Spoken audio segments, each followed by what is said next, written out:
What's up, y'all? Howdy do? We're live. I got purple. It arrived in 2 days. Woo! How y'all doing today? Hope you're doing good. It's another fantastic cold day for glass blowing. Woo! I'm getting used to the cold though. It's like, a week or two goes by, you're in the cold weather long enough. It gets familiar. And I think all the volume levels are good. I'm just checking, make sure everything's fine here. I gotta pull up the YouTube chat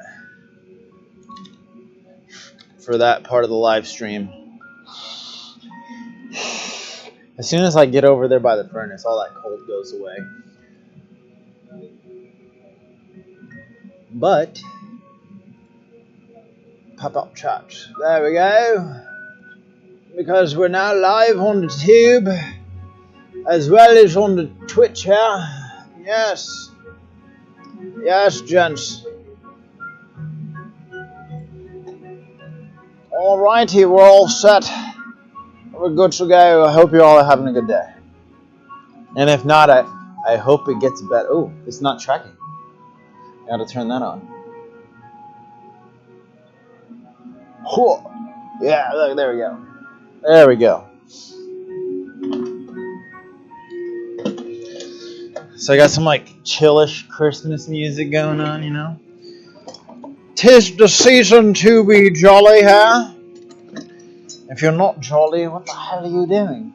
You need to be jollier. For joy begets joy. And sadness begets sadness. Alright, I really need to clean my tools. I can see some rust. Look at this. Look at this. This tag needs some love. Can you see it on there? Yeah, you can see the rust. This.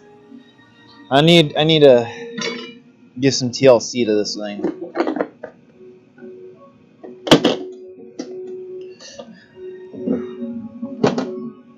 But this is literally the absolute last day of normal glass. We're going to be working on the blue. We're going to blue everything out, blue the furnace out, so everything I make next week or even this weekend, depending on when we get to it, is going to be blue.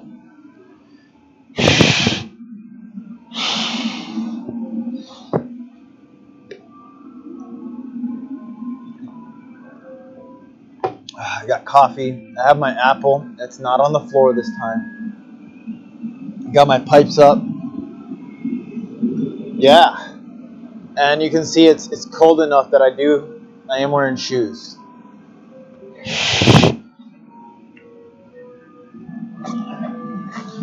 And I like how Paul and Phil are streaming at the same time. We had Phil get on a stream before noon. It's amazing. I was lurking in that channel over there for a bit.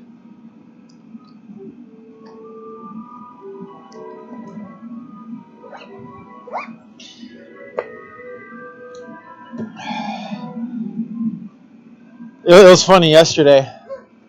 I woke up and Phil was still streaming from the previous night. That's good.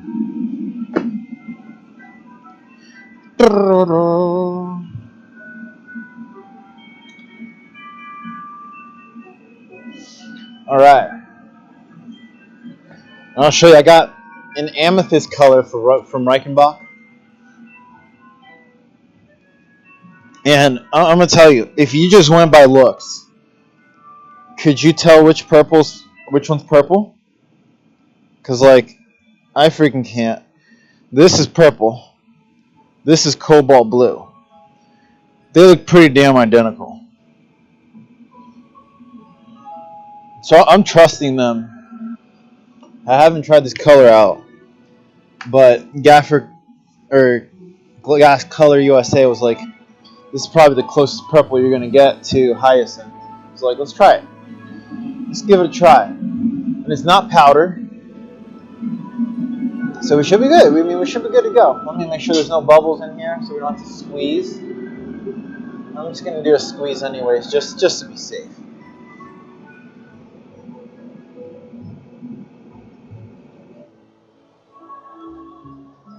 Oh, that is...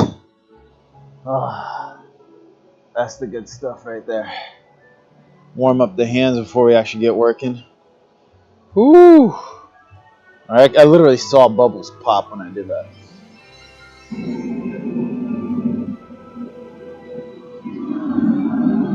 Oh, that looks so much better.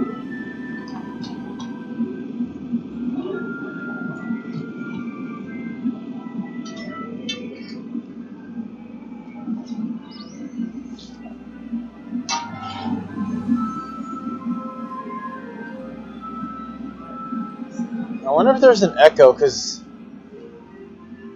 this thing is decently loud. There shouldn't be. Yeah, I think we're good on the noise levels there.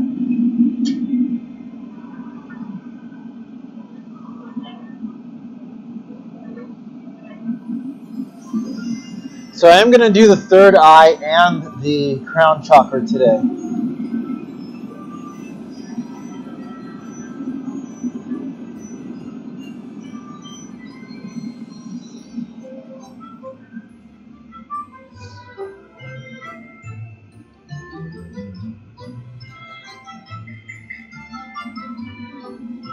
Going into the amethyst.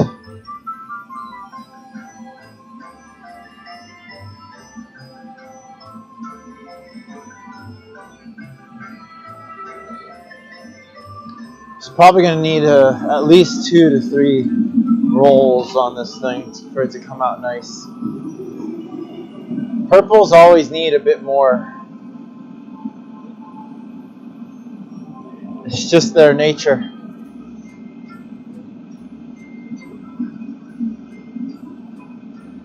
I didn't hit record. I'm going to go hit record before we get too far on this piece. I can always do it on the next one, but I will forget since I remembered now.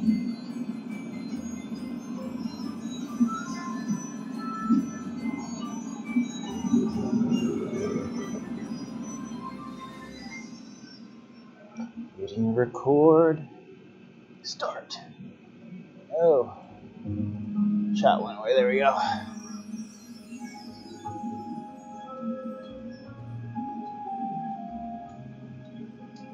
Yeah, I think one more roll on the color is going to be perfect.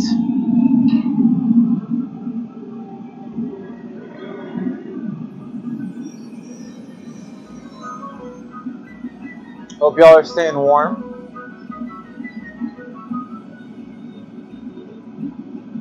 Color turns out. Because like Reichenbach has always had some really good colors. I've just been pretty straight gaffer glass colors for, well, since college really. And I've only messed with Reichenbach a few times. But if this amethyst comes out really nice, I mean, you know, because hyacinth is so rare, I might switch. Because this amethyst is way more readily available. And then when they have hyacinth, I can just order like 2 or 3 kilos so I have it. But it's not a good thing to run out of purple. You don't want to run out of purple. It's like purple and blue are the 2 colors people love the most.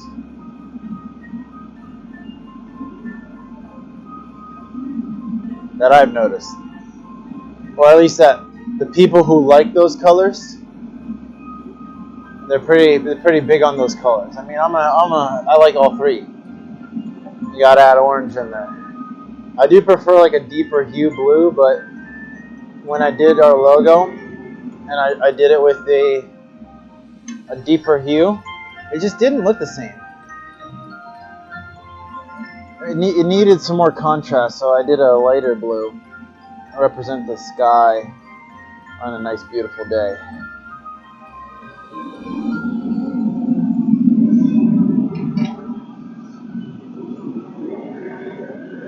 Oh yeah, you see that bit of glass sticking there to the furnace door, a little chunkiness.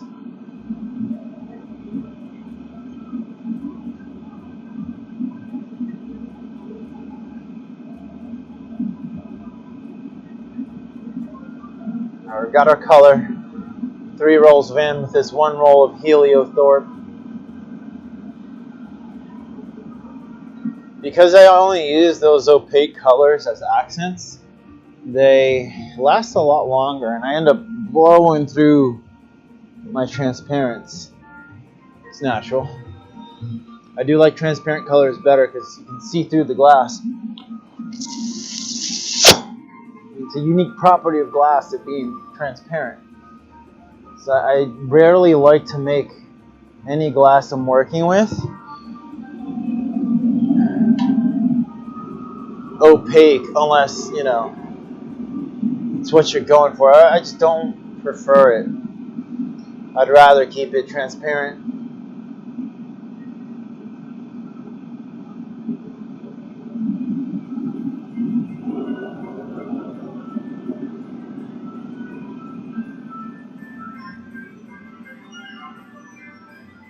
Alright, we're going to get ready to go into our mold. I'll let it hang here. Get it hot. See, I pointed it up just a little bit. Fits in the mold better.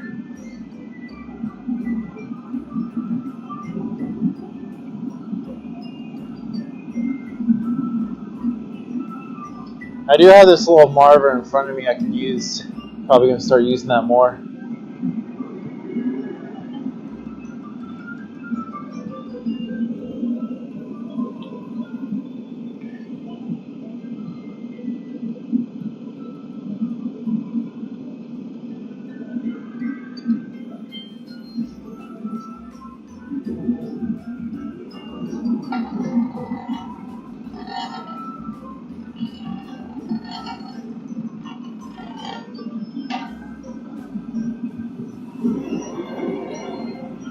Oh yeah, it does look nice. I can see just a little bit of the color through the blown out area. It's looking good. I'm kind of excited now. It's not a hyacinth, but it's pretty freaking good. Amethyst is my birthstone. And that's why I like purple so much. I like fire, orange. And I like water. I'm a water sign. See, all the colors are so symbolic.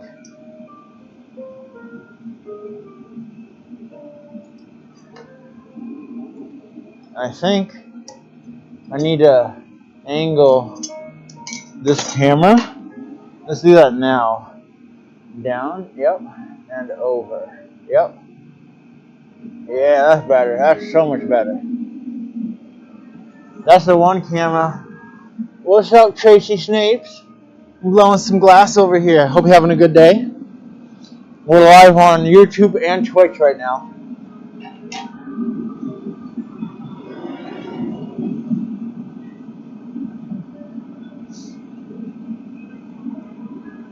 Thanks for being here. Fire Mecca!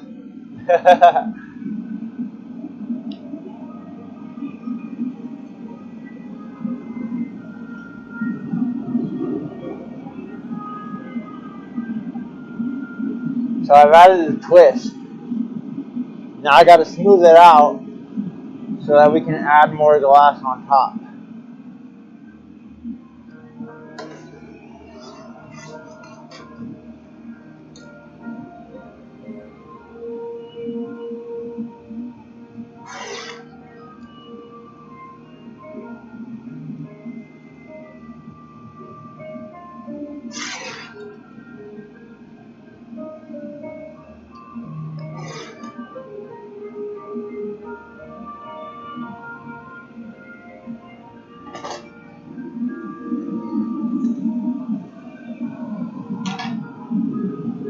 We're gonna get the spiral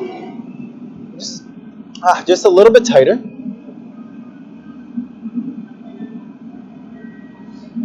That way when this thing blows out, we don't, the lines when you blow it out and it's tighter, they go across the vessel more instead of up and down. It looks nicer, more intentional.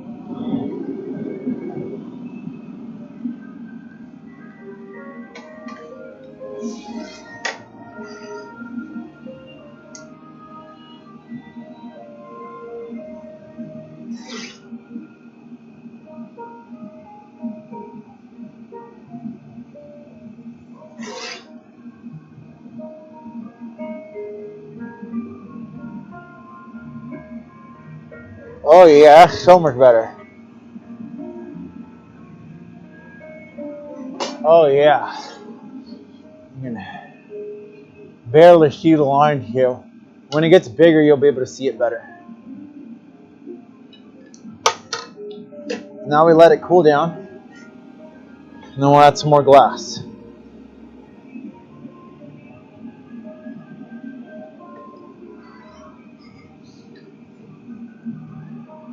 Yeah. Yeah, I think I'm gonna like this color. It's reminding me a little bit of indigo from Gaffer Glass, but it's lighter. The indigo from Gaffer Glass is very dark, and this just seems more on point to a true purple. Because like the purple powder we did, if you check out, where did I put it? On our Instagram, I think. It's Vito Glass Art. The link's here on the Twitch, but I don't have a bot here for the YouTube chat. The purple came out like a little bit pink. That's kind of the problem with some of the purples. It's hard to get a really good purple. You either get like a little bit of red or a little bit blue, but like a true good purple, it's a bit harder to get. Let's add some more glass.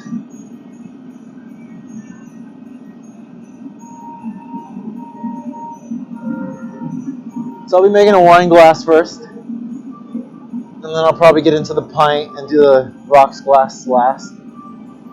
I do have to remake the pint glass because this is a different color. The original pint glass I did was out of the hyacinth. So I will be updating that on the site.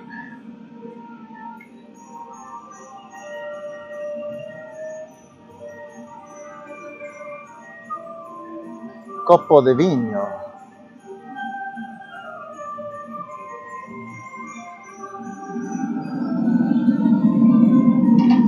Make sure the glass is displaced properly. And then we would add some air. Add some air.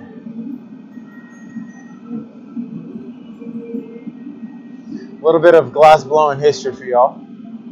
We basically use the exact same tools they did back in the day, and really the only thing that's changed is the fuel source that we power the furnaces.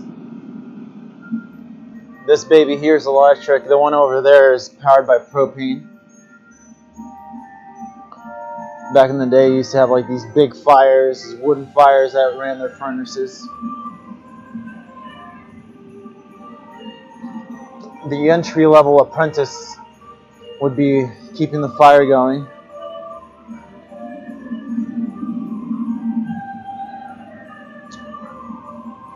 And you'll still see these like 2-story furnaces with this big fire. I think they have some in India.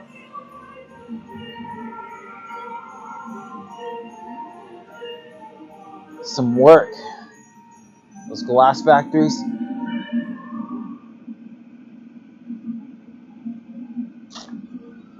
Oh yeah. I'll show you what it looks like over here. Now you can really see those lines.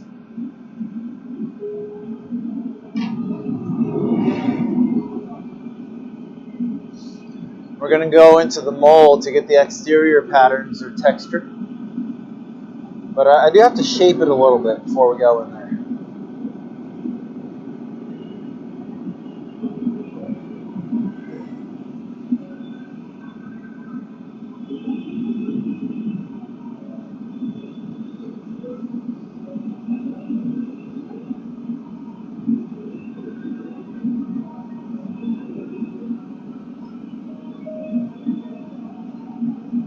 we go. It's not as wide. Get a little bit longer.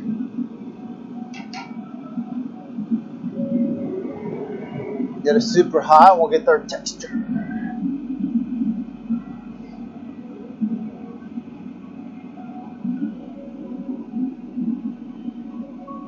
Are you? Oh, I need to zoom in on that. So let me see that. I think I can zoom in further so I can see this from far away. Are you imbuing your breath with intent vibration? I mean, everything I do is, you know what I mean? If you think about it, this entire creation process, I'm focusing on not only the color, the chakra that I'm working with, the breath in itself, like, I mean, every breath we take is, if you're being mindful, has intention. So I would say yes, absolutely. Deep belly breaths, letting out love, peace, and joy into it.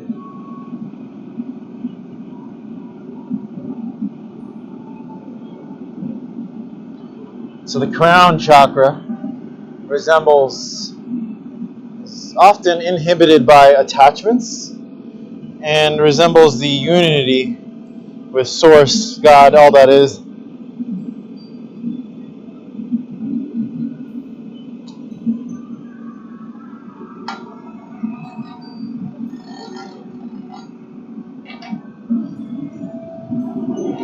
The third eye, which we'll be making after the crown, I know I'm going backwards, is often blocked by, not blocked, inhibited by illusions.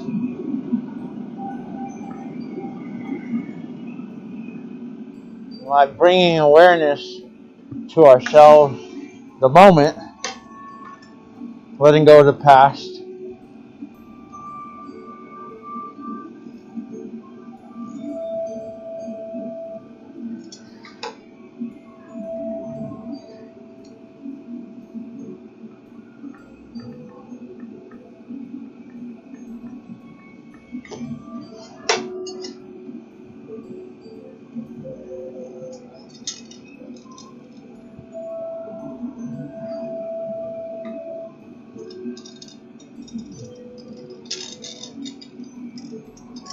Breath is the life, right?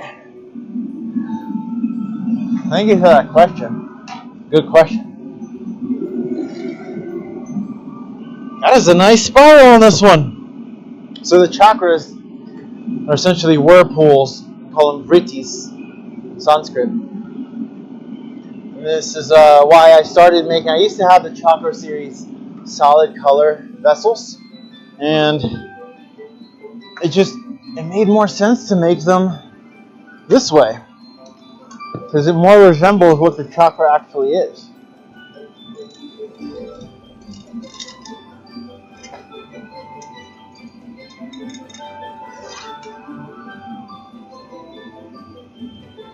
There we go. We got the shape. Now we're gonna heat the bottom and make this baby sit flat.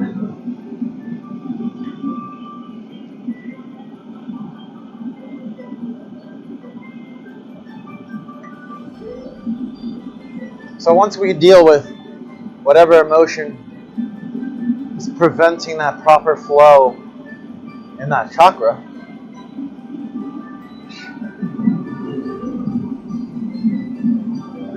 you can allow the energy to flow throughout the vessel of your body more. And this is a vessel, your body's a vessel.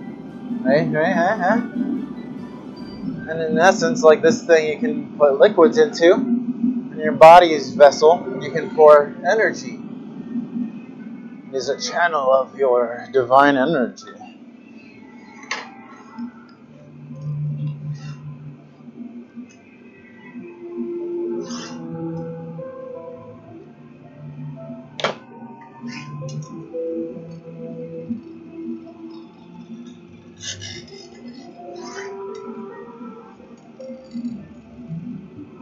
Alright. I think that looks pretty good.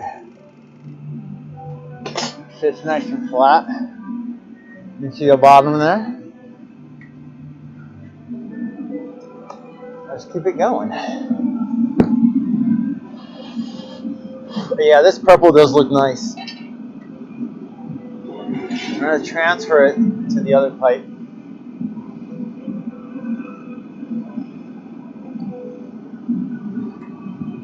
Oftentimes when I am blowing glass, I'm so focused on the process and more focused on putting joy into what I'm doing than anything else.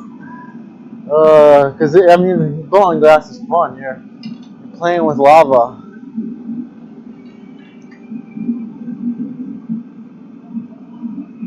Blowing bubbles.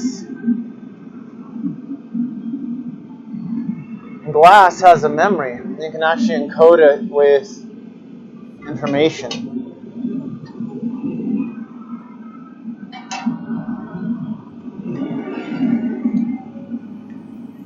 Every time you touch the glass, it leaves an imprint on it. And unless you completely remelt it back down, that memory is left on the glass forever. And glass is one of the most archival materials. Unless you break it, it'll hold its shape forever.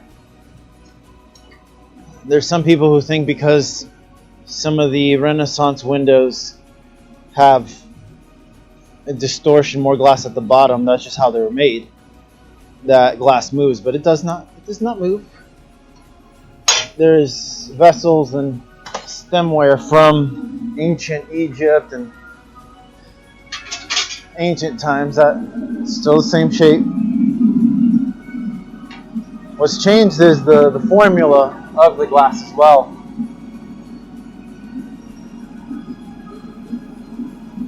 This is a soda ash limestone and silica mixture of glass. It's called soda lime glass.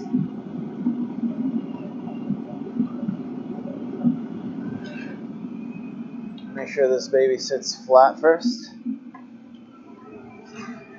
That way, as we expand the top,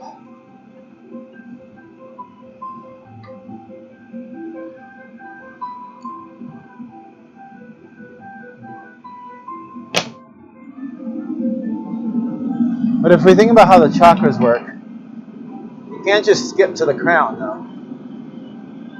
You have the Kundalini serpent, which sits at the literal base of your spine, below the root. Once you start releasing that Kundalini energy, you have to go up each chakra. The root, fear, sacral, guilt, solar plex, shame, heart, grief, throat chakra, which is lies we tell ourselves and other people, third eye illusions, and of course, the crown attachments. And dealing with those emotions, we allow the energy to flow. If you think about how the chakras are whirlpools, if we don't deal with them, and most people don't, and that's okay, you're pulled to the thing that you're dealing with. Whether, let's say, for example, you haven't dealt with the lower chakras, you'll be in fear a lot, and you'll be drawn to the experiences in order to force yourself to deal with that emotion. Some of them are going to be sexual desires, attachment to people, attachment to things. And that vritti, that whirlpool draws you towards those experiences so that we can eventually learn, oh, hey, I don't have to experience this. I can detach from these things, you know what I mean?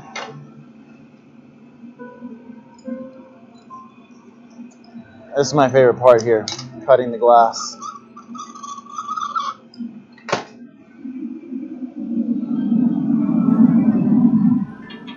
Now make your nice flat lip, open it up,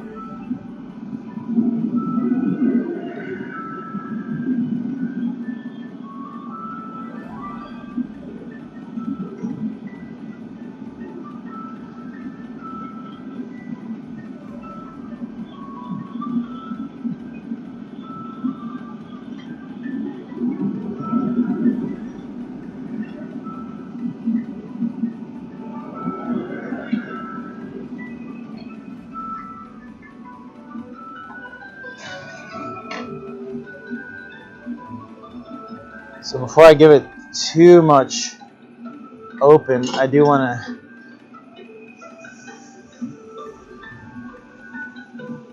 touch it with that Soffietta there. It helps expand and thin out the glass towards the top.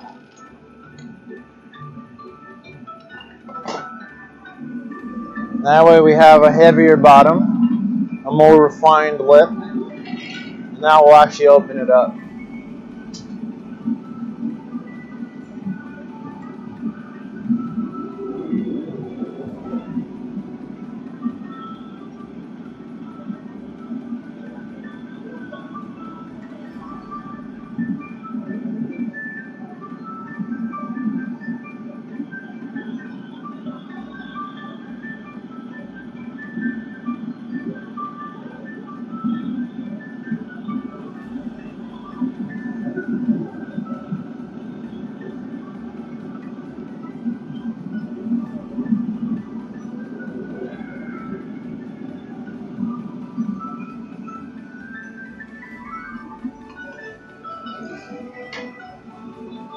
This happens fast.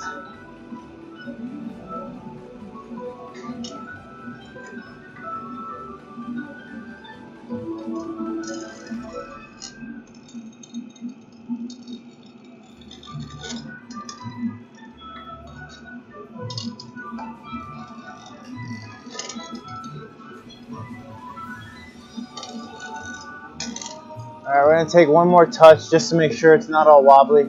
You see there's a little bit of a, we want to make it more perfect. It's not necessarily perfect, but more acceptable.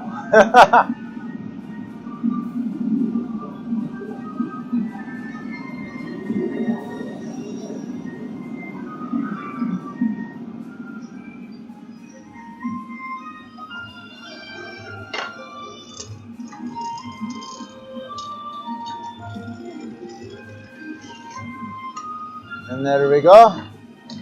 Finito. Wine glass. Yes, yes, yes.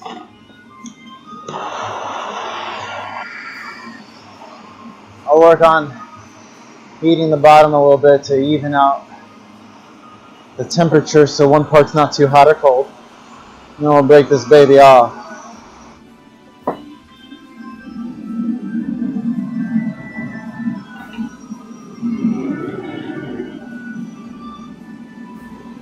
I like the size of this one.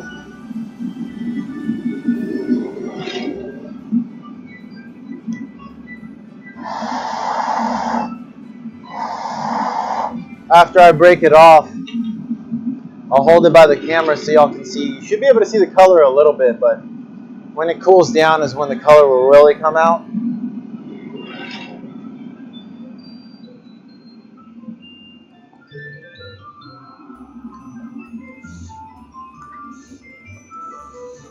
It's a little bit of water. Helps it break where I want it to.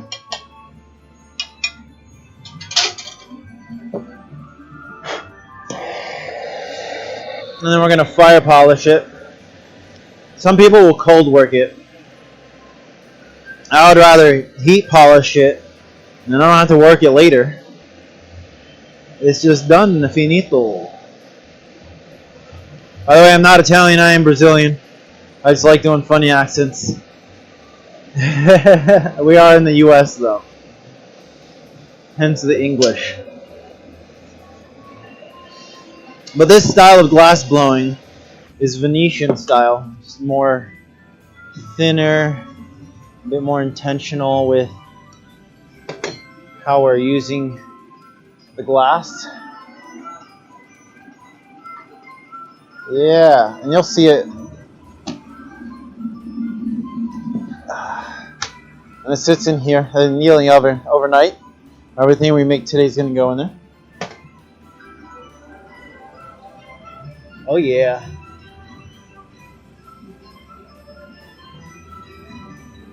Okay, it is auto scrolling. Cool.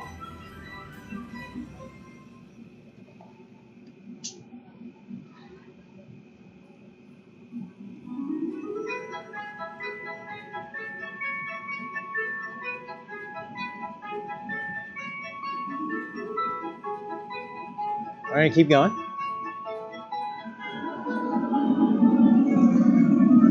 It got so hot so fast over here by the furnace. A bit faster than normal. You know, it's funny, I think I scared some people off by talking about the chakras. Some people don't want to know the truth. They just don't want to know. Well, that's okay. I mean, personally, I would rather live in knowledge and wisdom than ignorance. I mean, ignorance is a type of bliss, but you get a whole deeper bliss through the truth. You get unconditional love rather than dependent love. Ain't that something? Thank you, Tracy. I appreciate you. Oh,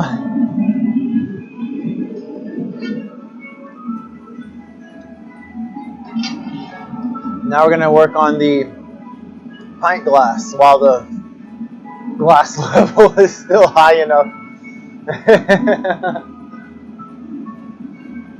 And I hope you're having a good day too. I'm saying that it's cold outside, but if I get close here, it gets nice and warm.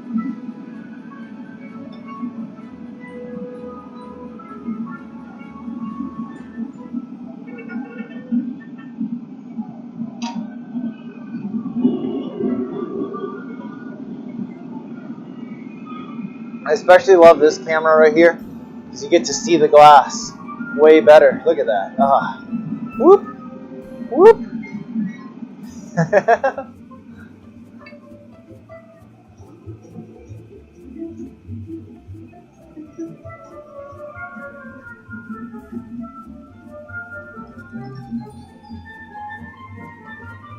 I do post a video of what it looks like pretty much the next day on YouTube and on Twitch.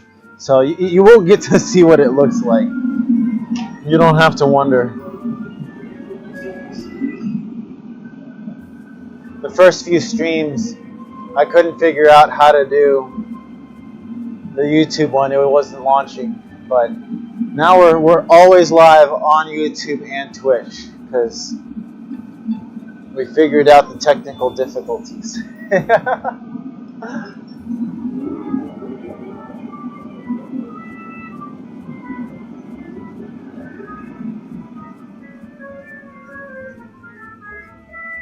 And again, we're going to do the 3 dips of the amethyst. Make sure it's nice and saturated. The other one looked like it was well saturated, so I'm going to stick with 3. I feel like if I went any less, it wouldn't be as purple. And we want a nice, rich representation of that chakra color.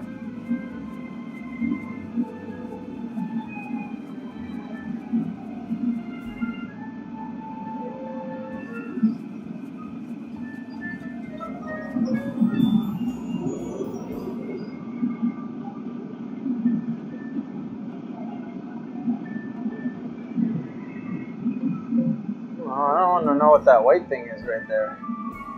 That's going to be in there. That's going to be in there. Oh well. I think it's just like a charred piece of matter.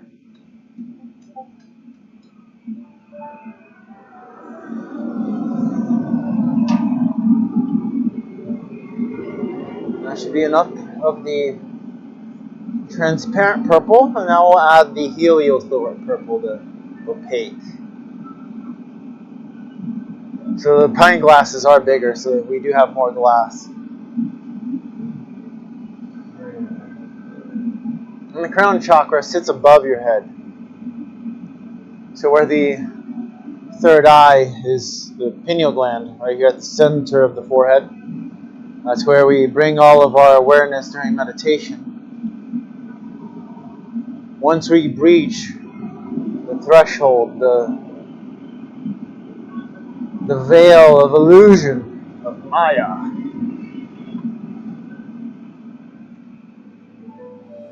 our energy is everywhere. radiating further, expanding out.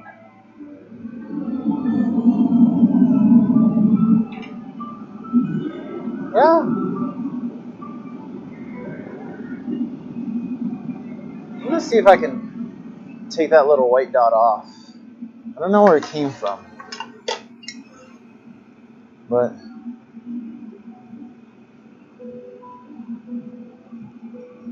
yeah, it's kind of in there. It's all right. I'll make more. That's the beautiful thing about glass. If it goes wrong once, you can just make more. But at the very least, we'll have a good vessel we can take a picture of for the site. Because right now we have root to throat done on most of them. There's a few of them that have the third eye done. But I want to be able to take a picture of all of the glasses, root to crown of the pint glasses, the shot glasses, the wine glasses, and the rocks glasses. Those are kind of the main shapes that I do for now. I feel like eventually I'm going to start playing more.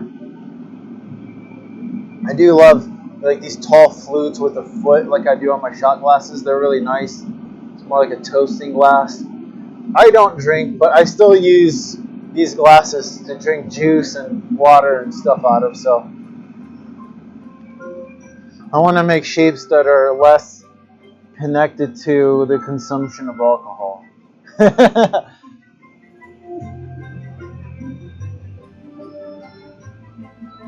I mean, juice glasses are straight sides, vertical cylinders, and I feel like that's so boring.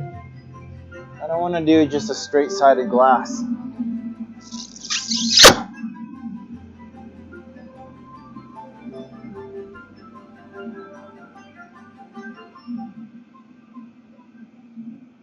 See, you've got bigger, like a light bulb.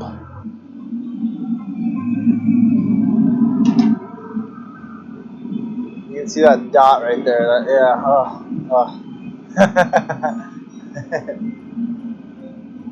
Oh, thank you for the follow. Yay, I appreciate you.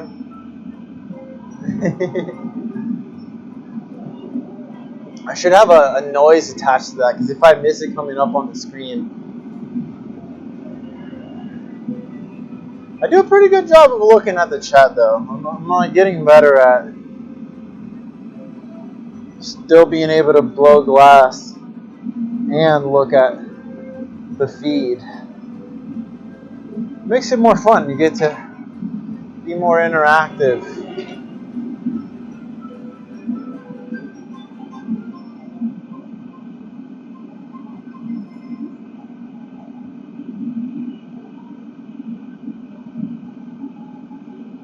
Now we'll get the swirls.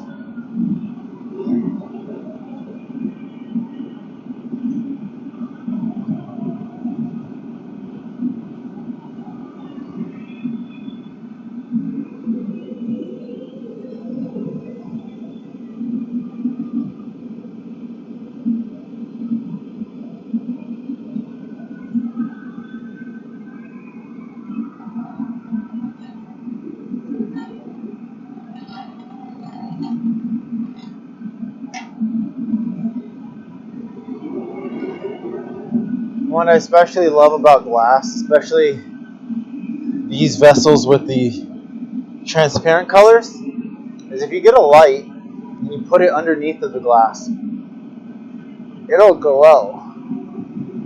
I think our music stopped. We're gonna have to, after I finish putting the swirl on, I'll put the music back on. This is a short playlist.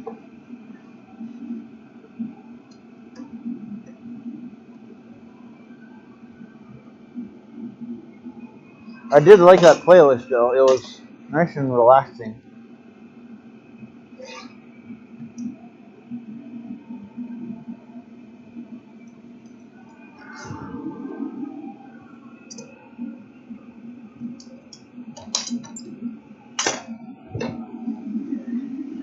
See the spiral? Ignore the dot. Don't worry about it.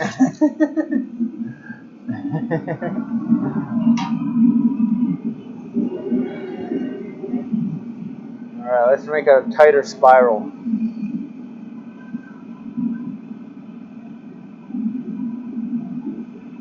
I do love this furnace though. It's 2-in-1, so inside of there's a ceramic crucible that holds about 15 pounds of glass. That's what I work out of throughout the whole day.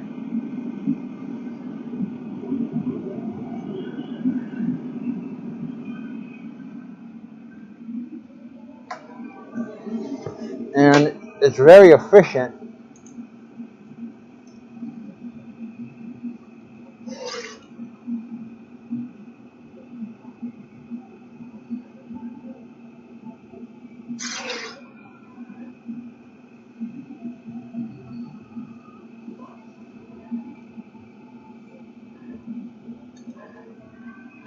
Alright, it's getting tighter. Do one more pass here.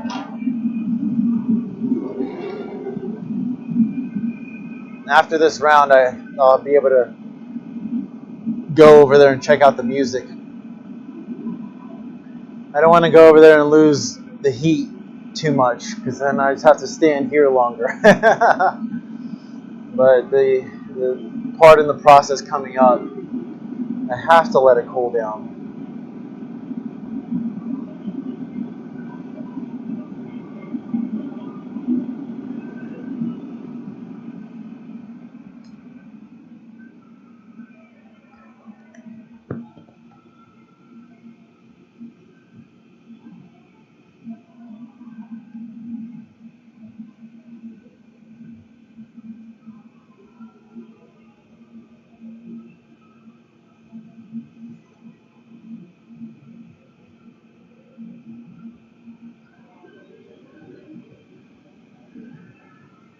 Yeah, now we're going to bring it in just a little bit.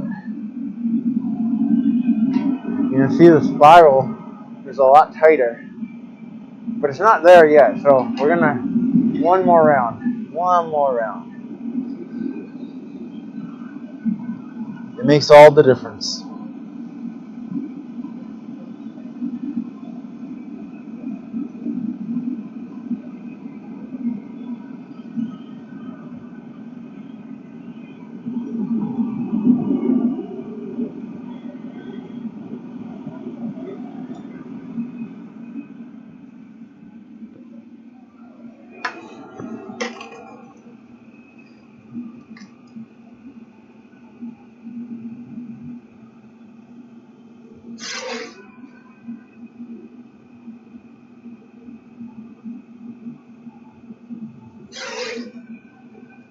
Oh yeah.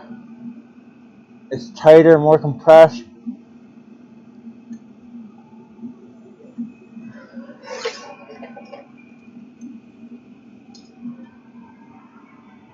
What's up, humanity? How you doing? Hi-yo! With the chakra symbols over there, it looks like hi-yo. Let's get this music back on. I can hang out there for a second while I do this.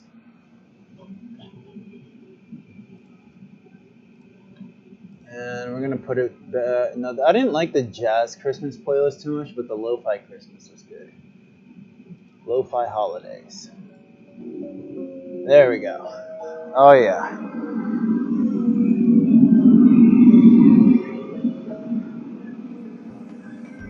So the reason I let it cool down is if I go into the reservoir when it's really hot, it just floops and I lose control of it.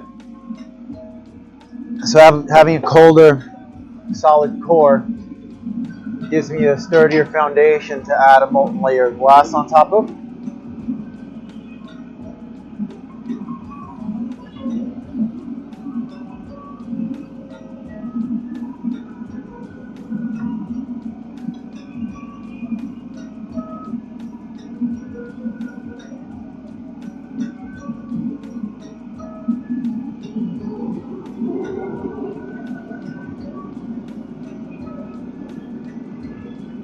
Oh yeah, look at that beautiful glass.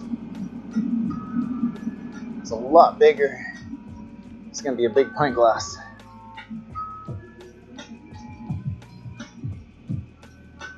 How's your day going, humanity?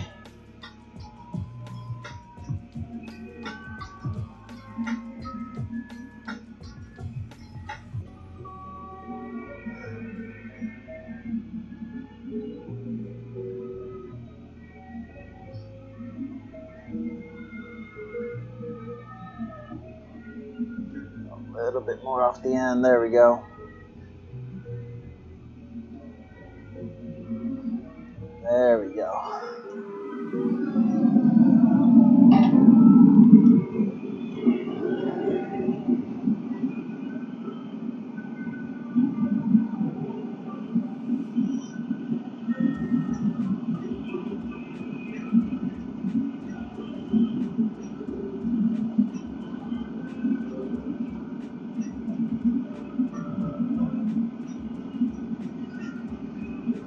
Just working, busy.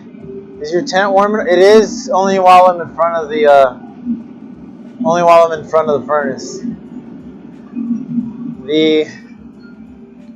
This area over here is quite cold. I'll be honest. It's quite cold over here, but I luckily only have to be over here on the Marver for not too long. And I spend my time in front of the furnace getting hot.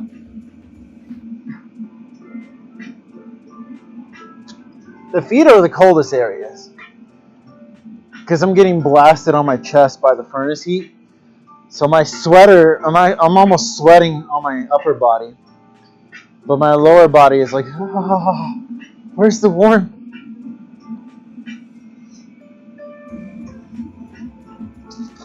That's how it goes. I could have put a wall over there to help keep the heat in, but it's gonna get colder, and it's not too bad. It's not bad. I've meditated outside in colder temperatures than this. I'm actually really excited if I finish by like 6 or 7 today, to go and meditate out there in the cold. Oh yeah, I need some of that. It helps you focus. Because if you focus on the body, you're going to get this very cold feeling.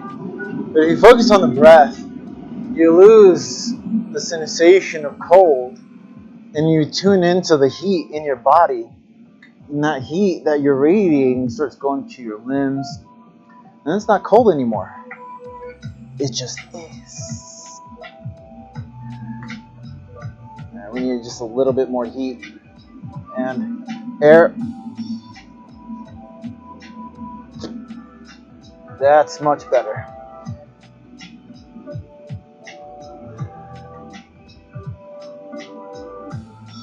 Oh yeah. Point it up, and we're going to go into the mold. You can see it's basically bigger than a wine glass already. And we have a decent amount of glass on the bottom. I like keeping that amount of glass down there, especially for rocks, glasses, and pints. They look nicer with this thick.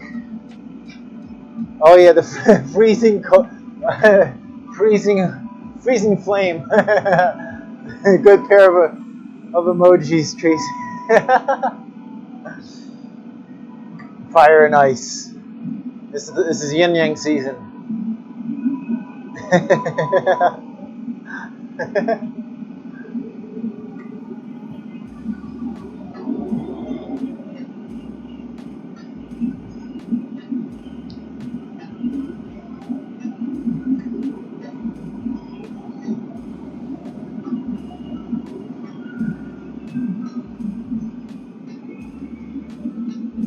Oh yeah.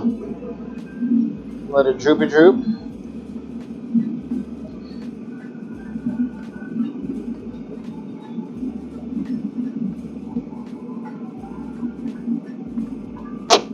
almost didn't fit in there. It did. I knew it was gonna fit, but it almost didn't fit. That's how you know you're pushing the limits of your mold. But that makes it so that when I do blow this thing out, it's gonna retain those lines, the texture lines, better.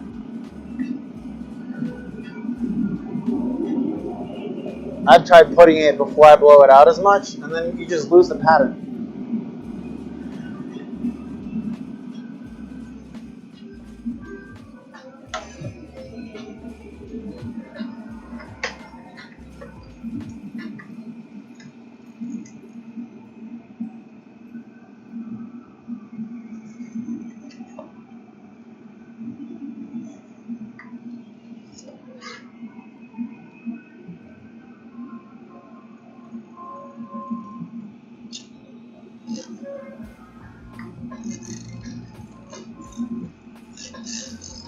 Let it hang, get a more pinty shape.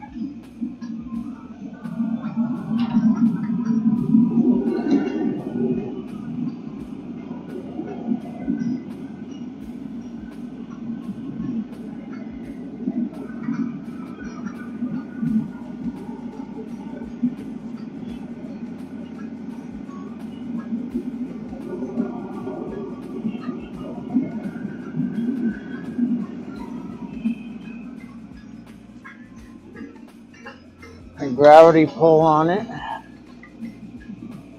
Less work for me. You see, got a little bit longer.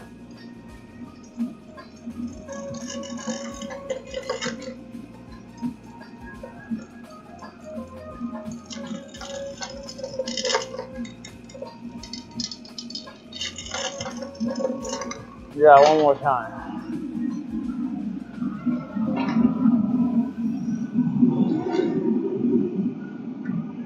I just got to be careful not to get it too hot so I don't lose my textured lines. But it's holding up well so far.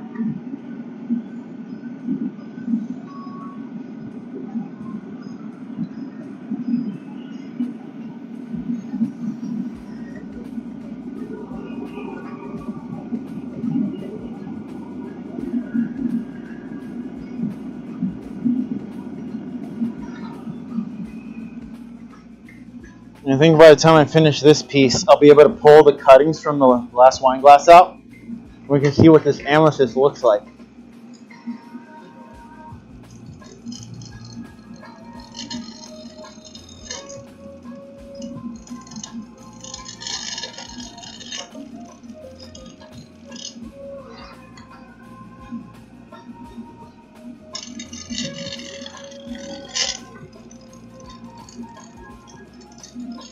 Oh, wrong camera, sorry. Get more details there.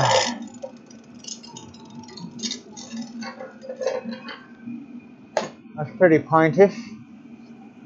I could get a little longer, but let's see. Or is it worth it? We do have a decent amount of glass on the bottom. Let's see if I can get it just a little longer. It'll be more appropriate pint glass size.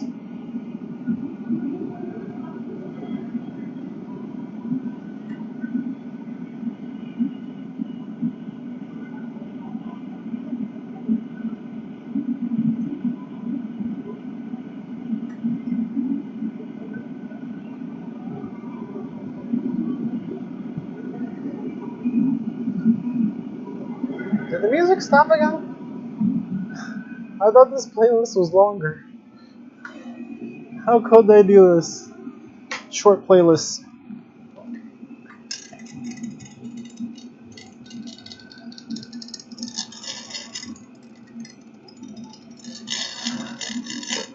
There we go. That's better.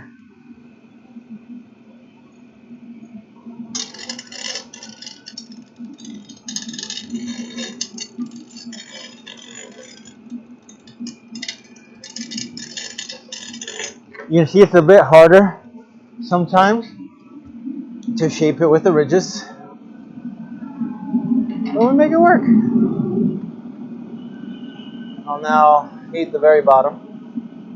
But I'm gonna be honest, I want some music, so we're gonna switch it up because I don't know why it stopped playing. I'll take the penalty of heat and put it on Big Jolly Beats. Let's see how that goes.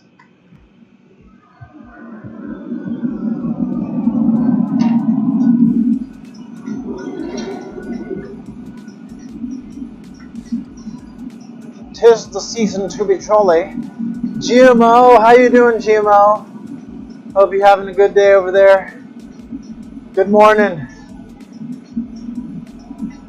I think it's afternoon for me, but morning to you.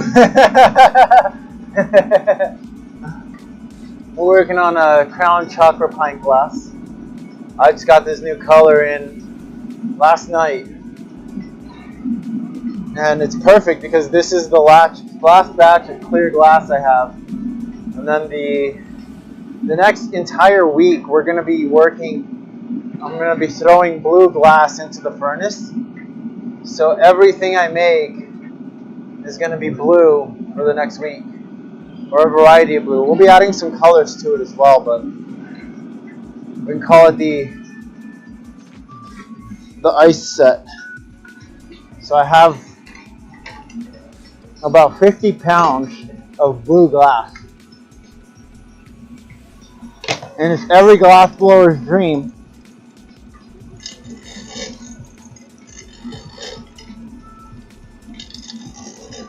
to turn their furnace one color.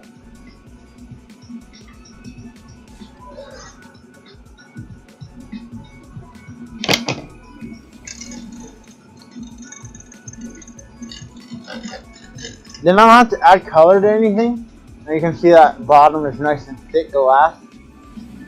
Yeah.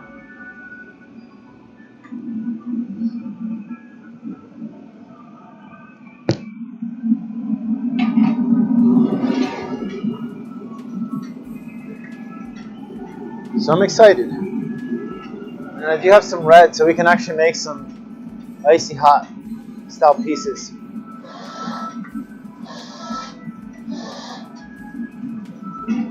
Some fire and ice, or water and fire pieces.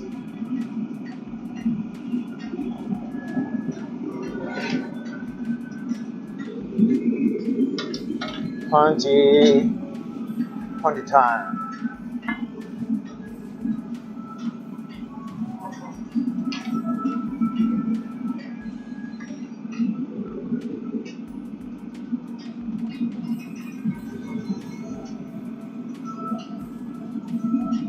But I hope y'all are having a good day at work today. I know I am over here.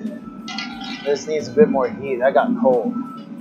I could see the temperature just didn't have the glow. And if it doesn't glow, it may not stick.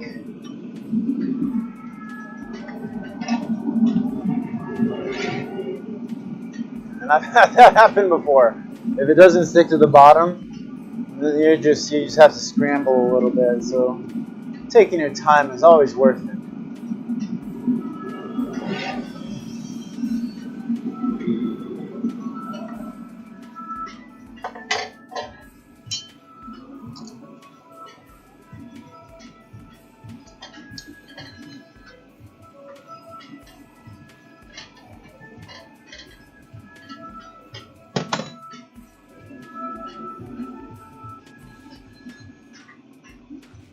Little water.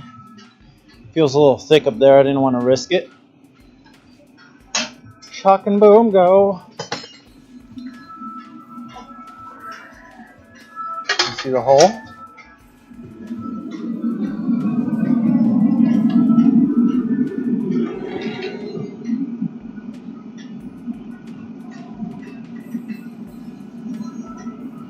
I do feel like pint glasses take a little bit longer than the wine glasses, but they are a bit more challenging sometimes. But I like making pint glasses.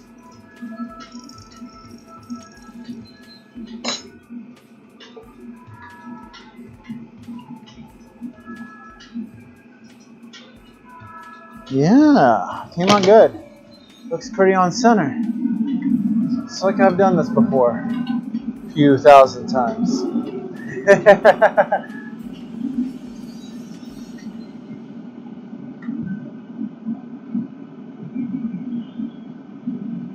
And if you're on Twitch, the Nightbot just posted a whole bunch of links to fellow artists' channels. Valencia Glass, Glenna Glassworks, Andromeda Creates, and Fire Mecha. Check them out. You'll get, of course, the glass blowers. It says glass. Andromeda does painting. And Fire Mecha produces fire props. She actually made my fire staff last night. I was passed out, so I didn't get to watch her make it, but it's all good. I needed the rest.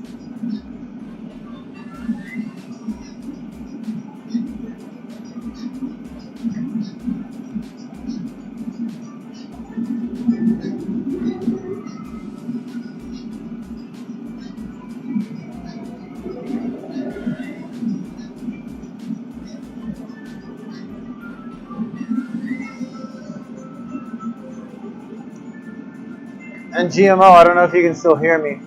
What would you say is your favorite Dragon Ball Z character? Mine's absolutely Goku.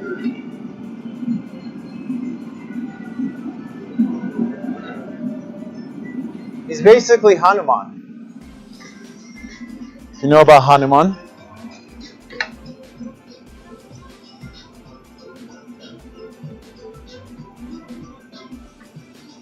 Oh, did it close? Closed on me? Oh, there we go. I got it. I saved it. Now we're gonna have to do that again. My little hole on the top of it had closed. It was so tight. But I opened it back up.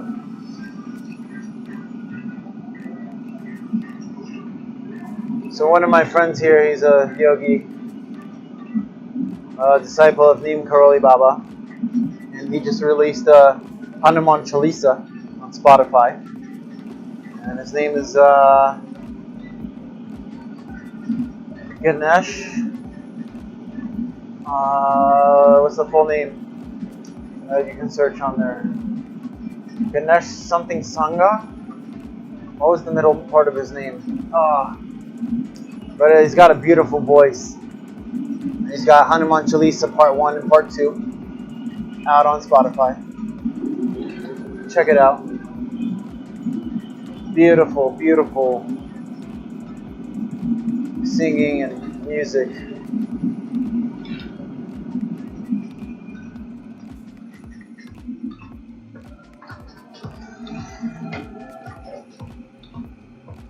And also, Pale Horse, that's his artist name. He goes by Krishna Chandra Das. He's got a YouTube channel by the name of Seekers of the Eternal. And they have a podcast on there. Phenomenal podcast. And he sells artwork. He's an illustrator. And he's got a decent amount of like Hanuman, Ganesh illustrations. And he's a fellow disciple of Paramahansa Yogananda.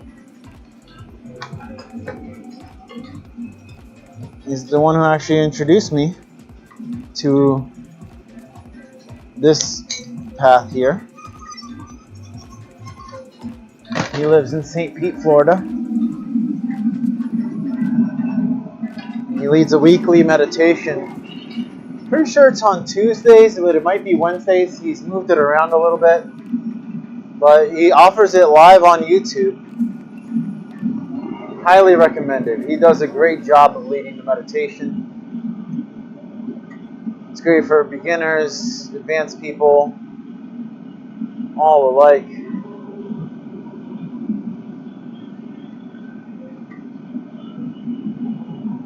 And then although we didn't stream yesterday, because I needed a rest day, we should be streaming later this week on a full training and meditation session.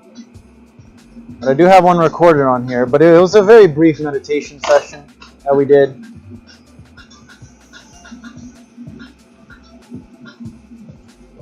We will be making them a bit longer. That way we can get, excuse me, even deeper.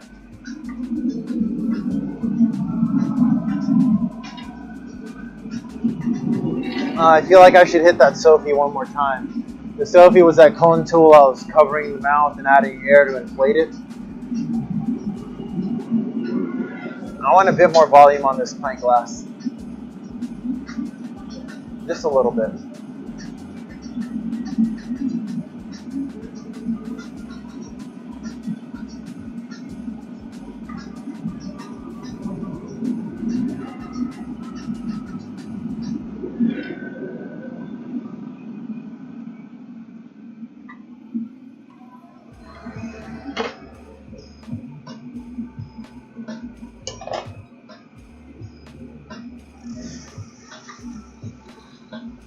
There we go, that's so much better.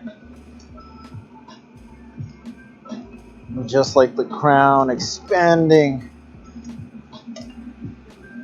Circumference, nowhere. Center, everywhere.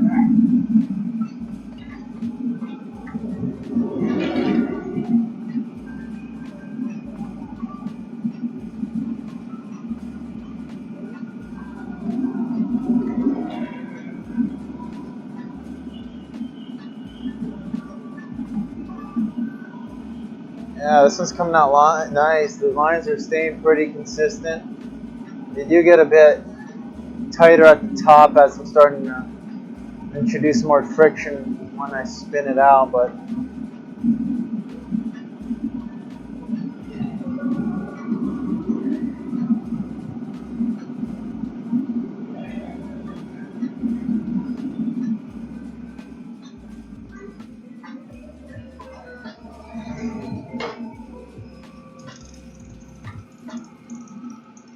oh yeah, that's nice.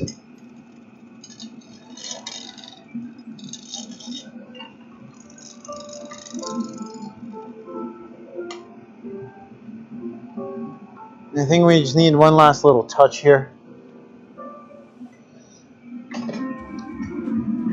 Make sure the entire sidewall is perfectly straight. I see a bit of a wobble.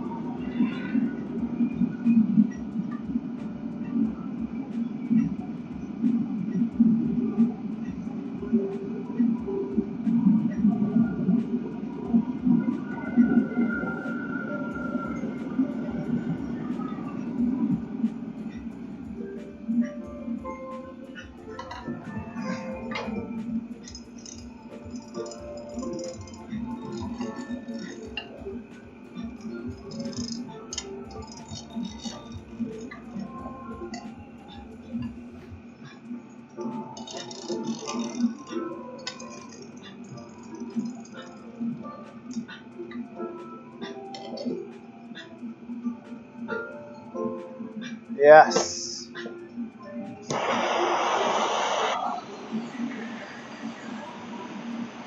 Nice pint glass.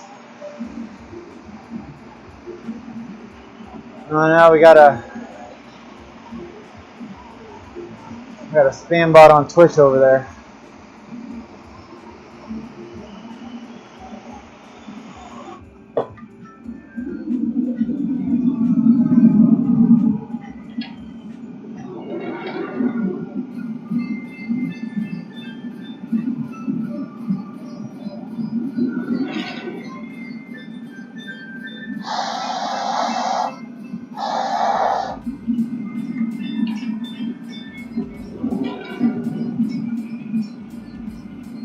We'll put this baby away.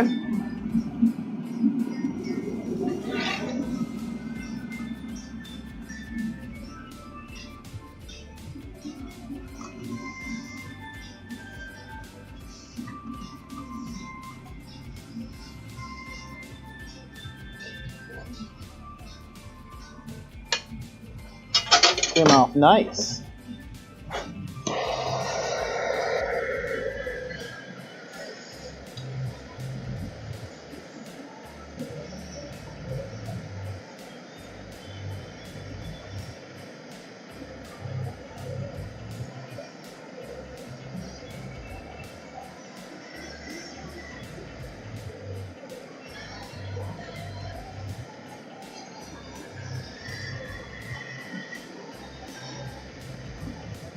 getting the whole ridge out.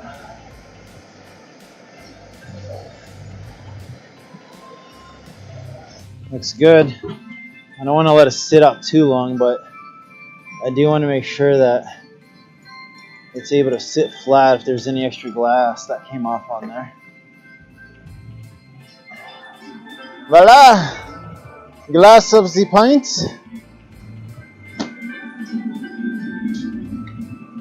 Oh, it's hot in there. Woo-hoo-hoo-hoo. Oh, I swear I never get used to that. I'm going to put this back up and then I'm going to fan the spam bot. And then before I keep going, I do want to check, because I can't remember what of the third eye series I've made, or if I should just redo the whole. Okay, there we go. So I'll pull this up so y'all can actually see it too.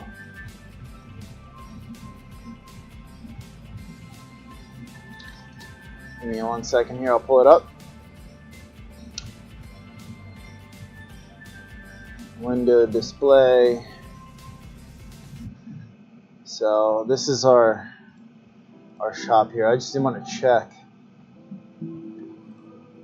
That's the yin yang. Okay, looks like I have crown third. Oh, yeah. I mean, I technically have the whole. No, that's all throat. That's throat light. Okay, so I only have one crown and 1/3 eye. Oh, okay. Okay. Yeah, because that purple, I didn't like this purple here. Okay, so we got to make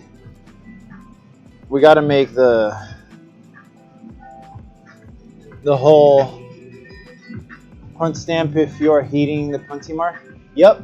Well, I want to get a stamp. Eventually, just get like a metal stamp to put in there. I would love that. But at the moment, I'm taking a diamond-coated drill bit and signing it. And that's been working out well, but it would look so much cleaner if I can just heat the bottom and put a nice stamp on there. Especially if I could put the Samteguk, which is the center of the Dharma wheel, right on the bottom. That would be one day soon.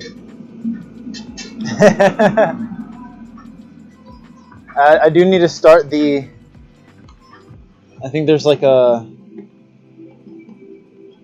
things to help out the stream page that people can do, but I haven't started that page yet to let people know what I need.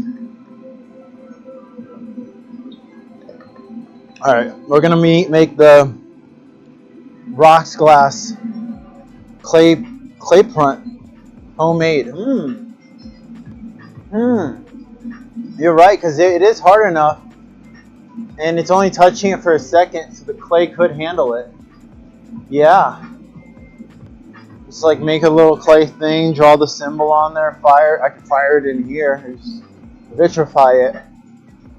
Yeah. Thank you for that, Tracy. Yes. Now I don't have to pay to get a metal one made.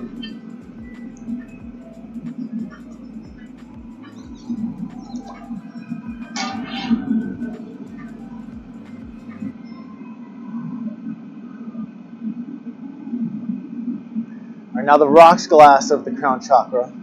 Yeah.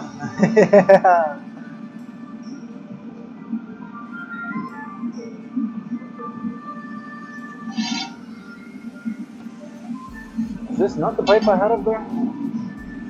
Feels cold.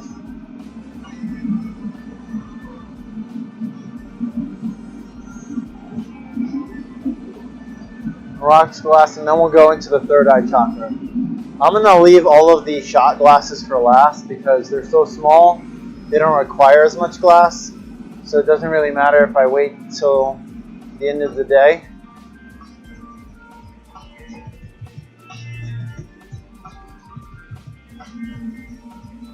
And Tracy, do you do any kind of like 3D medium, like glass or ceramics?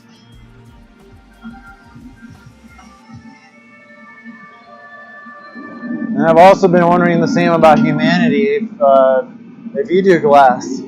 Because you're always out here supporting all the glass blowers, humanity.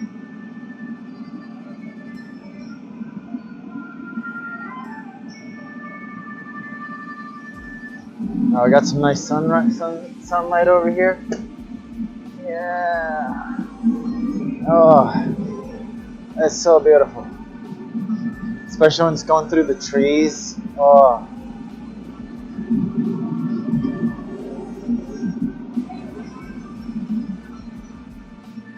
Furnace glass blowing and make daub furnace wood fire. Ooh. Yes. I'm not sure what daub is. D-A-U-B?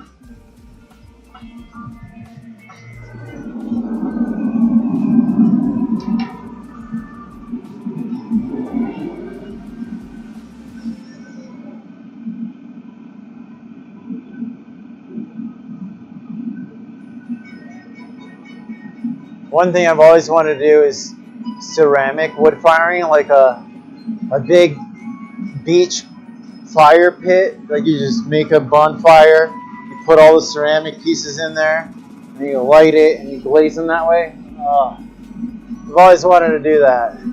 In college, one of my favorite things was doing raku firing, alcohol firing. I'll recycle clay and straw like old buildings. Ooh, oh, I know what you, yes, yes. Oh, you do the good stuff. That is the good stuff.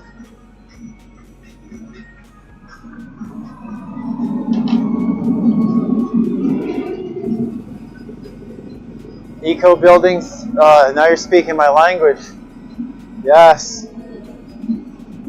My goal was to save up enough money to get some land to build an Earthship. It will happen. But that first part comes first. You gotta have enough money to get the land. You know what I mean? I should travel the U.S. for 2.5 years looking for a community to land at. But we ended up back in Maryland because everything was kind of not exactly what we were looking for. But I basically have decided to save up money and start it myself. A nice spiritual, holistic community. Use traditional gas-fired furnace as well. Ooh! That little glass blower. Yeah. Gas-fired. I'm assuming that's also for the clay. What kind of clay stuff do you do? Like sculpting, throwing, coil building?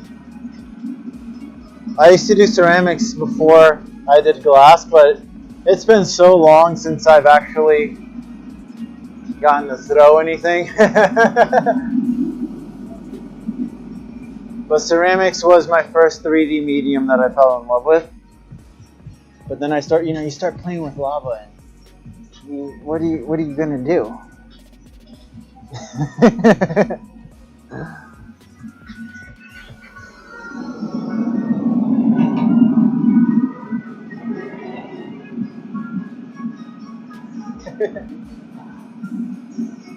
And glass is so immediate.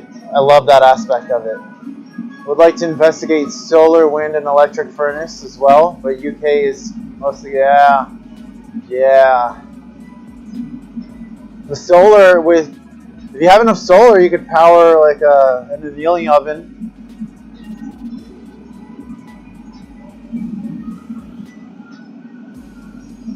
And I know that with the concept of like permaculture formats, you could use methane to help power the actual furnace. But Paul, who's Glen Echo Glassworks, he has an electric melting furnace as well. So you can pretty much run your melting furnace and your annealing oven electrically.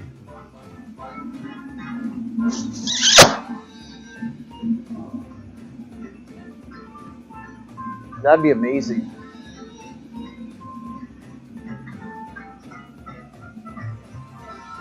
And this baby here is 120 volt, so it doesn't take that much to run it. That's what I love about that annealing oven.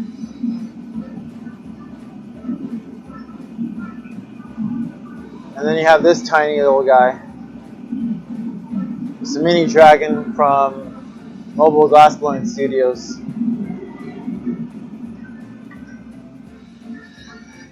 The wood clay furnace is glass blowing. Okay. Oh, that's awesome. With its own crucible, the layer is a daub and wood fire too. That is the setup. That is amazing. It's amazing.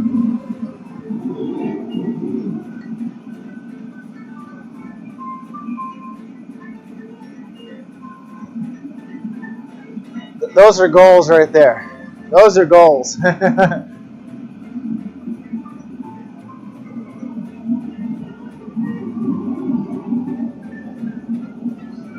I originally got this setup here. Thank you. I originally got it to be able to travel while, when I hit the road. As we hit the road, I got the furnace and stuff so I could go to different events.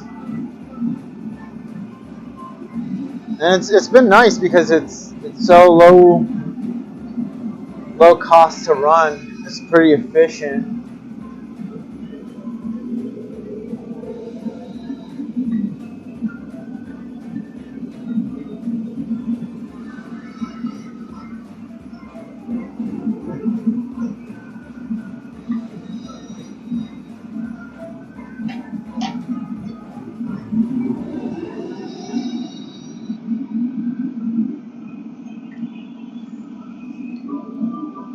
But I do miss having a reheating furnace. Just to be able to cut down on the work time is huge.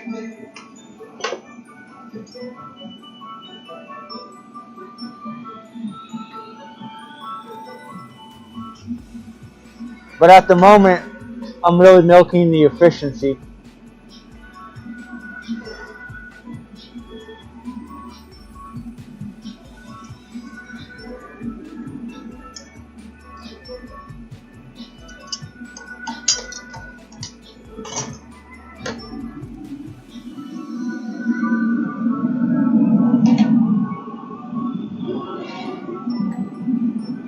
And this top part of both of these comes off the base, so it's really easy to move. This one here you can actually fit in the back of a sedan. That one not so much, but you can load it in the back of a truck and go out in the middle of nowhere with your little generator and some propane. You can blow glass anywhere. I love that about it. I have done that.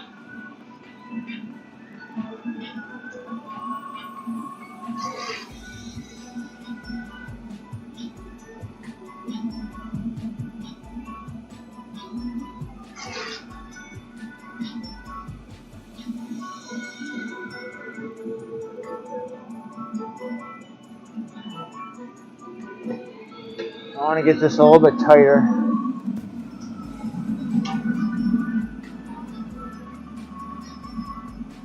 Yeah, just a little bit tighter.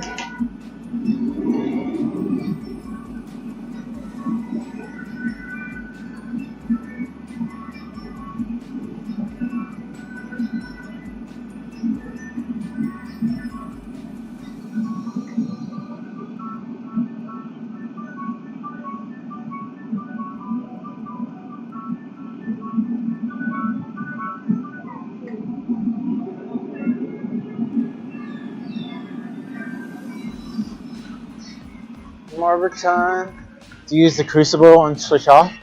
Yeah, I switch it off every night.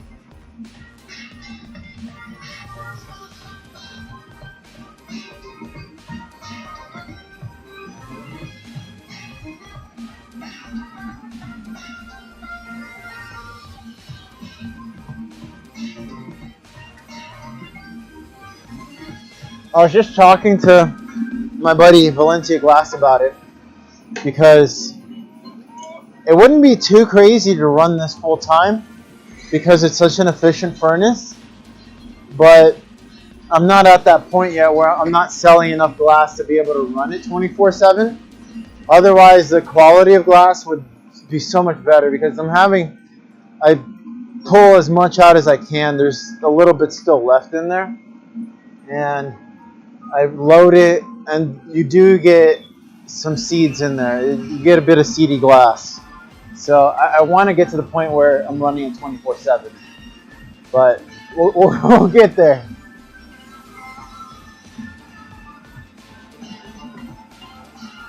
Yeah, they don't have any like mobile. I mean, you could ideally build it, but you need like, there's a lot of welding. You need a weld. This thing is pretty well put together. I do like it. I've always wanted a glass shop, and then like when we hit the road, I was very excited to be able to afford it.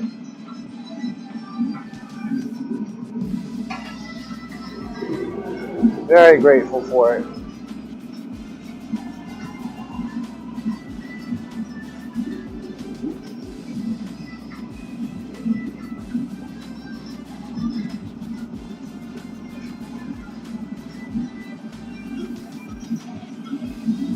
Yeah, I've done a few Renaissance fairs, festivals,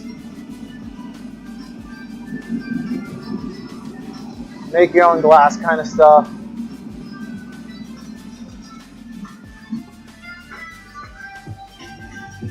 I do need to do some more workshops though.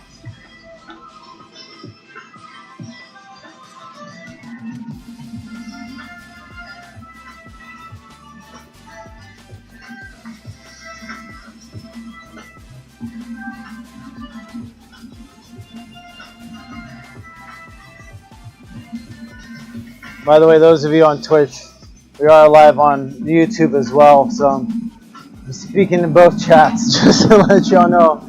If y'all like, what? Who is he talking to?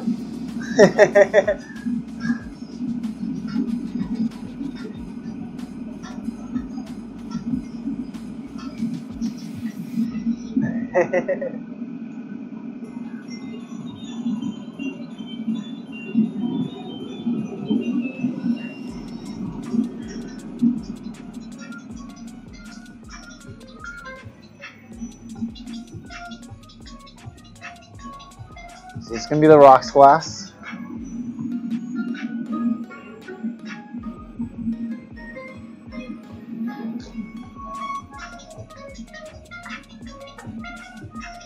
So Tracy, you being from the UK, I'm sure you know about Elliot Walker, who won the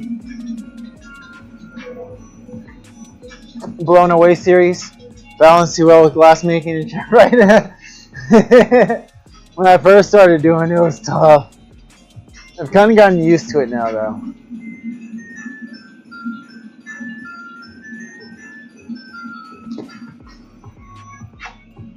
Because like having to switch the camera feeds, that was tough at first. That was real tough at first. Kept pressing the wrong buttons and accidentally switching cameras. It still kind of happens though, but it's getting smoother. My buddy's got a belt clip that has, I don't know, it's like 12 or 15 buttons. I only have 3. I only need 3, right now at least.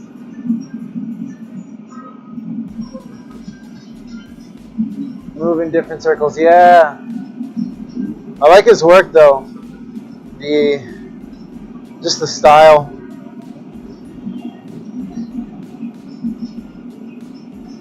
The cleanliness of it. But I like bolder colors. I want the colors to be like, in your face. Give me all the colors.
Oh yeah.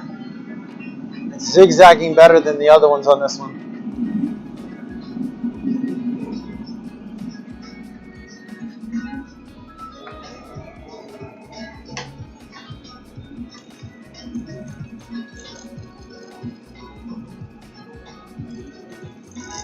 What time of day is it over there in the UK? Yeah, he's gone into sheet glass from glowing cylinders and cutting. Yeah, I saw that.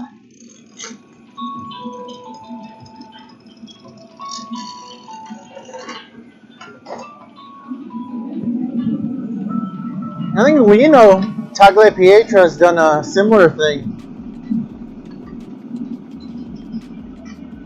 where he's gone into like wall art, sheet glass making. 7 p.m. Oh yeah, it's what, like 2?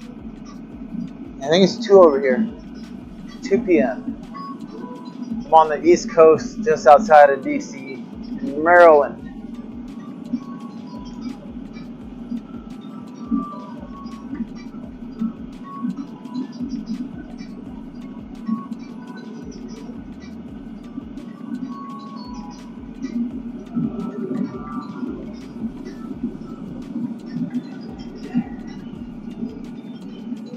Is it cold over there in the UK right now? Over here is close to like 0 degrees Celsius. It's probably like 3 or 4 degrees Celsius right now. For those of you who know Fahrenheit, it's like 32.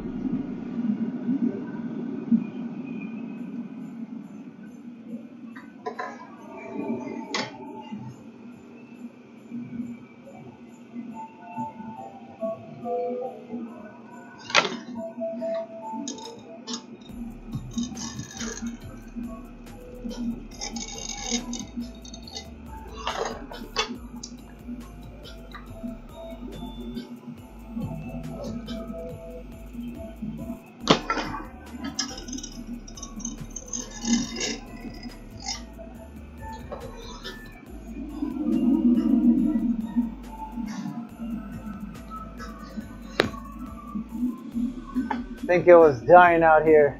The sheet glass handmade, so getting a revival. Oh! Nice! That's good. Gotta keep the knowledge alive. Sheet glass is big. Very wet at the moment. Temperature's dropping now. It's been warm. Oh, that's good. I mean, that's relatively good, right? It depends on what you want.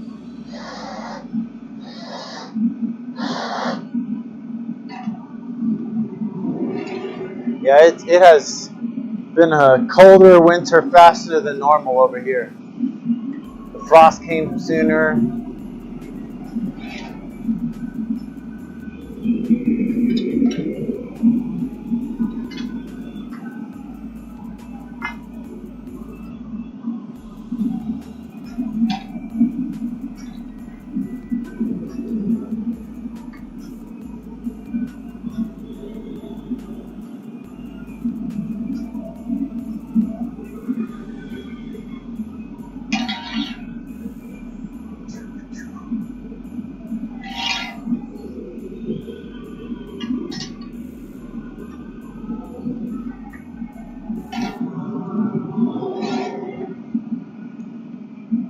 Long autumn, very pretty. Oh yeah. Oh, the leaves here fell so fast. Got like 2 weeks of enjoyment out of them. I like a long autumn.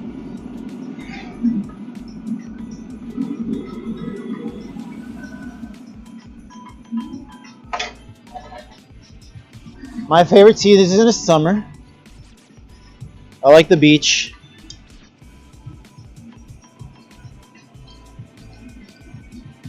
I like the water. I like swimming in the water.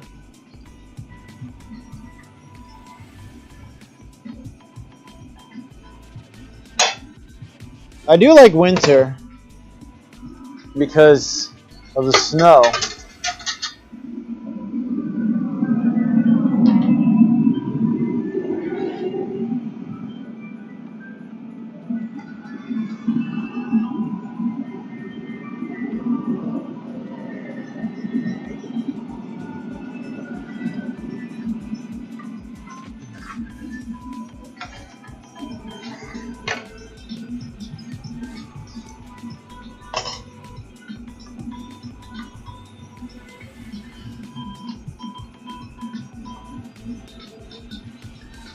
It's a little off, but I think it's going to be fine. I don't feel like messing with it.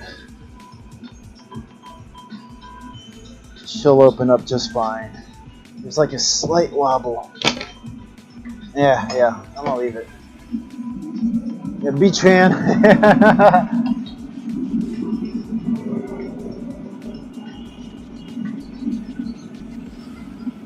I live on the south coast. All year sea swim. Ooh. Fun for fire and ice, not much snow due to the sea air. Ah. I mean, that's nice though. If you can go to the sea and swim all year round, I'll take that. That's gold right there.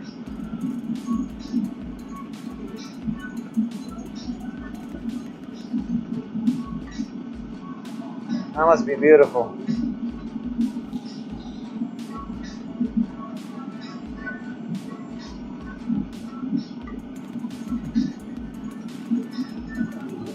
What kind of work do you like to make, Tracy? I do make a lot of vessels, as you can obviously tell. But my favorite thing to make out of vessels is horns and like sculptures, large installations. Similar to Chihuly, but different than Chihuly. I like making more intentional figures out of it. Although, the one installation piece I want to make, the grant for it didn't get approved, so it'll be a little bit longer before I get to make that one. Those pesky chatters on YouTube, Lois.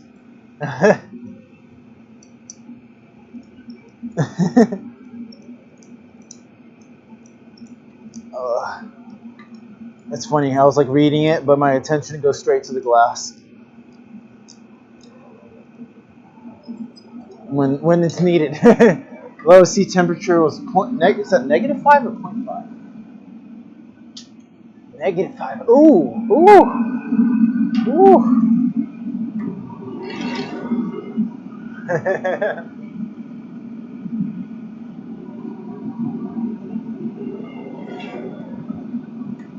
That's cold. So it gets below freezing in the water. Wow.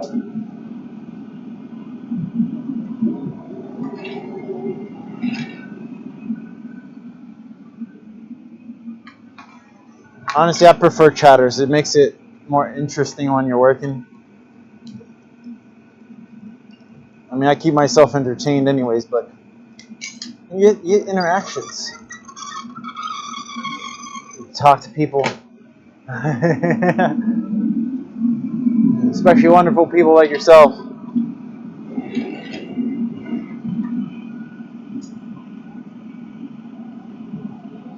Alright, I'm going to try to remember to show you all this amethyst color. Because I've dropped at least 3 clippings into this bin. And I'm curious at what it looks like, and I haven't even looked at it yet. So after this piece is done, it's only like, what, 3 shaping heats max? We'll have a look at it. It's a Reichenbach.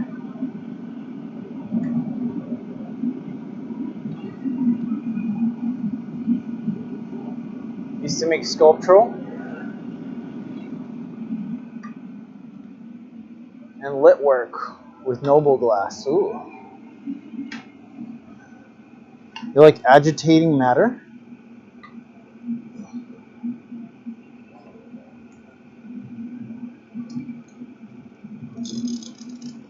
There we go. Now I can open this baby up next to create light. Oh, me too. Me too. I love playing with light. Oh. Currently, vessels in Daub furnace is small, so little bottles and glasses and pendants. I feel you. I feel you on the small furnace, as you can see in the Assist 2-seaters. That's awesome. So you've been feeling me. I've been talking about like light messing with the optics, and light and glass are the best. Yes. Yes.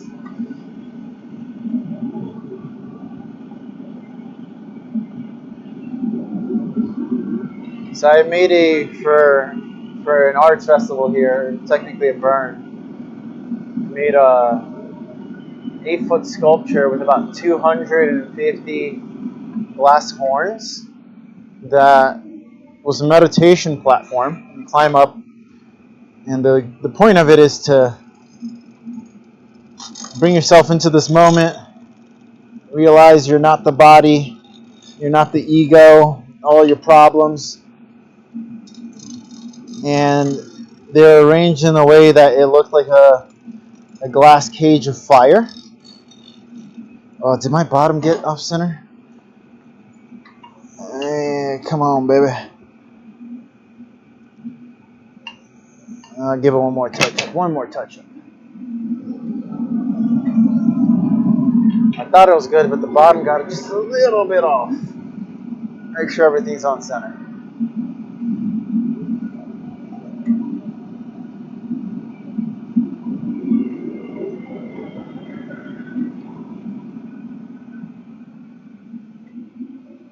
Yeah, I'll show you a little video of it. As soon as I'm done here, I'll pull it up. It's on the YouTube, I think, part of it, but not the best clip. The best clip, I think, is only on the Instagram. But I'll pull it up so you can see it in just a second.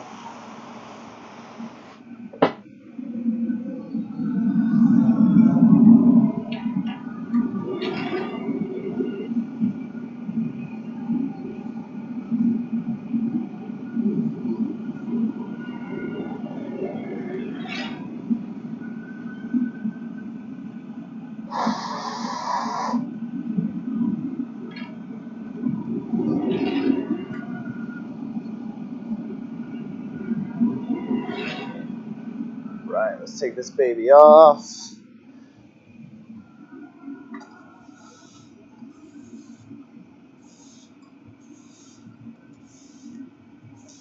Yeah, so it had lights behind it that were RGB lights.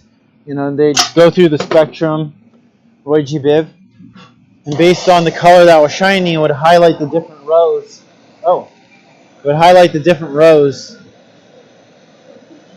So the horns were RGB, red, orange, yellow, going up to purple. Each color representing the chakras. And, you know, when red would shine, it'd highlight the red row, and so forth. It's pretty much my favorite sculpture I've done so far, but I've stopped installing it. I have all the pieces for it, but it is so labor intensive to install that I haven't had any place that has had either the funds or necessity or event long enough to warrant having it installed there. Yeah, I'll bring it up. And then I might take a quick break. I've been blowing glass for 2 hours. That went by really fast. That's what happens when you're having fun, right? I'm going to pull up the Instagram. There we go. And I can show you there. Yeah. So this is the top view of it. You can see it changing different lights. And you can see all the horns around there. I needed that white area there needed to be covered. I didn't cover it for some reason. And then I eventually did this here, which was an altar with 7 murals around it. And you can see the horns. I used the same horns, but I put it around a pergola. And then there's strips of light going up and down the poles, and they also light up, highlighting the different horns. Also another chakra installation. And we put an altar in the middle with incense and offerings and stuff. And then the murals are root to crown going all the way around. And there's words written on each one invoking the emotions that inhibit the flow of energy at each chakra point. I really want to find the images real quick for you of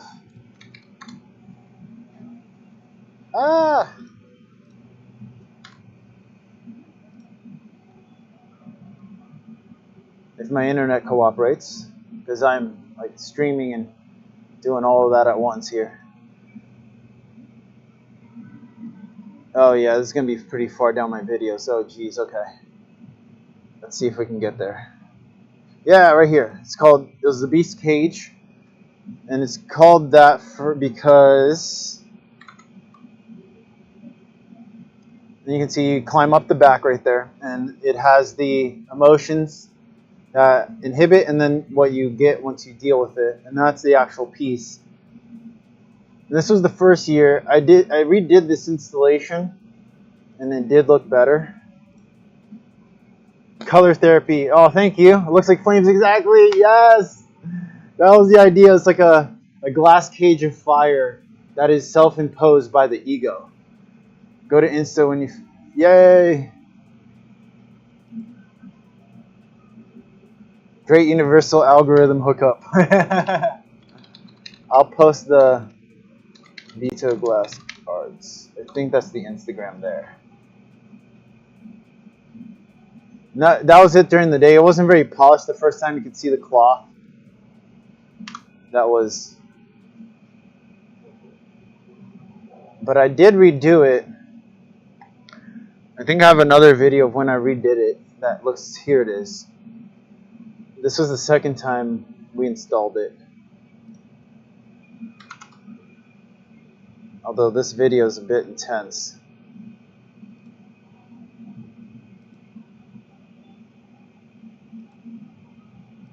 There we go.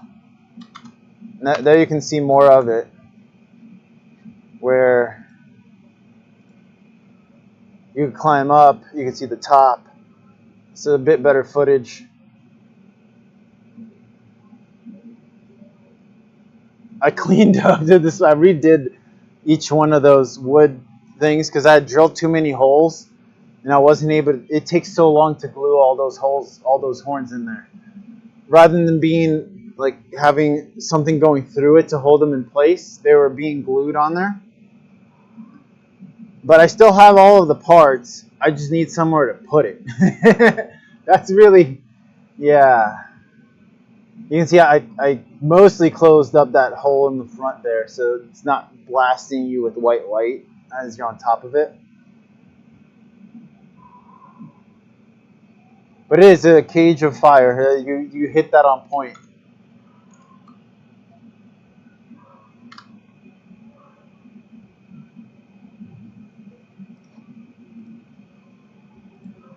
Woo.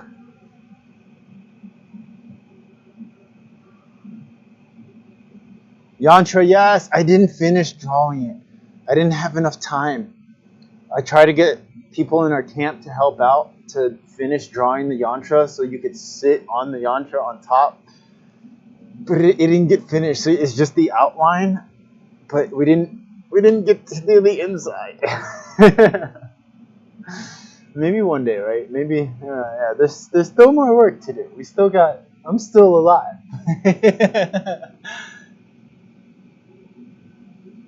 All right, we're gonna get right into it, but I gotta put some music back up.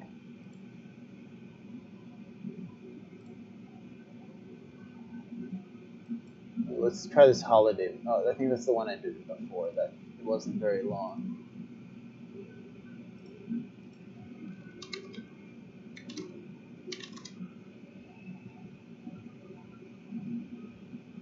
But at the moment, I'm looking for somewhere to take the installation.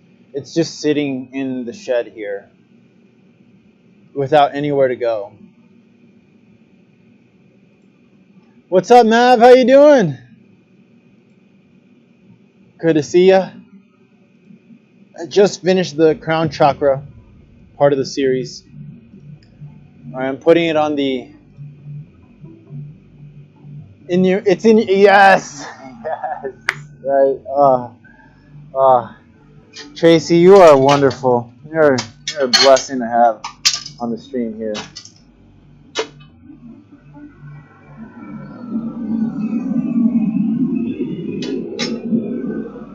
I appreciate like-minded souls here.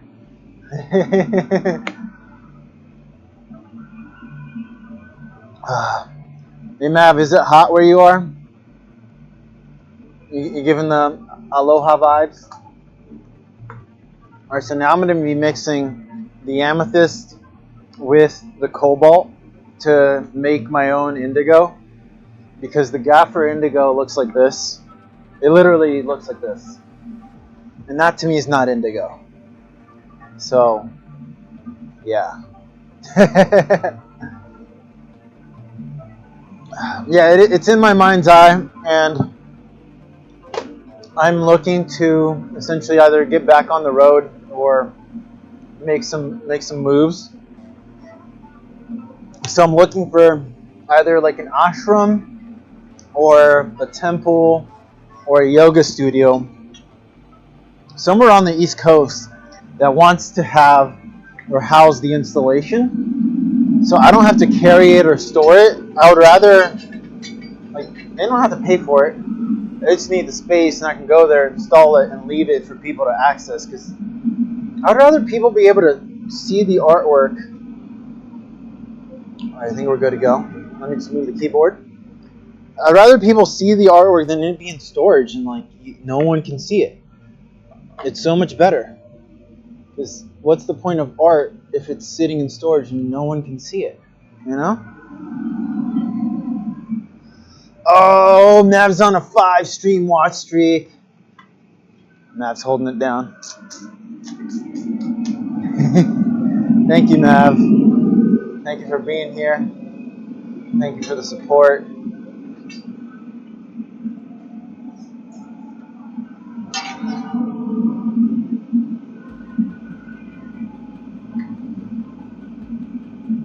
So yeah, we're going to do the third eye. The seat of consciousness. The point of self-realization. The mind's eye. Hey, yeah, hey. Uh-huh.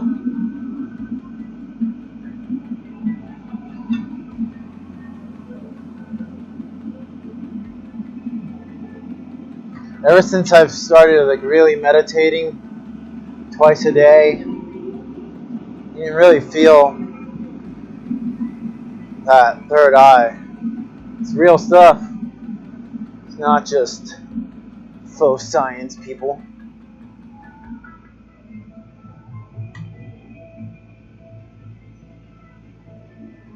What you up to today, Mav? Okay, I'm gonna go blue first to lay down like a base coat of the blue. And then I'm gonna put the purple over top. And I totally forgot to show you what this color looks like. Check it out. That's the amethyst. Wow, you cannot see it. Let's show you here on this camera. You see it better? It's not capturing the color very well. Maybe this one? It looks light. But yeah, that's definitely a lot more purple than the other ones. That's a lot better purple than everything else Gaffer has other than hyacinth.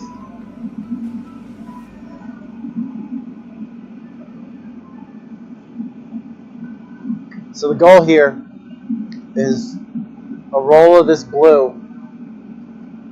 I'm going to give it a roll on the marver to flatten it out so it covers more surface area, and then I'm going to put 2 rolls of purple over top of it to basically create my own indigo.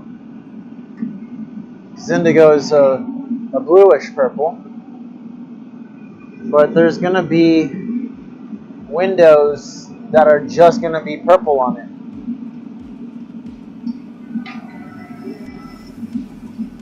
So you can see it helps smear it out.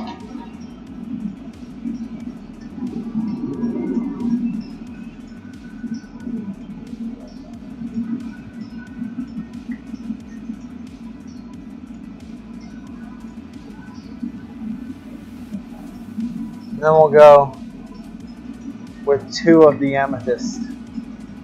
Cobalt and amethyst. I do prefer cerulean over cobalt, but I have this cobalt and it's F2 rather than the F1 of the cerulean I have. And I feel like it's going to give me a richer saturation. Ah. I gotta move this because this, there we go. It was doing weird things in the chat there when I pressed the button to switch cameras.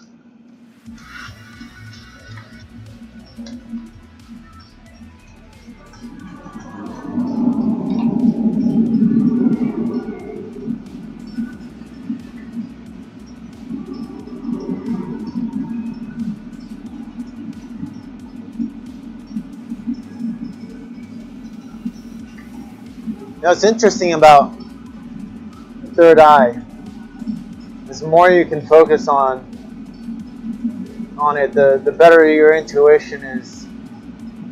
The more it shatters the illusions,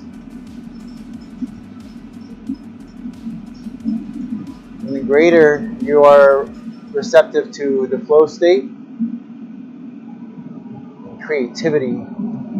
Although creativity is, lower in the chakras, but in the sense of like intuitive creativity.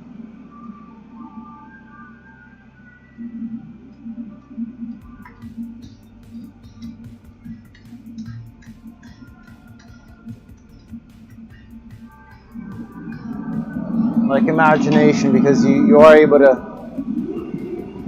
visualize in your mind's eye.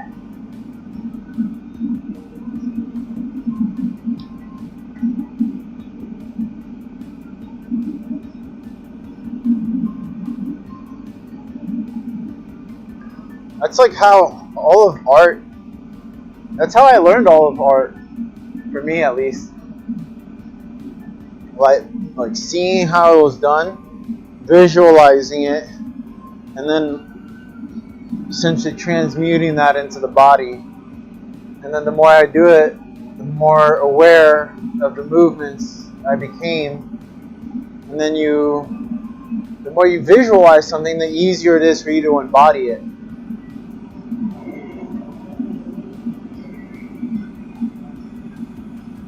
Why do I feel like I need one more roll of the purple?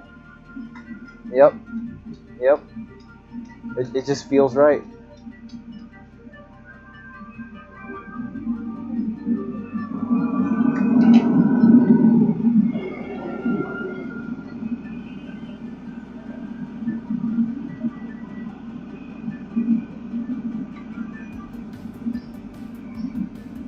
Do you dream artworks? Yes. I do. I wouldn't even say dream, because I like how you put it in quote, because even in like a waking state, it just comes like when I see it and it's there, and then it's just like taking it from there, then boom. Yes, absolutely.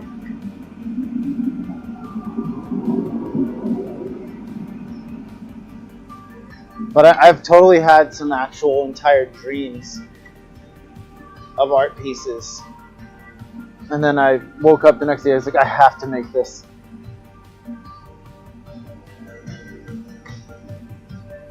There's a piece on my site, is a triple incamo that's similar to the dream I had of it. Although the exact one, I haven't made it yet.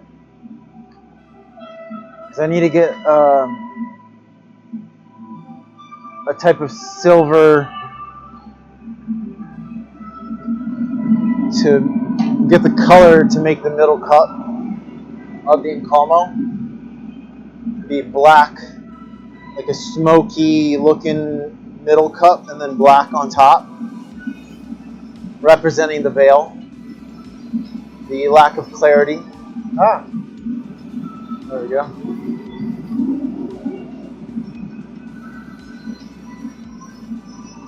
And I honestly can't help but do. Did I go into the purple? No, I didn't. We're here. I'm like, did I hit the Heliotherp?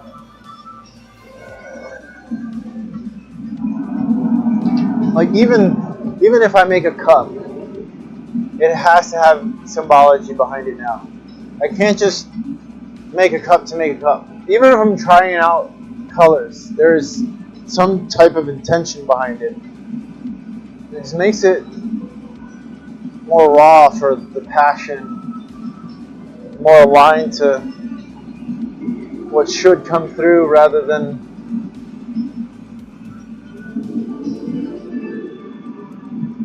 creating just for the sake of creation. I like to have intention behind it. So like if I'm gonna take the time to make something, I want it to mean something. And then those who seek to understand more about the work will want to. Although just looking pretty is good enough for some people. But making it look pretty and having meaning, that's the way I like to go. Yeah, my dreams have been getting exceptionally potent recently. I will basically, there's that camera.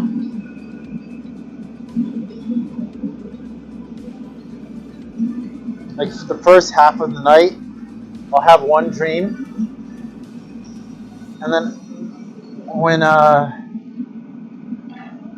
like 2 something in the morning, I'll like lightly wake up or the consciousness comes back, and then I'll have like my second session of dreams.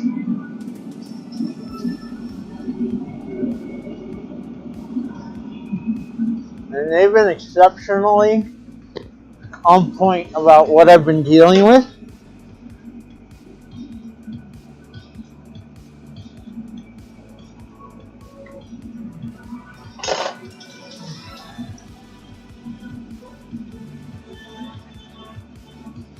Very powerful dreams lately.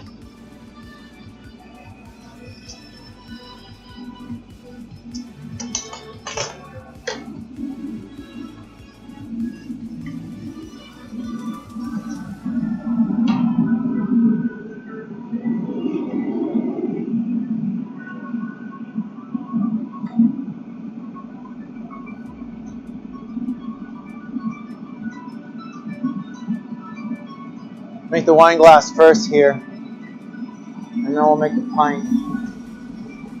Well, I should have made the pint first, but I don't think I have enough glass for the pint right now.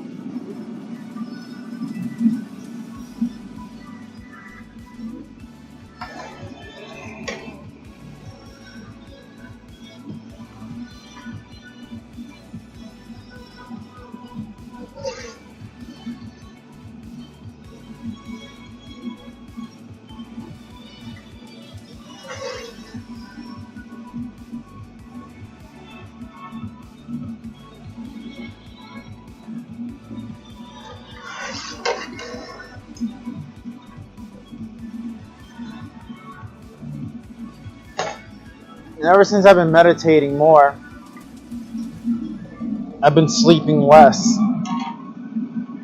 I went from needing 7 to 8 hours of sleep to only requiring 5 to 6 now.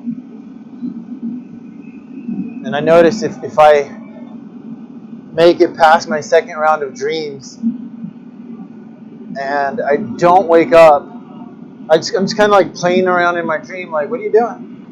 You know, you could be awake right now. You could be conscious.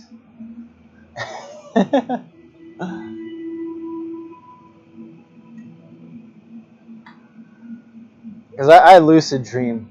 Like, I will control the crap out of my dreams. Like, if I don't like where it's going, I can be interesting to see Solo Wine Glass. Oh, yeah. I had to learn how to work solo. Being on the road by myself. I'd have my partner, she'd be running the selling booth, and I'd have to do demos by myself. So I got pretty used to it, but like, it's so limiting. Like, I like making fish. Making bigger stuff is hard too. Like, bringing yourself your own bits solo, I've done it, but that's tough. Next week we're doing like the blue furnace, and hopefully Phil will join me for that, and then maybe we can make some blue fish.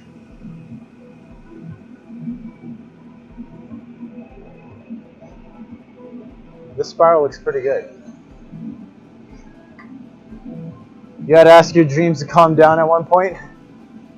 Too many in one night, yeah. maybe that's why I only have 2 dreams a night that I can remember. Because it was just too much.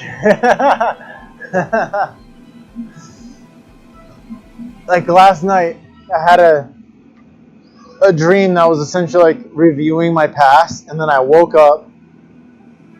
I got on my phone real quick, and the first video on YouTube was exactly what I needed to watch. It was like a 20-minute talk. I basically like was sleeping while listening to it, passed out, and then I had a dream that was basically like guiding what to do and how to, yeah, only solo when with wood fired, as can knock off and heat while adding punty and bit of, yeah, huh. I didn't think about it like that. Now, when you're doing the wood-fired furnace, do you need to like re-add wood to the fire while you're working? Or like, are you able to have enough fuel so you don't have to touch it while you're working on a piece? I've never worked out of a wood-fired furnace. That's pretty cool. And also more sustainable. Because like we're still relying on propane,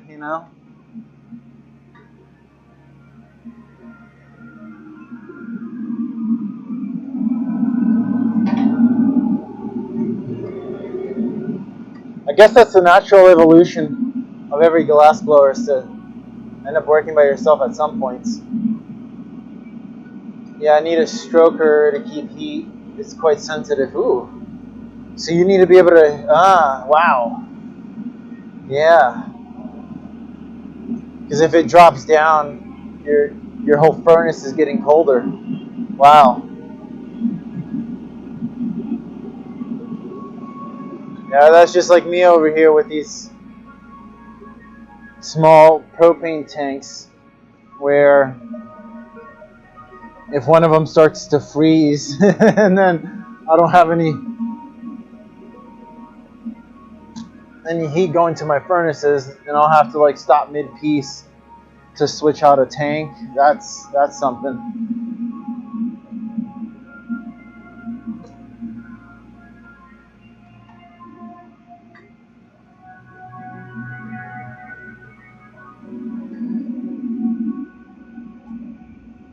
Alright, that should be plenty for a wine glass. Don't want to get it too big.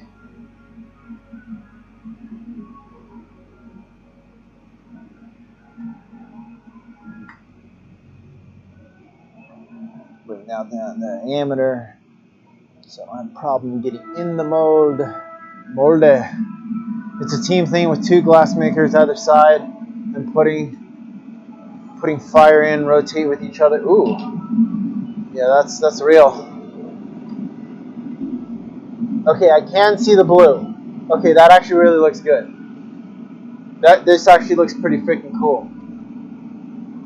There's really big blotches of blue that are going to be interacting with the purple. Oh, I'm excited. I'm excited for this third eye.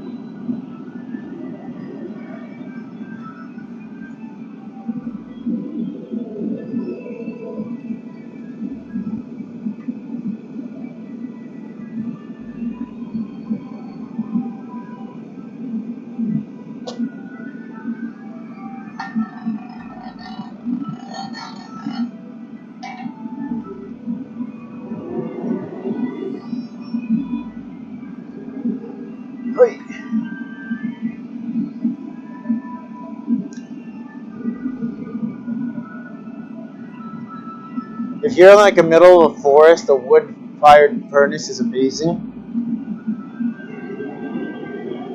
How much wood do you go through? Because like I'm sure you have to have that thing like running overnight sometimes, right? Like you don't turn it off?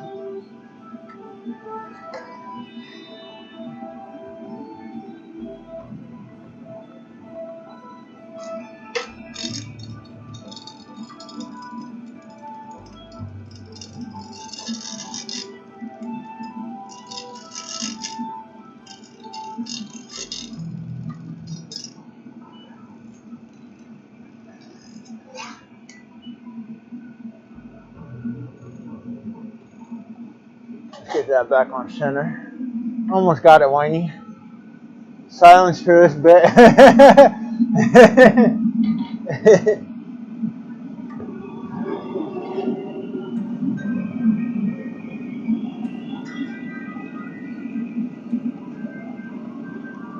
Like that's kind of the goal. Is you live in the forest, and then you're just replanting the wood.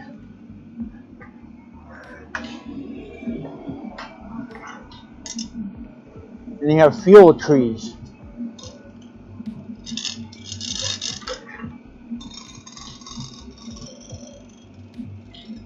There we go. That's better. We tend to not run overnight, and now it's tiring. We risk the crucible. Early starting, it takes about 2 hours to get temperature. Oh! Ooh! That's not bad, 2 hours. This thing here takes about 3, but at the 3 hour mark, you still have a bit of seedy glass, so it's not ideal. I'd rather run it longer, but I'm impatient. Like if I'm burning fuel at 3 hours, I'm usually blowing glass. What's up, Racing Kid? How y'all doing over there?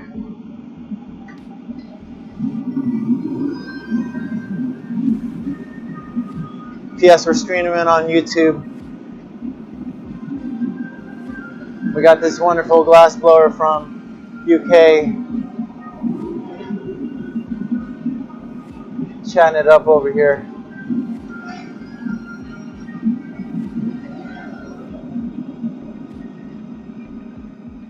Alright, let's put this base in.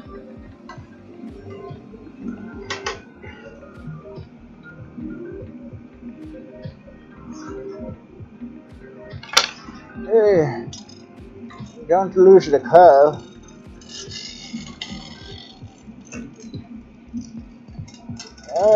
Changed cameras on me. That was an accidental button press.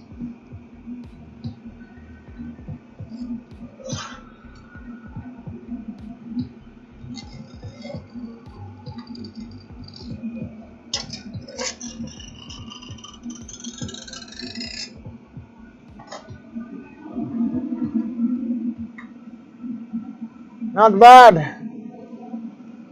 A lot of it's fallen wood, but some is better than others. You get a bloom on the glass. Yeah, I've got to open the studios next couple weekends, and I had to get my car fixed today. Oh yeah. Well, I'm glad you get a day off, because everyone needs a break. My day off was pretty much yesterday. I was still sore from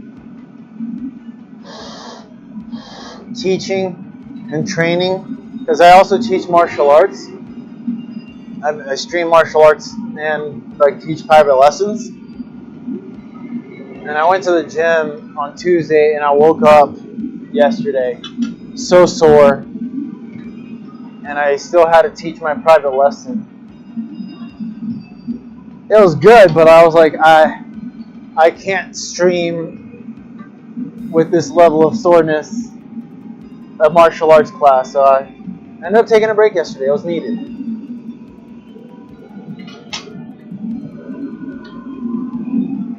But I'm going to be streaming some meditation yoga and martial arts on YouTube and on here as well. Sometime, I don't know if it's going to be tomorrow or Saturday or Sunday.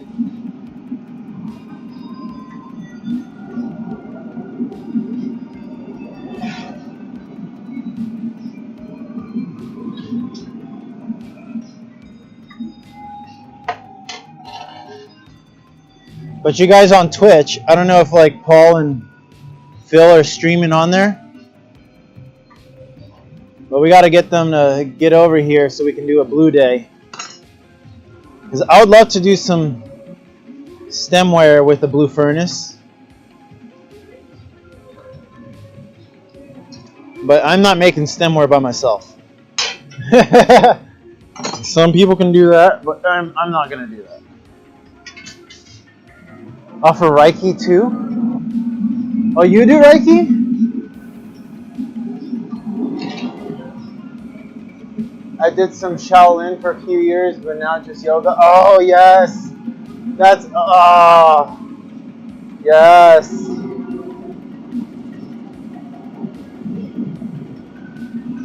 That's beautiful. That's beautiful.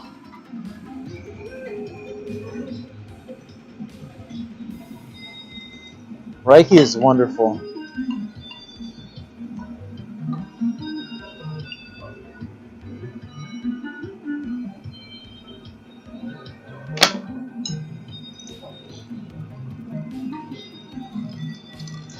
Oh, come on, bottom. Yeah, get on center. There you go.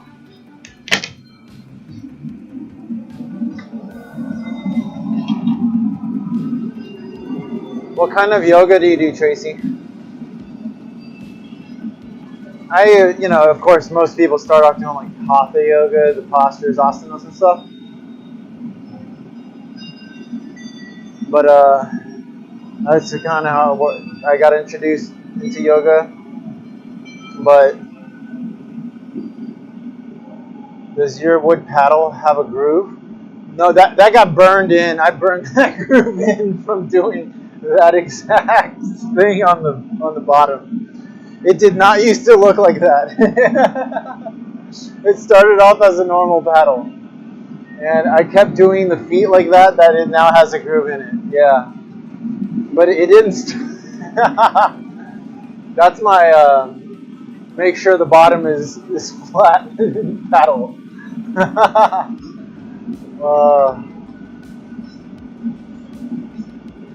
It's working well, right? I love that thing. I try not to use it for anything else because I know at some point that part is going to break. You know, I'm just going to be like, now I have to do that to another paddle.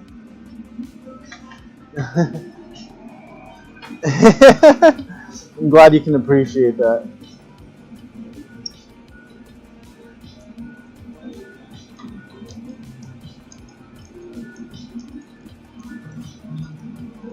Yeah, this is my grooved paddle.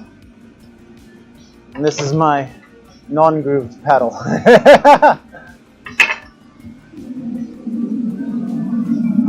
Yes, you should. You should. It works really well. I mean, you can just notch it off, or just like start pressing at the same spot on the paddle, and it'll. Oh, that's good. It works well. I mean,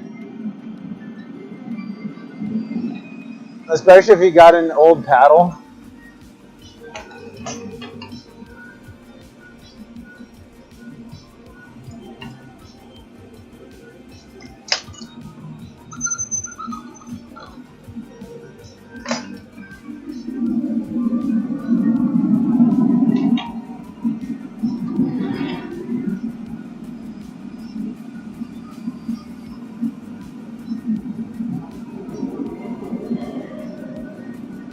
Oh, I'm excited for this color. I'm going to try and show y'all before I break this thing off what these colors look like. But, yeah, because it's like 2,000 degrees, we might not be able to do that as well. It's a thing. It's a thing. Anything at 2,000 degrees is just going to not look like what it's going to look like at ambient temperature.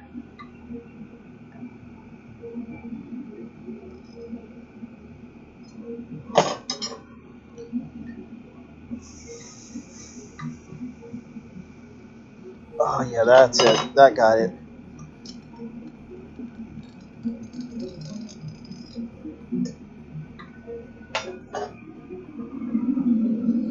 Let's see. You can kind of see the blue. You can kind of see it.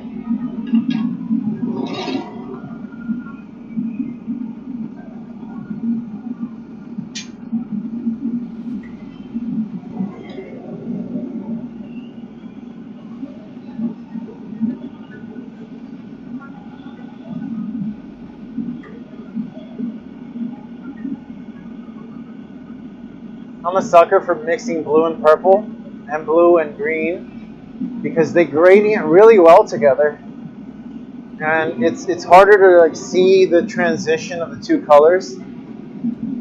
So I'm excited for this. And especially because the cobalt dots were huge. So you won't get the speckling effect like you do with the like a F1 fret. It's just gonna look nicer.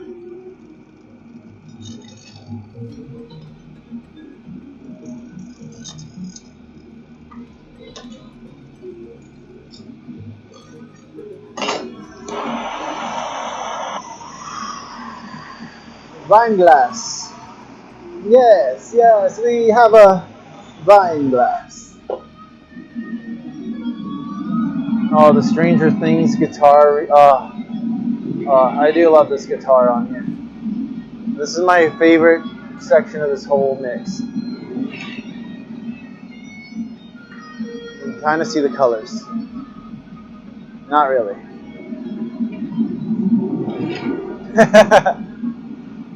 Let's put this thing away.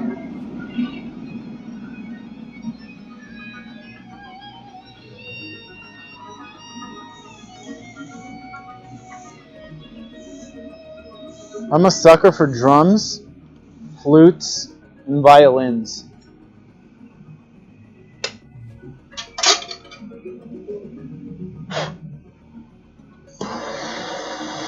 Thank you.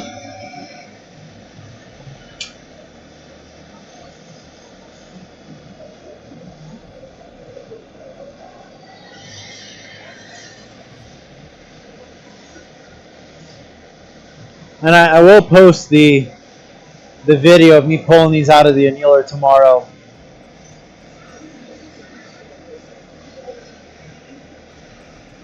So you can actually see what the color looks like. I've been doing a pretty good job of being consistent with the media creation.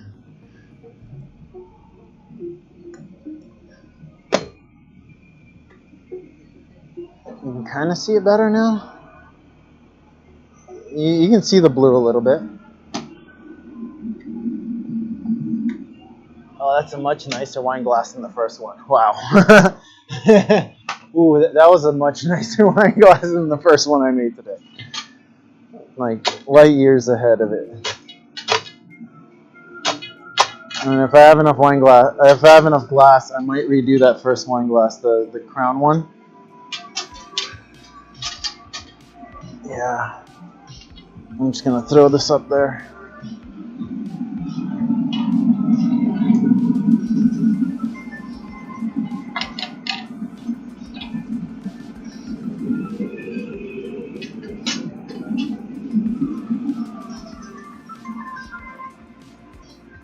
And we're gonna do the pint glass.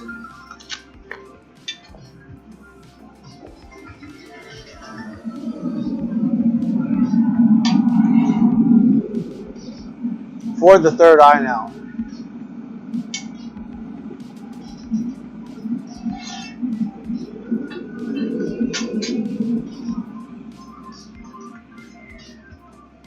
Oh yeah, I was getting hungry.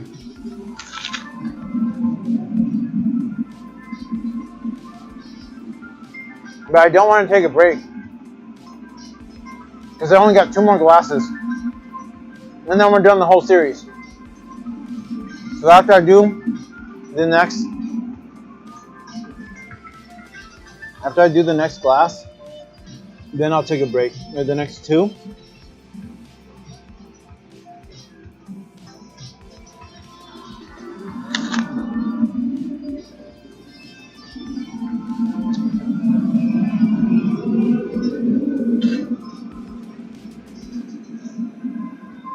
Oh yeah.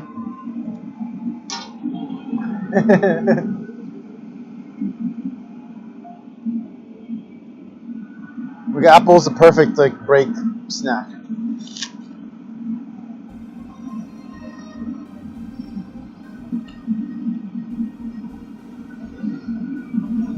Oh, I forgot to take the sticker off.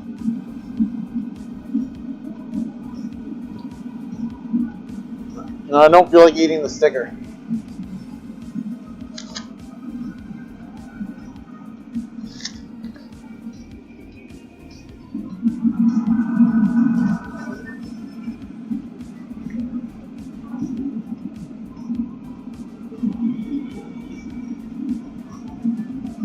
Oh yeah, now we have enough for a pint.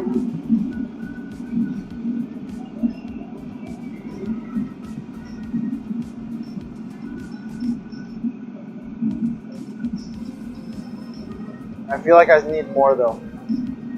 Yeah, I need a little bit more. Just a little.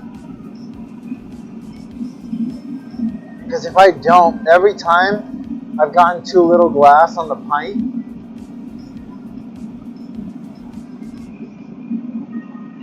it has the color blows out.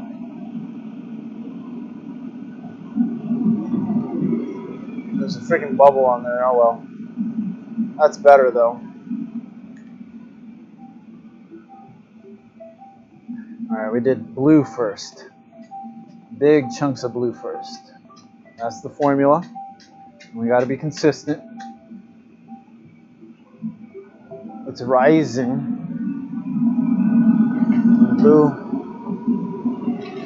Blue's first on that scheme.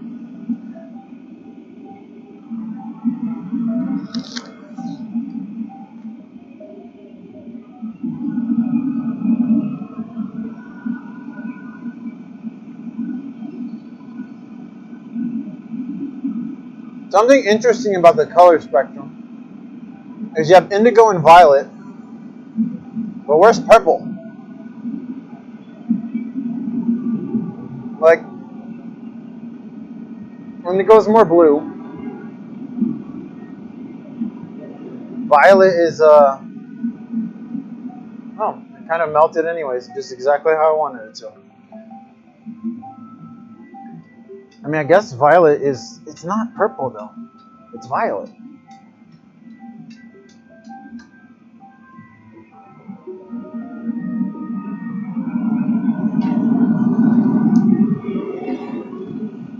My mom, before she went to Brazil, gave me her violets. So now I have some violets sitting by my window.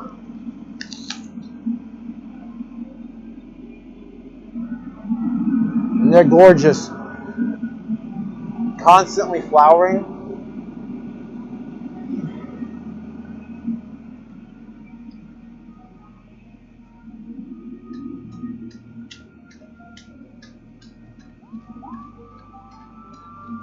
We got space-themed Stranger Things music.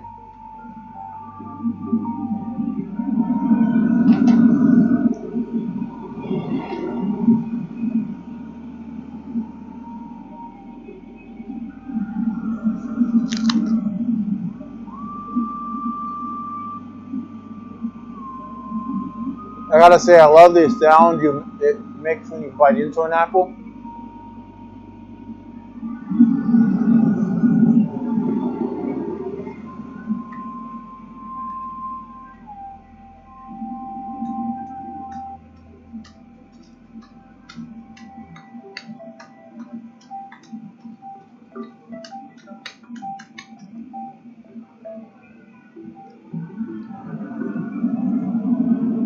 Violets are a deep color. All right. And she gave me two different kinds, but the The second kind of violet that she gave me hasn't flowered yet for some reason. She told me that that specific one was not flowering as well.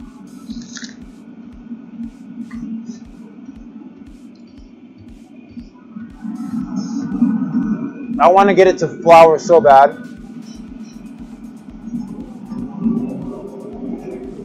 The other two have these white leaves on it. I think that was 3. Yeah, I think that was 3 rolls. I think we're good. Oh yeah, we need to go accent color.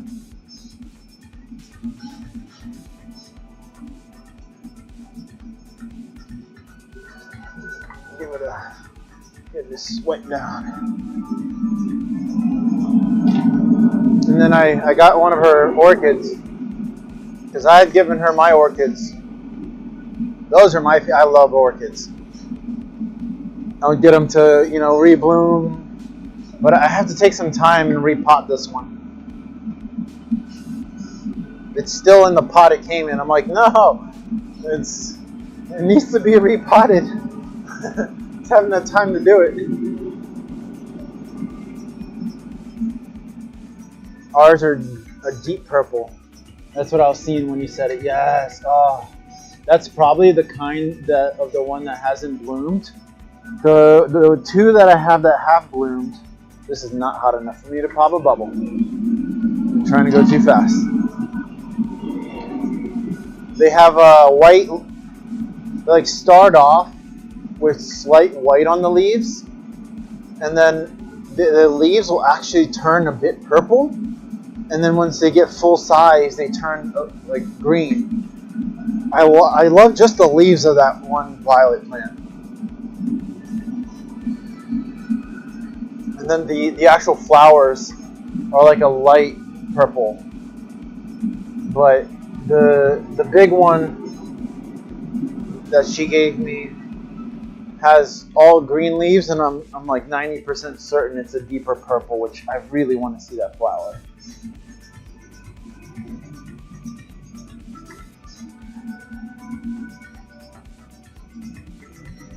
I'm a sucker for flowers.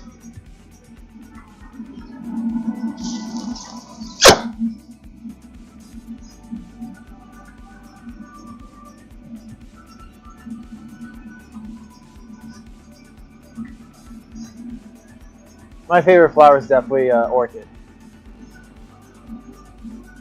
Don't ask me what kind.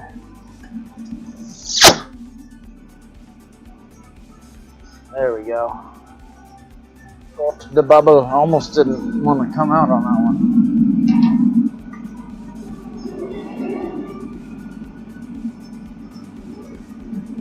I was too focused on my apple eating, maybe.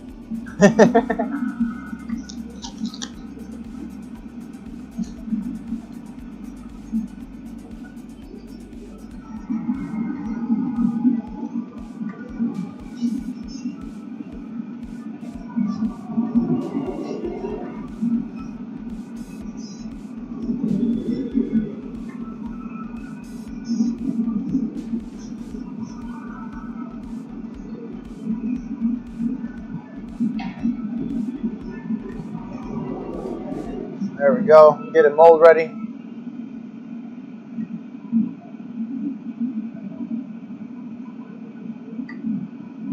So I think earlier this week we did an experiment trying to make a piece out of all 3 of these colors.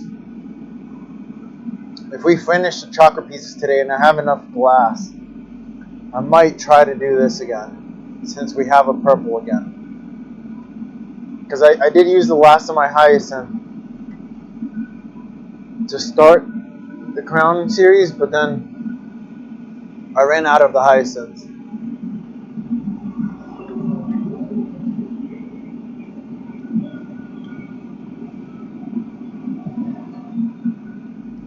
Another one of my favorite glass colors is saffron.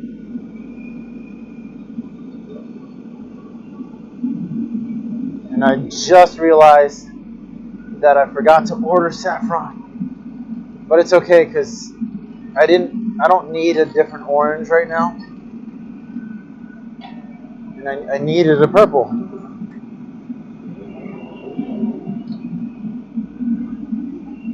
And I ordered black, Iron Maiden, and scarlet red. I was pretty much out of the scarlet red and black.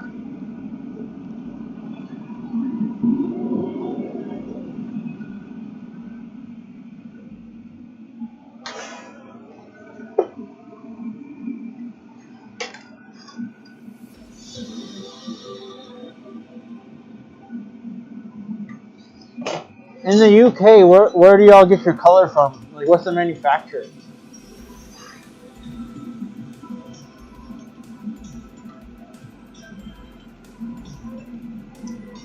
Here we get Reichenbach, Gaffer, and I think there's one more.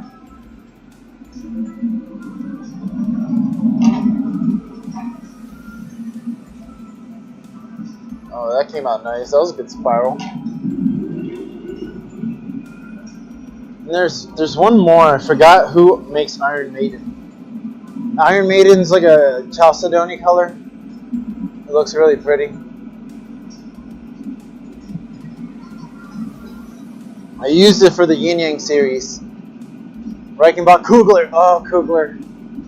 They're so good. I'm using Kugler clear glass. Oh, y'all have, of course you have glass. Yeah, that's right. They're from like Australia?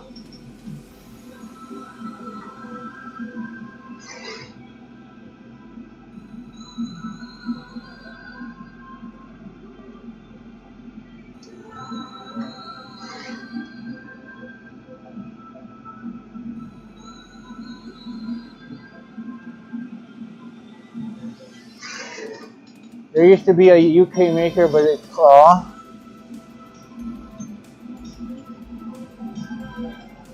I do like Kugler Clear. Ever since I switched to the Kugler Clear glass, the quality of, like, I've been getting less seeds, less issues with annealing.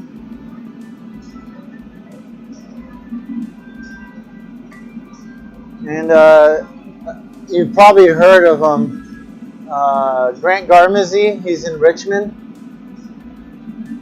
He did the whole color catalog for Kugler. He's working on a big Raptor.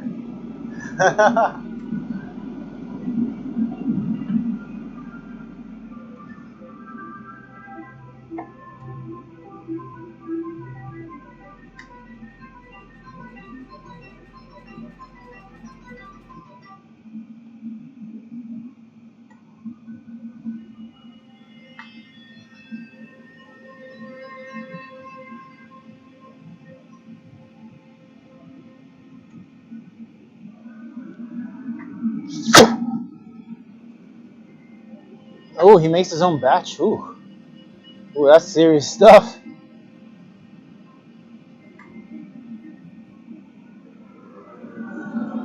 That's that dangerous stuff.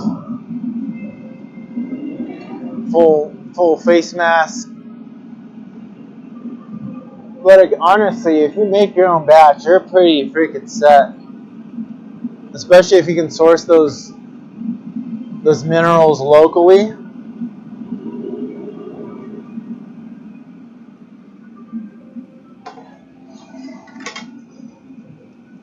And then you're not as reliant on supply chain issues to get your clear glass. I met these guys down in Florida who make their own color.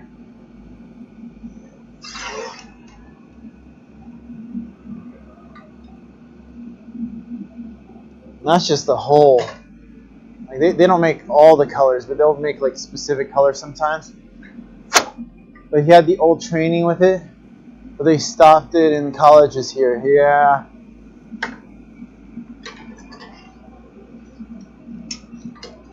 When I was learning in college, the school, we were doing batching on a furnace. But we would buy the batch, of course. We weren't making it.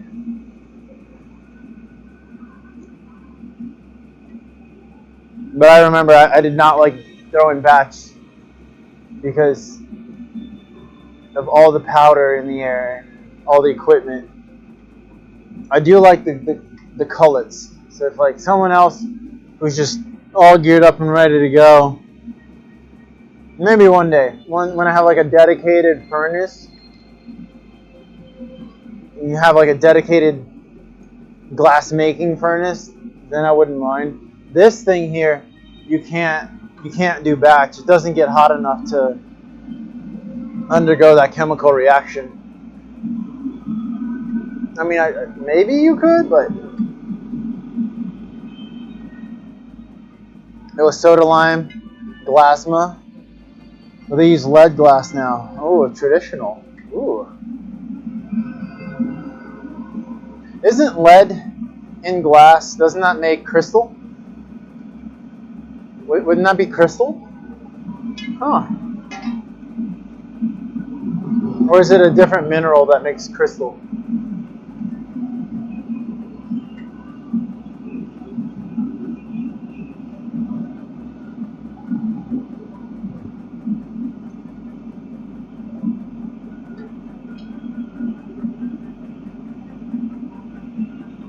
Yeah, it is awesome.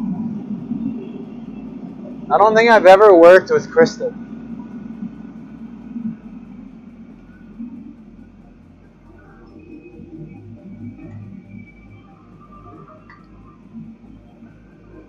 Because there are different properties to it, like working wise, like holding temperature and workability.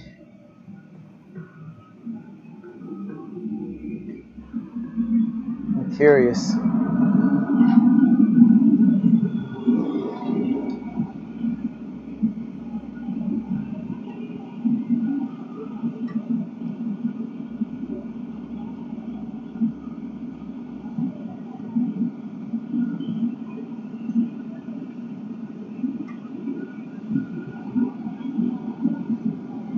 Ooh, the sun's going down. You can feel the temperature starting to drop.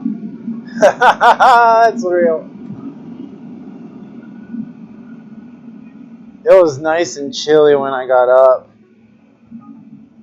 I was too comfortable to go and meditate outside when I got up, though. I prefer meditating outside in the evening meditation.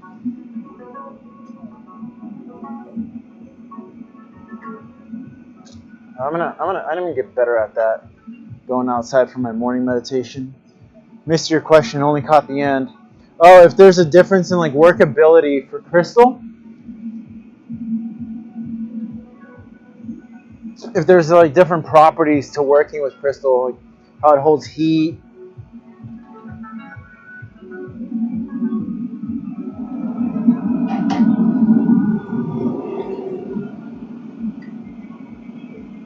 It works longer. Ooh. Oh. That's awesome. I didn't know that. I like that. I mean, who wouldn't love to be able to work longer on glass before it cools? That's awesome.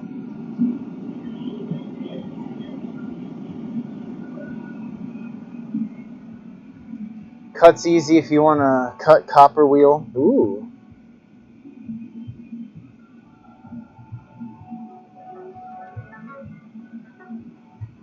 So you can get those more intricate cold working patterns easier on it.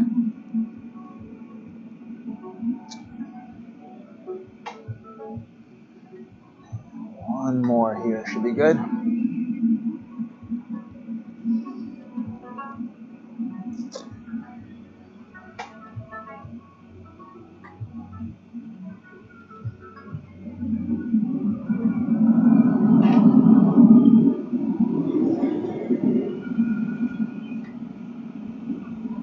I think it's a little bit too wide to go in this mold. I'm just going to have to bring it down just a little.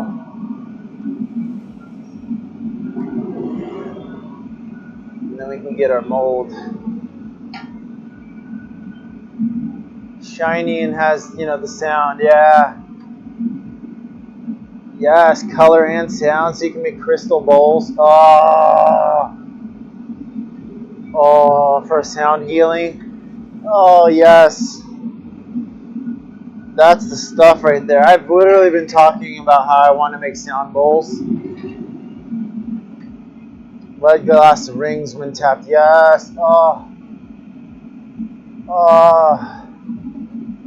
Now I want to work with crystal. Sound, light, and glass. That's yes. If you like, instead of those rings, if you could have a light under it, so the bowl would be lit up, and then you could ring it. Oh.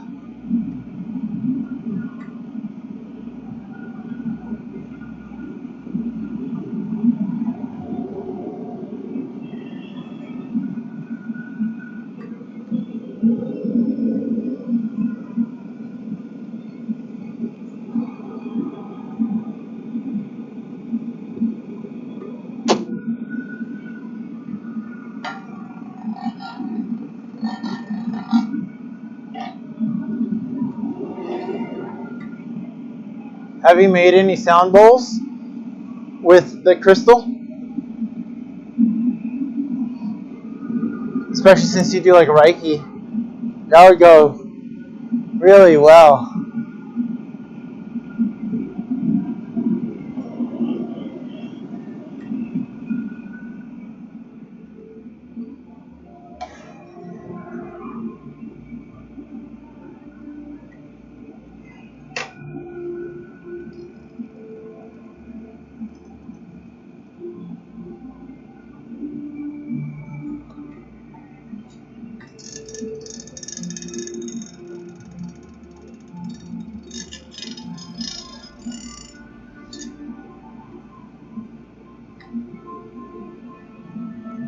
Yep, but small. I'm looking to get wood molds done. Ooh. Maybe some light language on it. Oh. Yes.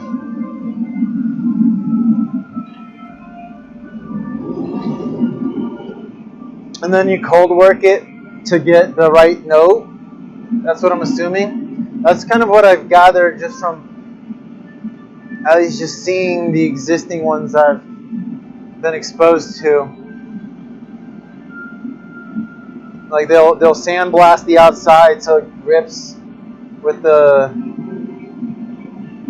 whatever tool you use to play it. And then it looks like the lips are always ground down.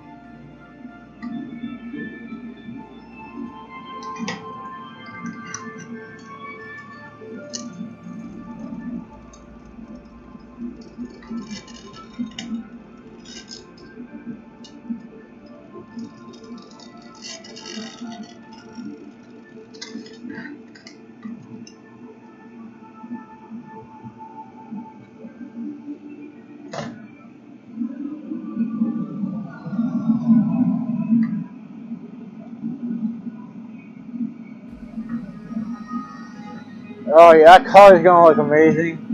I'm excited for that. The lines came out nice and deep on this one. I think there are different materials. But yeah, rough edges, sandblasted. It's a different sound. Because you could have like a different knob material that still grips it and rings it and not have to sandblast it. Huh. I appreciate you sharing all this because I've been like so intrigued in sound bowls and crystals, and I've never gotten the chance to work with it. So I really appreciate that.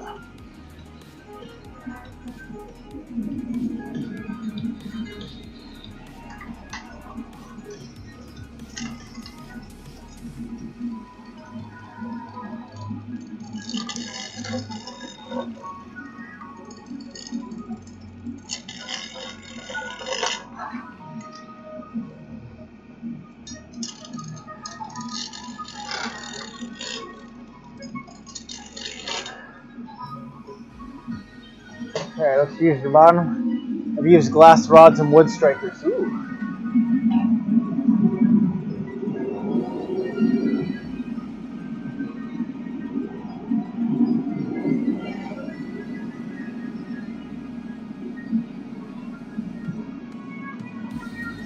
It's interesting as the daylight goes down, you can see less of the color as I'm at the furnace here.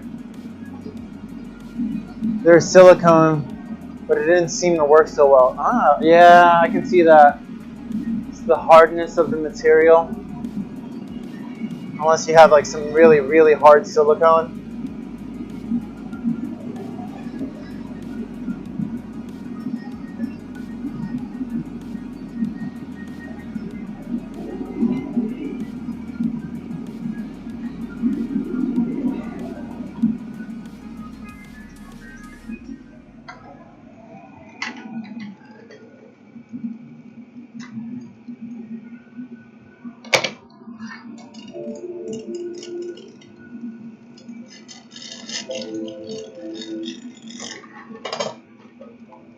Oh!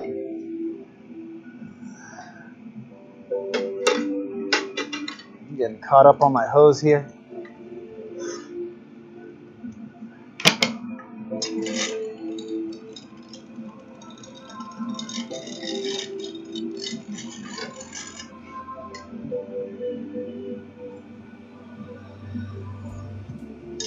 Rattles more shamanic in sound. Ooh, have you ever made glass rattles? No. What? How do you get the stuff inside of it to make it rattle? I'm curious. Like, do you do it post, like once it's cold, and then you can cap it off with like a cork or something?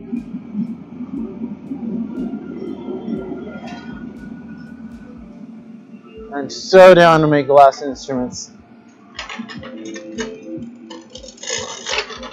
So check this bottom. There we go. Yeah, that's better.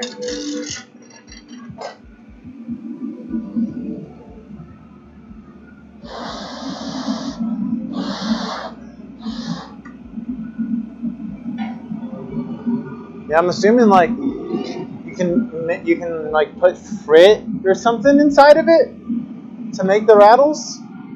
So you have like glass on glass sound, or would you put a different material inside of the rattle? That's curious.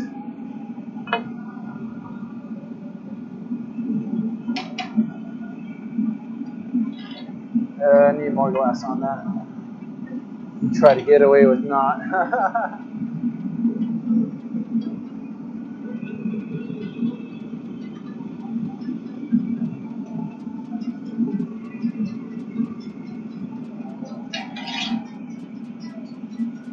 I've seen two styles, bowls and added heat.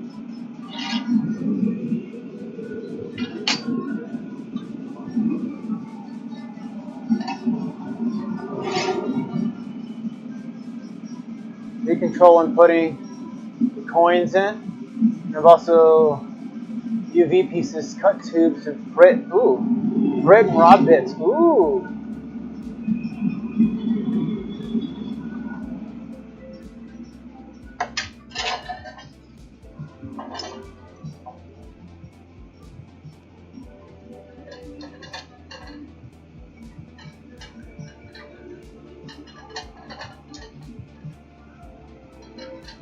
I'm wondering if you can make like a glass ocean drum with that same concept. You make the barrel of the rain drum and the interior of the rain drum out of glass, and then you can use a different material for the UV glue. Ah, UV glue, okay.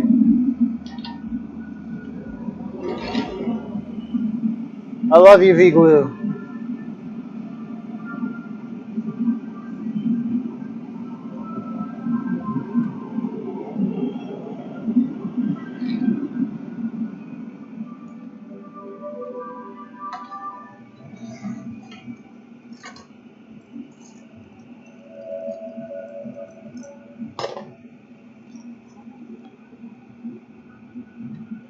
Hey, I got that one pretty on center.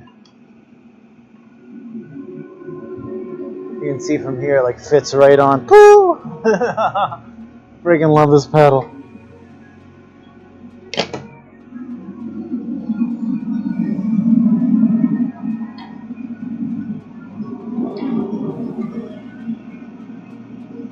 I like the idea of doing it hot though. Yeah, right? I mean, if you can do it hot, I'd pick that all day.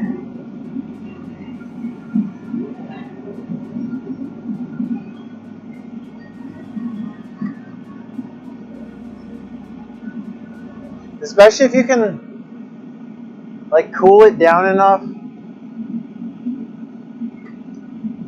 so that whatever you put in there won't stick.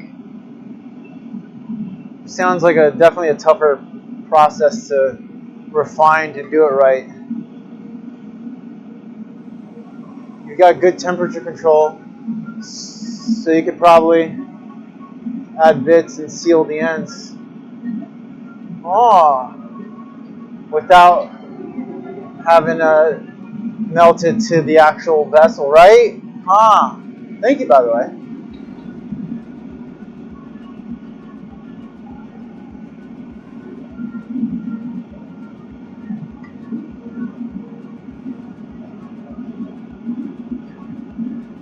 I'm really excited to see this color come out. Like as I'm looking through it this way, I can see both the purple and the blue at the same time.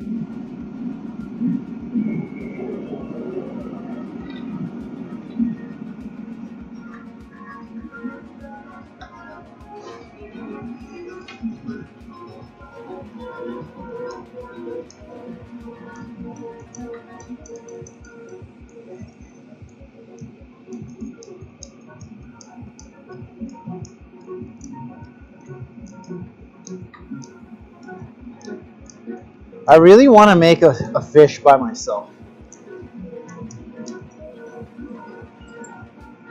I love making discus fish from the Amazon.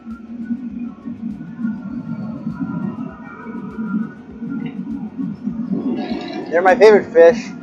They look like plates, and they're flat so they can swim through tree roots to avoid predators. But adding the fins, it's like 1, 2, 3, 4. It's like 5 bits, and then the eye, and you have to punny it. I've never tried it by myself, but I don't like waiting for other people to make fish, so I might.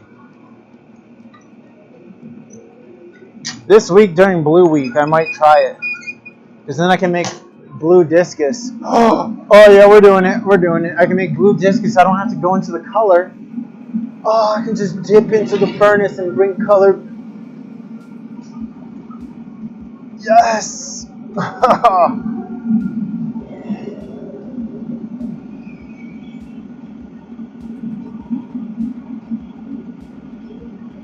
I can finish my wall series of discus.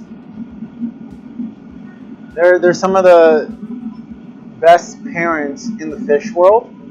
They'll actually let their young eat their slime coat as food until they get big enough to be able to consume proper food. Of course, once they get big enough, that's like y'all are on your own now.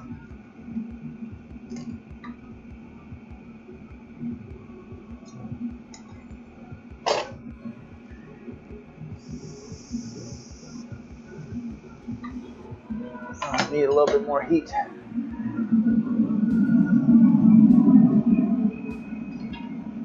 Yeah. Let me see if I can show you this color.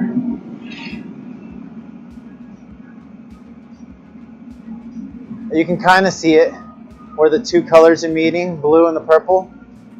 I mean, it's going to look way better once it's cool, but you kind of see it. It's going to look good. It's going to look good.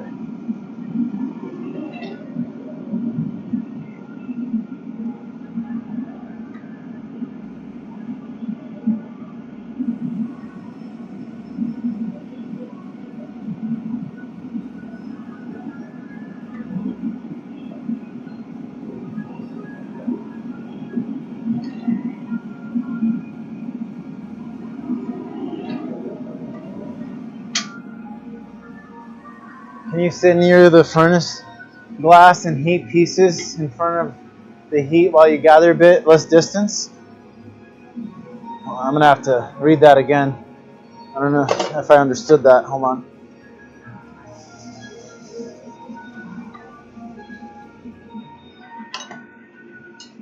Can you sit near the furnace glass and heat pieces in front? Yeah. I mean, I've been able to do have two pipes in my hand while I heat the bit and flash the body. And I could always put the bit, I don't know if you can see it, but to the left of the furnace here, there is a box that is the pipe warmer.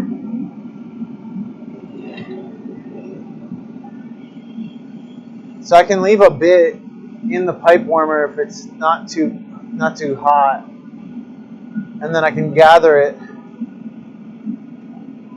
Left hand twirling glass in front of the heat. Yep, and then right hand gathering. Yeah, I can do that. Like hanging. Yeah, that's totally doable. The daunting part before was like having to go and gather color while I leave the piece hanging. But if I got like furnace that is a color already, and then I can make the whole thing blue and not have to worry about that part of like melting the color in while trying to balance the temperature.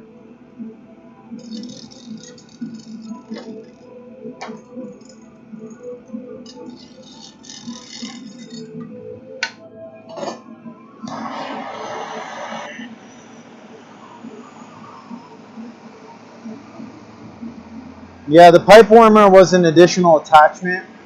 Thank you. What's up, Christy S? Christy. Wait, Christy S? Or Christie's?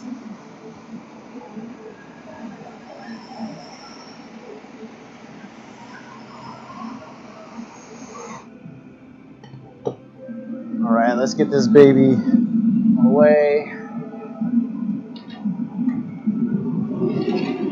I think this color is going to look beautiful. I'm really excited for it.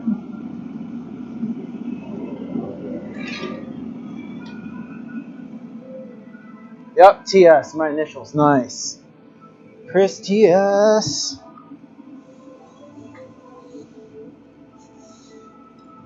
This is the third eye pint glass.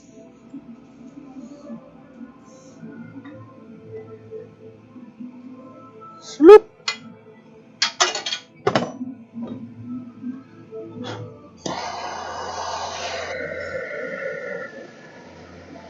I'm surprised this map gas torch has lasted as long as it's lasted.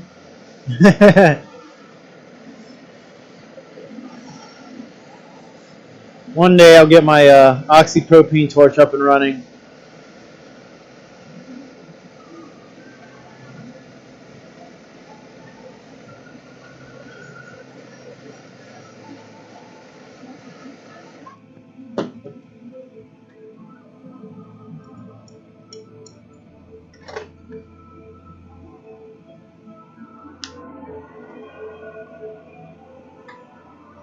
You can definitely see the blue, and you can definitely see the purple. And that is the exact same size as my previous pint glass. Yeah, I did it. With no measurements, like it is same height, same width.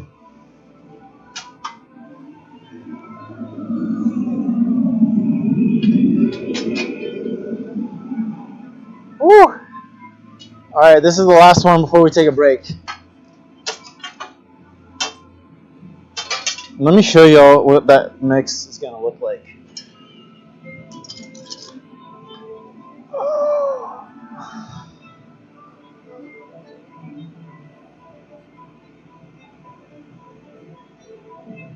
And that's the stretched out portion. It's, come on, focus. There you go. Oh, yeah. It looks like there's three colors because where the blue and the purple mix, there's a different purple. And then you get some spots that are just blue and some spots that are just purple. Here's a more saturated clipping.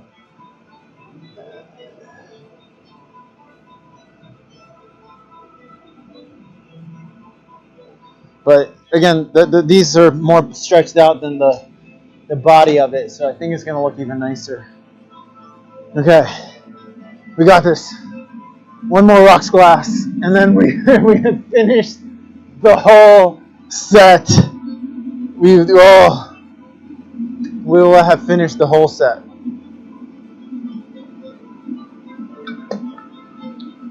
Here's something I just realized. I didn't do on my entire other series. I didn't do the exterior pattern. That second time I hit the mold, I've only been doing the color pattern. So the crown and the third eye have an additional textured pattern on the outside. So they're going to look cooler. It's more appropriate because it's like the two upper, more, you know. But I just realized that. So they're not going to be like fully all the same. It's like the two purple leaning ones.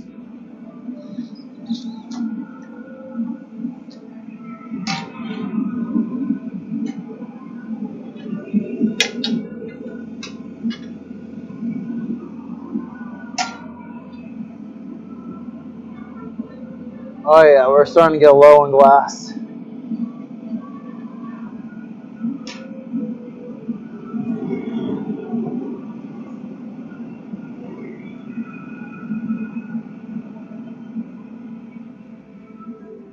Lotus Harlequin patterns, yeah.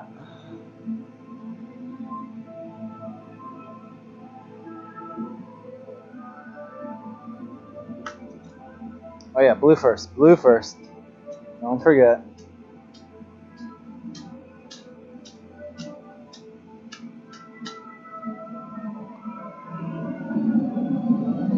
Taurus diamond, Harlequin colors. Ooh. So the problem for me is what comes to mind when you say Harlequin is Harlequin rasboras, which is a fish. I'm a total fish nerd. I don't know what Harlequin. What's a Harlequin pattern? I'm gonna have to look that up. Fire Mecca. I can't think of. I know what the Taurus diamond is. My fish brain. I'm like a total fish nerd, especially tropical aquariums.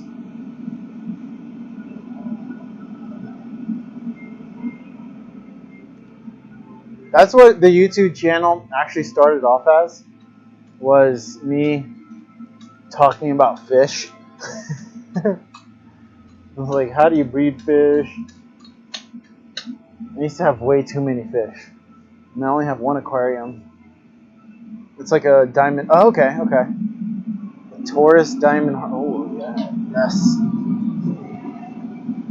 And I love putting that optic mold on the outside because of how it plays with the light. I mean, it looks so much better than just the smooth outside.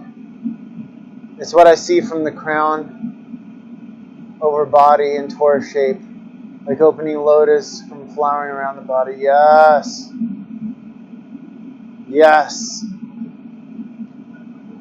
And I don't know if you've seen there's these drawings of the three-dimensional yin-yang.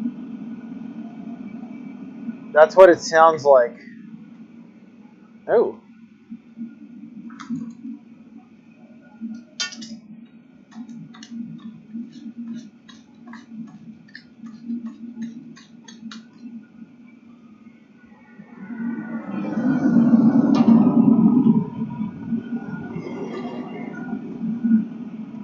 Oh, is that the end of the playlist? Yep.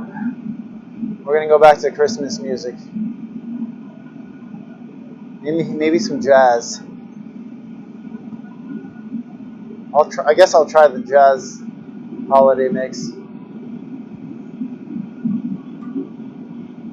Well, that Stranger Things playlist lasted 2 whole pieces. That was That was good.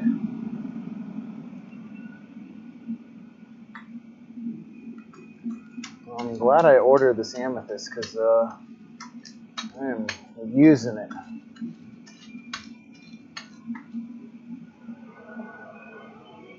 Shadow from 3D geometric shapes creating. Yes.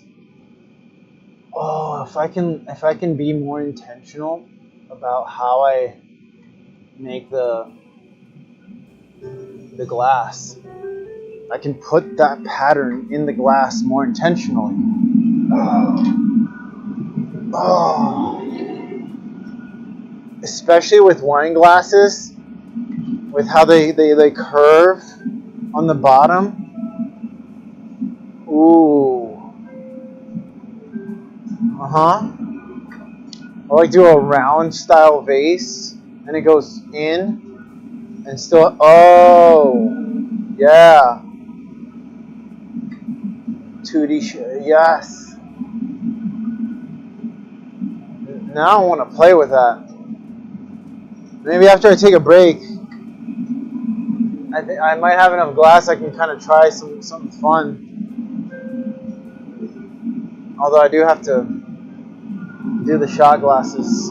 I didn't do at least one shot glass for the crown. Because I think I did a third eye shot glass already. So this is the rocks.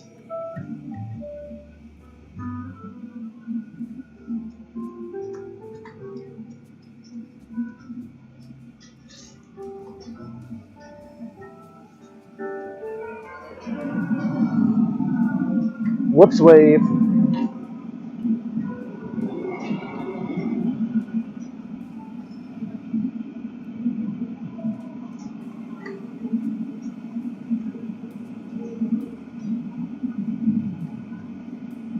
Yeah, this jazz mix isn't bad. It's nice and relaxing.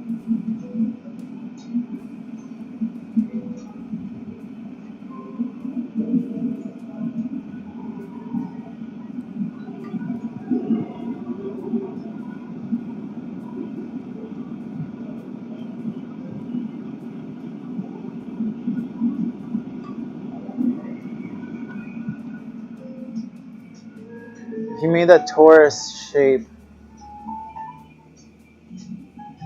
out of the horns, so you could go inside of it, almost like a building structure, and made it out of glass, so you could light up the whole thing. Ooh, I'm giving some ideas over here.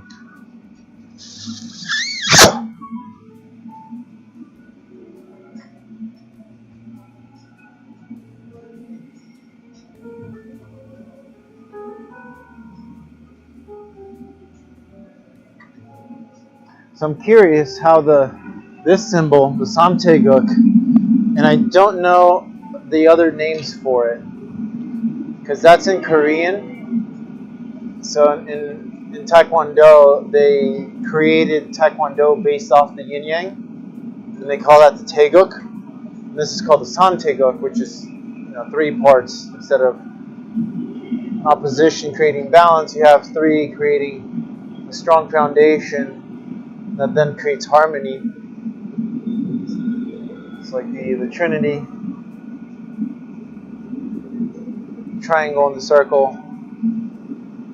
So I'm curious how this symbol would transition to a 3-dimensional geometric shape. I mean, you could essentially do it the same way because like it's all spiraling in. It's just 3 parts rather than 2. Huh. Then traditionally, it's done with the 3 primary colors: red, blue, and yellow. 3 flames journey, 3rd energy birth from 2. Yes, yes, yes.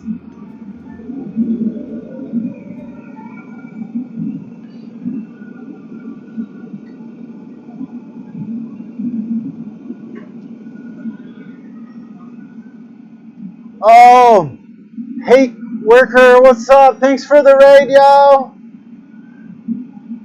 What's up, raiders? How y'all doing? I just saw it. I was into the I was in the mode looking away. How y'all doing, Raiders? Thanks for raiding, yo. What were you doing in your channel? We're blowing some glass. I was doing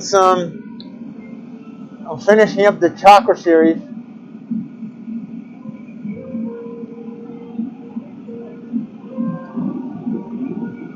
I'm making a rocks glass.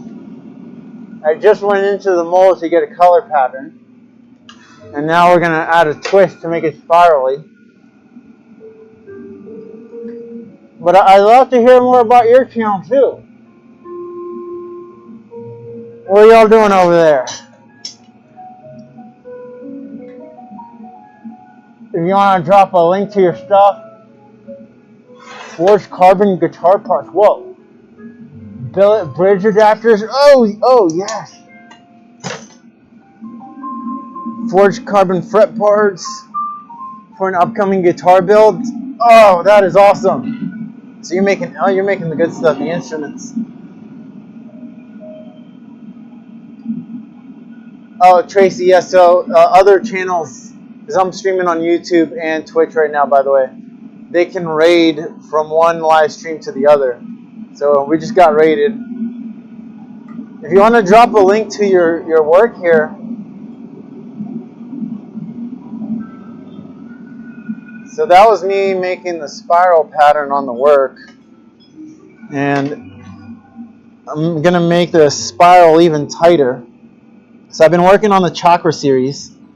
This is actually the last piece of the entire series, and then it'll be done. So this is an indigo. I had to make my own indigo. It's a purple and a blue mixed together. It's an amethyst purple and a cobalt blue. Also working on some laminated bows. Forged carbon inlays in the... Oh, wow. Wow. That's the good stuff. That's the good stuff.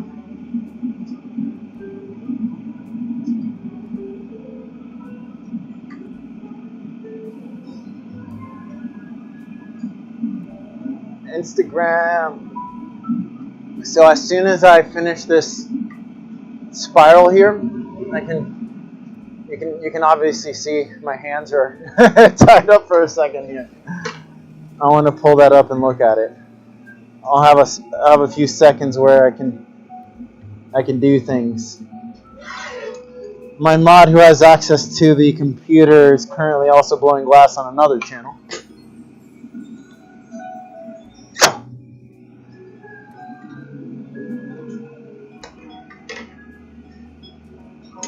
So we just recently made affiliate on Twitch.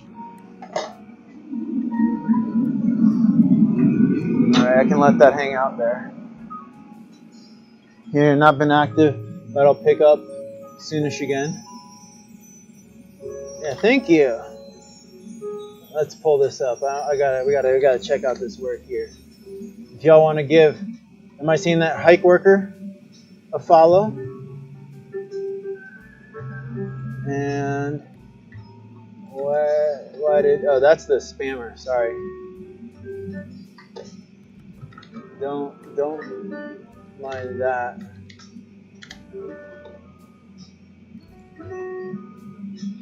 Oh yeah, look at that. Wow.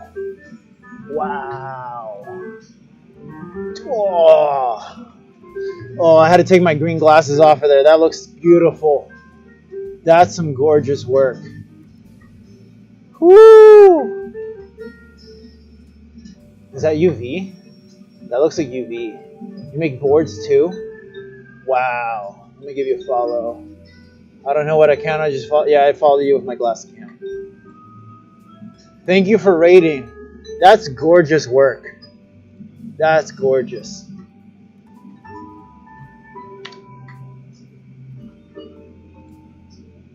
Hike is right. Yeah, I got it. So I can't let this sit out too long or it will break on me. Give it a quick flash here. So we do on this channel martial arts, glass blowing, yoga, meditation. Well, yoga is meditation. Meditation is yoga and breath work. It's energy work. But today we're doing glass blowing. We do glass on Tuesdays and Thursdays. And we are doing martial arts on Mondays. And I'm considering changing our Wednesday martial arts classes to Fridays because that way I get a break in the middle of the week because I get sore from all the training.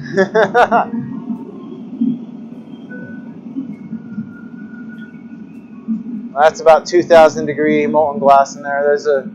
Inside of that box, there's a 15-pound ceramic crucible that holds the glass. And I usually case the color so that it can stay protected, and it does give it a different look. Seems like a good place to hang. Yeah, I appreciate it.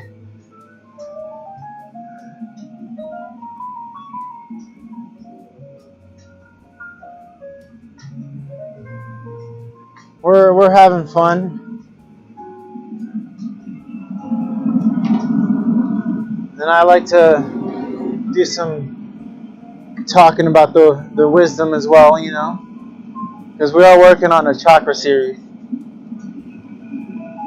and this is the third eye. Third eye is located at the center of the forehead here, and our guru teaches that it is the seat of consciousness, and through focusing your awareness on the third eye, you can attain self-realization.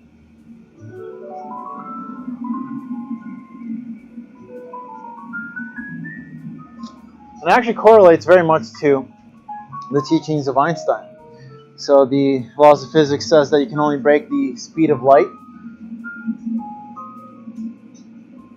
by bringing all of the energy in the universe all at once to break that speed limit. And the teachings of meditation tell you that by bringing all of your awareness, all of your light, single-pointedly to that spot at the center of the forehead, you will reach self-awareness of not being identified with the body or the ego, but realizing you are the very observer, looking and observing everything else. So that is what the third eye here, the third eye chakra, represents. It is often inhibited by the illusion of the outside world, of Maya, the physical world here.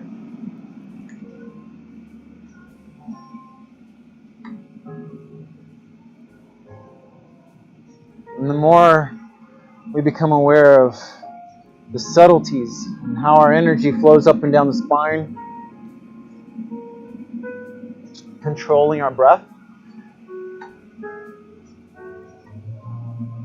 we gain a finer sense of awareness of our real selves, of that actual spiritual energy that animates the body. Alright, we're going to go into the mold, put an exterior pattern on this, and it's going to interact with the light that goes through the glass.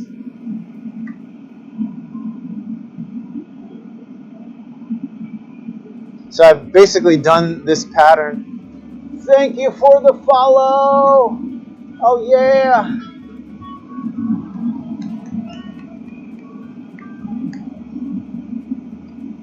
Appreciate it.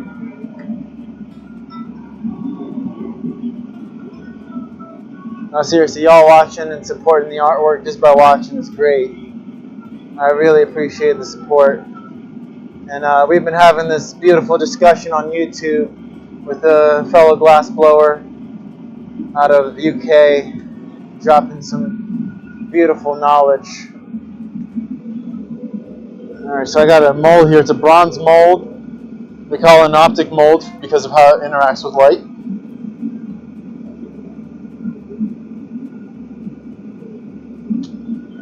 You will see the patterns.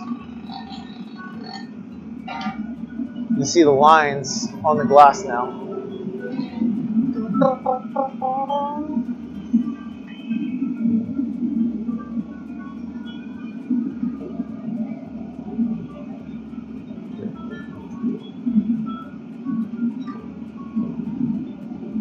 Well, I hope you all are having a good day so far. We also have a Discord channel. And you can check out my work on our Instagram. It's Vito Glass Art. VITOGLASS.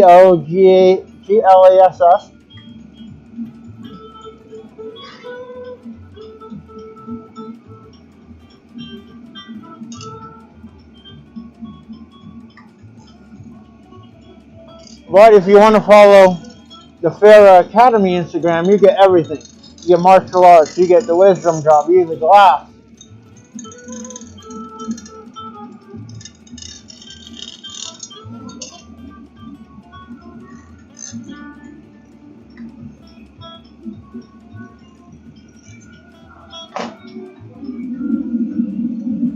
So something people often don't realize is like the origin of martial arts comes from India. You have a gentleman, beautiful sage by the name of Bodhidharma.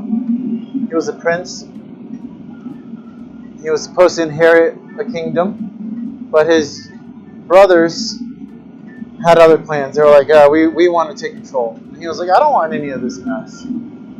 So he, by training martial arts, by training energy work, sorry, I totally forgot to switch cameras there. He reached self-awareness and decided to renounce his claim to the throne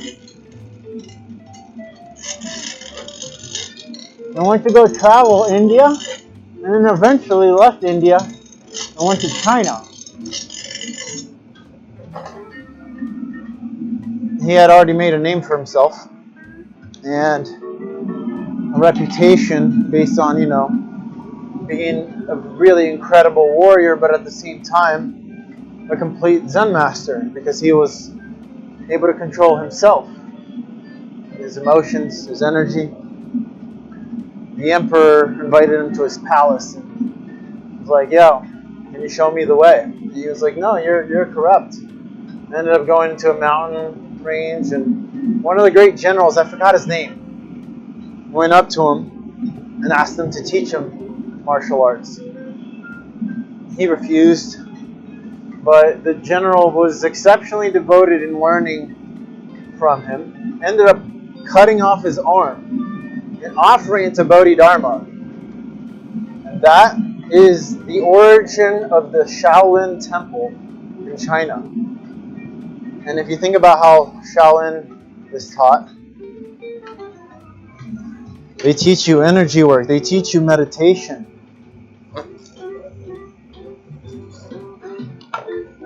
Because the point of martial arts is to first establish peace within the self,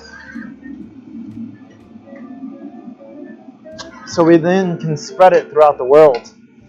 Because an unbalanced person is going to only create more conflict. And if you know martial arts and you're going out creating conflict, you're probably going to create way more problems than you're solving,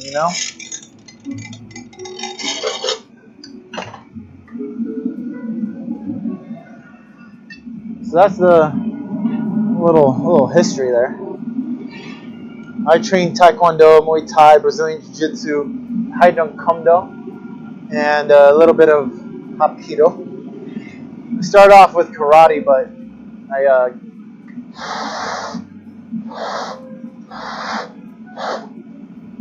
that's where I got my black belt on. But then I got my 4th degree in Taekwondo. They're really freaking similar. When I left for college, my school that I originally got my black belt from, what am I doing? They transitioned to Taekwondo. So when I went back to continue my training, it was under a different grandmaster. I mean, they're really similar. Karate kind of puts more emphasis on one strike, one blow, where the Korean martial arts, they kind of prize movement and being able to assess the situation around you so that you can, take care of one opponent and not get hit by the other one. Different mentality. And that's the same approach with Haidong Kongdo, which is the way of the sword. It's a Korean style of martial arts.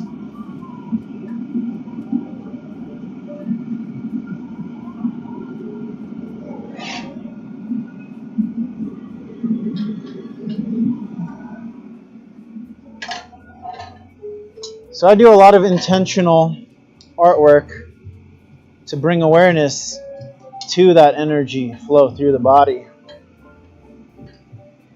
So a lot of my work is very aligned with those teachings to spread the knowledge and wisdom of the self not being this body that we very much identify with, the emotions flowing through it, but instead that we can observe those emotions, we can observe those thoughts and be like, hey, I don't have to be controlled by my anger or all these things, I can be free of that and establish true inner peace. That's how you live long and prosper.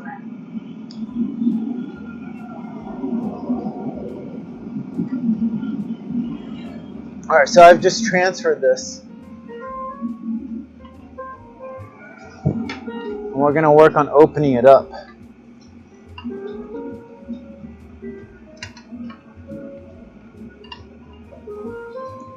I'm checking the bottom, make sure it's flat.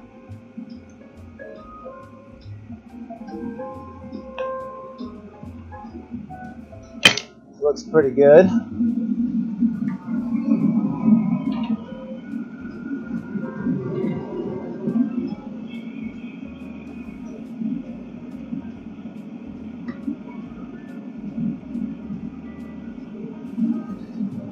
So it's interesting, Tracy, that we were talking about you were talking about flames. So if this is the Trinity, right? This is Shiva, Vishnu, and Brahma. You can also call it mind, body, and spirit. You can also call it the physical, astral, and causal realms. You can also call it the triangle, which is the first physical shape. It's also one of the strongest physical shapes. And if you have the triangle within a circle, is literally the strongest shape you can make.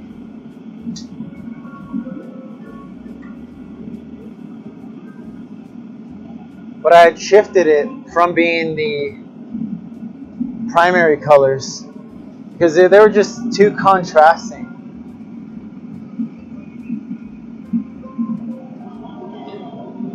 Right? It's right. I found a lot of correlation between different teachings of the world and how they're basically teaching the same thing, but in different languages. But it all comes to that one truth. That we're all one.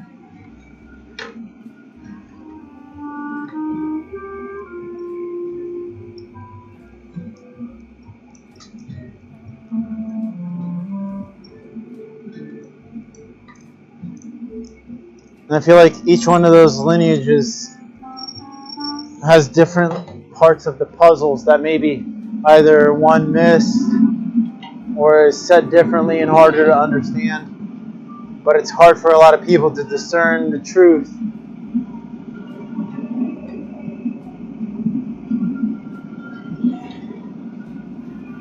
Until you have a good foundation and an understanding of the teachings.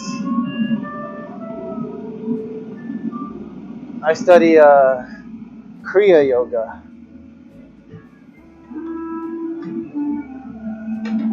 Is that view from above? Yes. Hold on, I don't know if I read that right. Let me trim this first.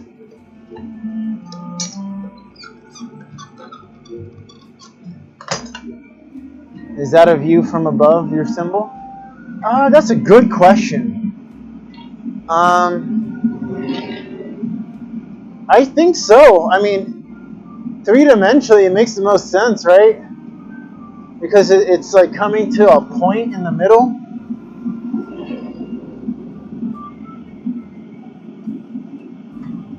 That's what I would imagine. Because I've only ever seen it depicted like this. I haven't seen it transformed into like a three-dimensional representation like the yin yang.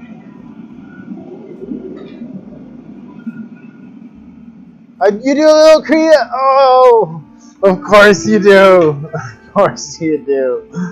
Oh, yes. Fellow Kriyaban.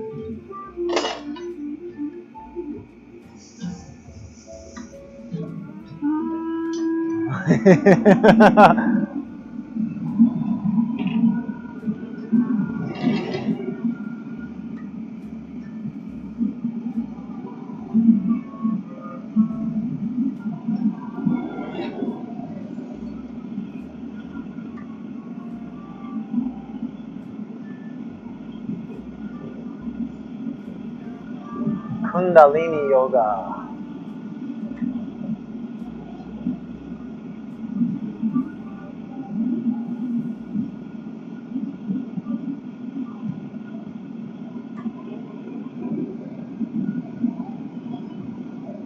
Alright, this is the fun part. We get to open it up.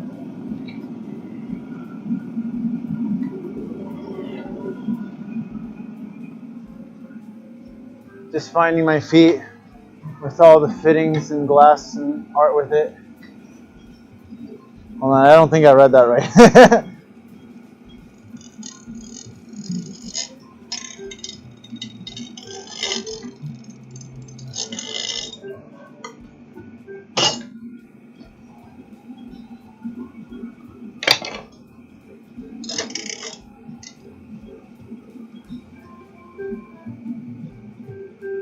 Oh yeah. Just finding my feet with it all. Fitting the glass and art with it. Yes, I did read it right, okay. I know, right? Me too. I feel like once you get to that point, you kind of can't help it because you see how it's all connected. And then it's like, why am I going to not put it all together? Why am I not going to be intentional about the artwork that I make? You know? You literally almost can't not do it. A little bit of water, help it break off. You can see it like instantly boiling the water.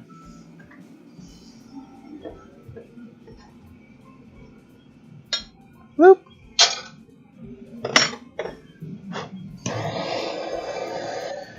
Well, I'm going to read it after I polish this. Get the little broken areas off. I had a little bit more glass come off at the bottom of that one. I had a thick punny.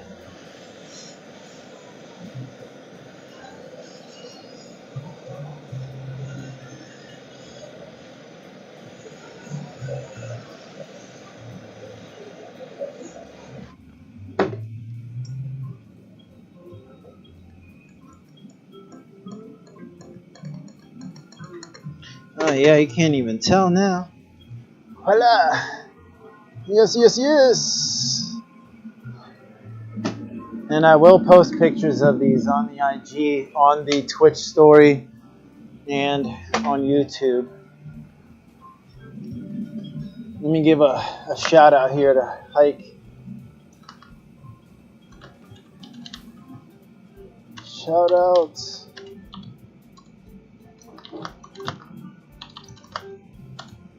Make sure y'all give Hike a follow.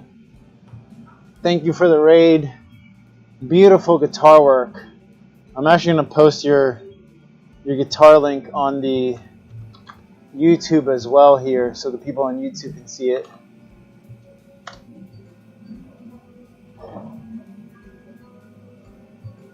Had a pretty much crash course in teachers that aren't around. Yeah, I feel ya. That's how I felt. Yeah, suddenly got a pretty deeper understanding of your practice. I feel like I've skinned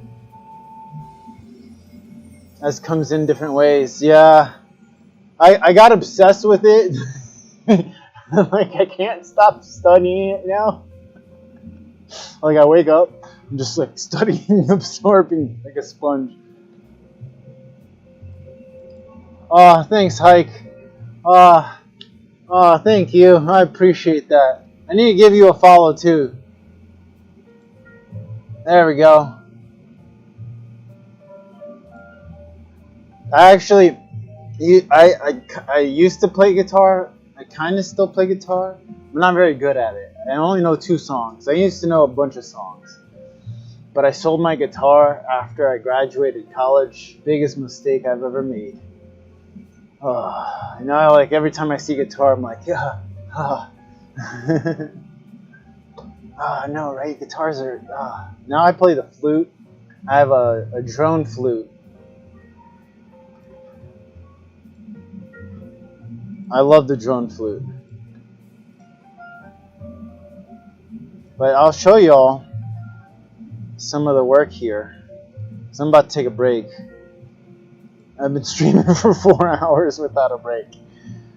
So this is some of the stuff I make. That's the Yang part of the series. That's the Yin part of the series. I'll pull this one up. So it's black with blue windows, and then this is Iron Maiden, those kind of like really bright dots. It's supposed to represent the light and the dark, but it's scattered everywhere. It's almost like a galaxy. So you have the yin and the yang, right? And then the Chakra series are these right here. These are the ornaments. I need to make ornaments. Okay, yeah, we're definitely not done streaming. Man, I need to make purple ornaments because I don't have purple ornaments. So this is the third. That's not a third eye. That says wine glass. Okay, I need to update my site. That's not a shot glass. Those 2 images are incorrect, but everything else is right. This is kind of what the wine glasses look like, except for the ones I made today have exterior patterns. So you have these lines, which I call poor man's cane, which is the optic twist. But I added the external optic so you can see what it does to the light. It scatters it and shoots it out everywhere.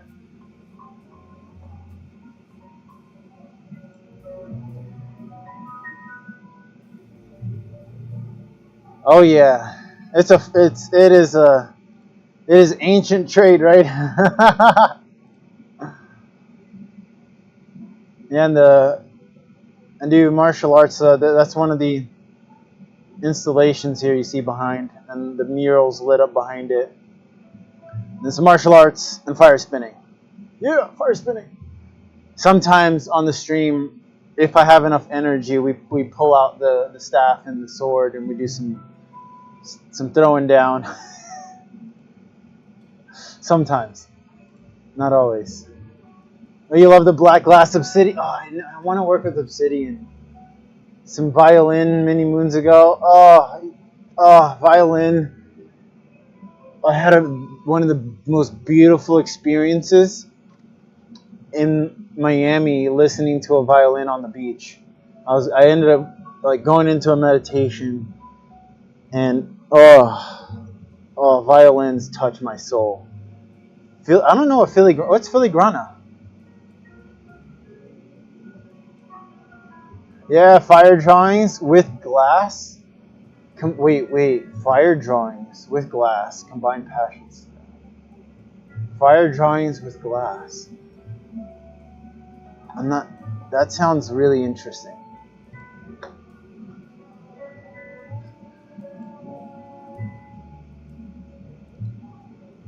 So I'm going to go on break.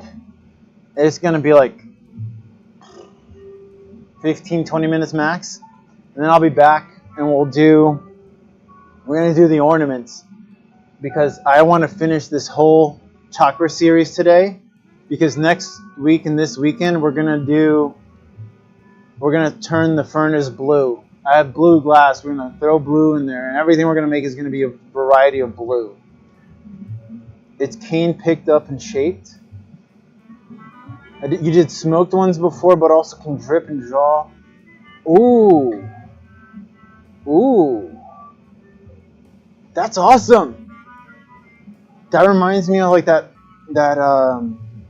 martial arts movie with Jet Li, where one of the master swordsmen used to be a calligraphy, and he'd do the shapes with the calligraphy on the floor. Yeah, see, a lot of people don't understand that martial arts is an art of expression, and then they're like, oh, they just put it into fighting. It's like, no, it is an art. It is an art. I mean, to me, all of life is an art. And how everybody talks and moves is art. I mean, if you play with glass, you're a pyro, right?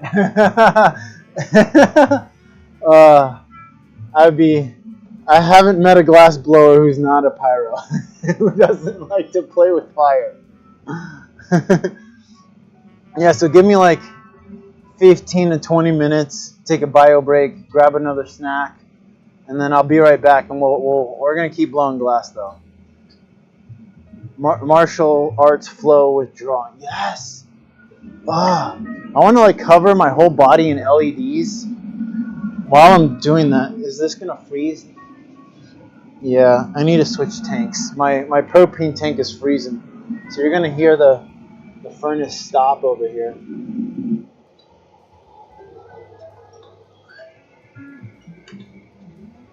Because I have small propane tanks. And it's cold. It's going to be freezing overnight, and it's dropping temperature fast. And the colder it is outside, the faster they freeze. But the furnaces draw out propane at a rate that when they get low, it freezes the tanks. So luckily, I have more propane tanks that are not frozen. So I can just switch the hose over, and then we can keep blowing glass. One day I'll have a big propane tank, and I won't have to worry about this. But this is life right now.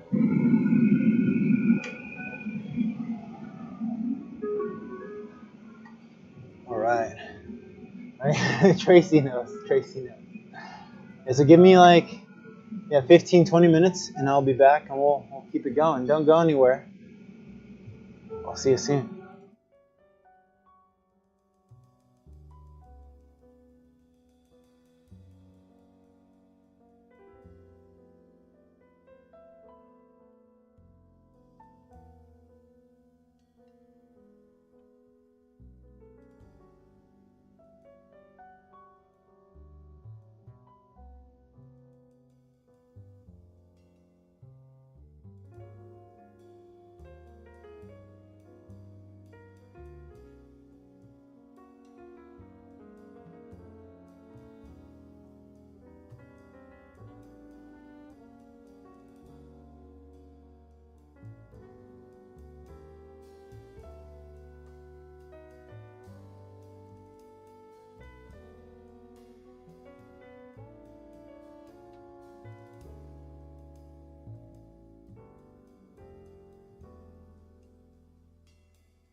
Alright, and we're back. I did not take that long. Nice. That was 15 minutes. I didn't even hit my 20-minute mark.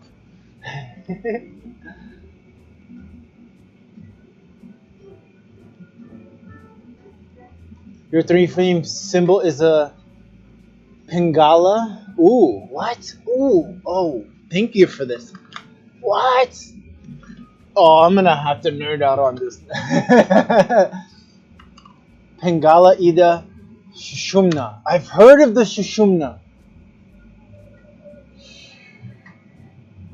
There's the 3 primary channels. Ida, Pingala, and the Shushumna.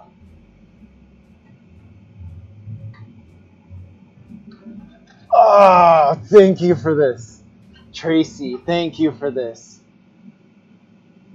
The central channel. Ida is the left channel, association with the moon and cooling. Synthetic energy, while Pingala is the right channel linked to the sun and heating. And the sympathetic energy. Shushumna is the central channel, running along the spine, and is only fully awakened when Ida and Pingala are balanced, allowing for spiritual energy to rise, which is Kundalini. Oh! Nadi Yoga.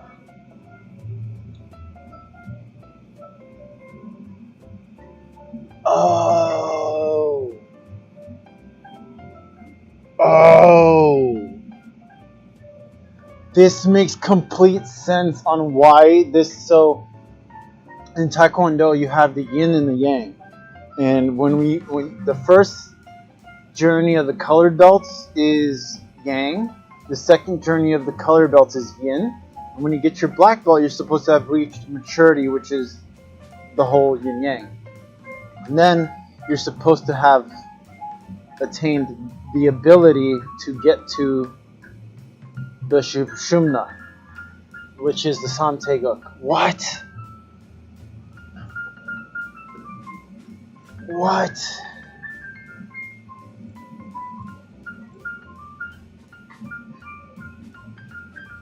Is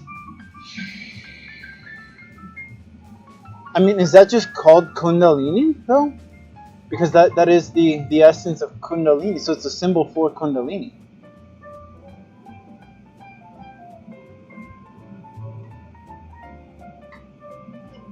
Wow. Wow. I'm gonna put that up on here.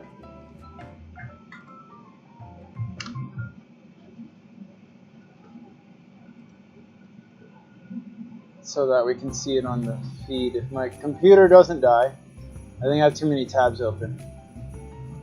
Oh, it is not liking me. I don't have the best computer, but ooh, I can feel the temperature drop.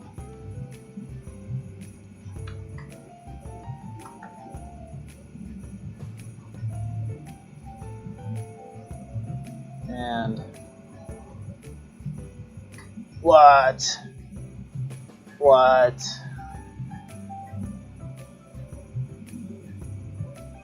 So my body runs as Pingala. I run very hot. And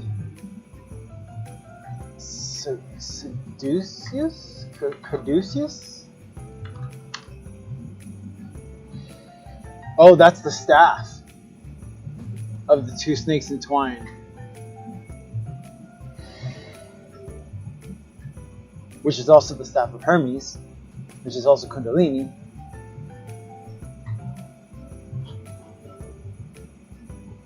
Ah, Tracy, you are a blessing. You are a blessing. Oh. Ah, you just tied that. Oh. Same, just other lineages. Yeah. What?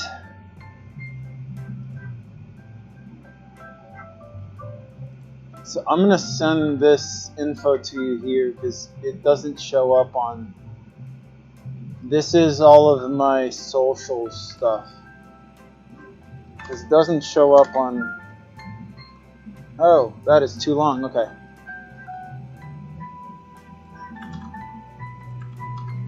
No, I appreciate it. We have a Discord channel, and this is the Glass Instagram. I'm just putting it out there if you wanted to follow or check it out. And then this is the website for the art.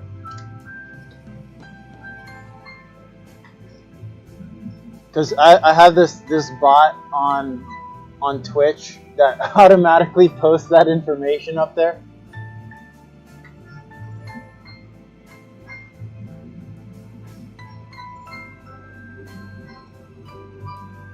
Alright, we're going to get back to some glass blowing.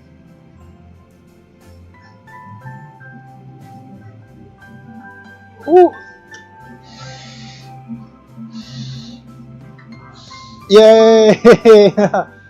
And I do have a podcast on there that like talks about the first half of the podcast is essentially like martial arts and creating a physical healthy way of life. And then we kind of transitioned. I took like a break, had a big spiritual awakening, I would say. Best way to describe it, you know. And then now I can't help but talk about Sanatana Dharma. And then the second season is now basically Sanatana Dharma. Like the whole, it's just tying everything together, like martial arts into spirituality. The second season's way better. Although the first season has a lot of great information on like just caring for the self. Whew. I need to get back near that furnace because I'm feeling the cold. Oh, I was looking for my glasses. So I think we're going to just do these two last pieces, which is going to be the two ornaments. Unless you get super motivated. Add some more amethyst. You're putting it you're putting it through or thought? You're putting it though. Putting? Like putting, like golf putting?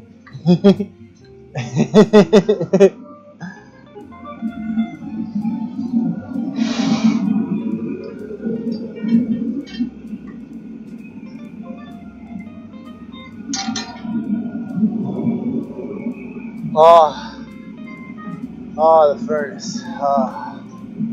Oh. Yeah, let me get that other hand on there. Woo.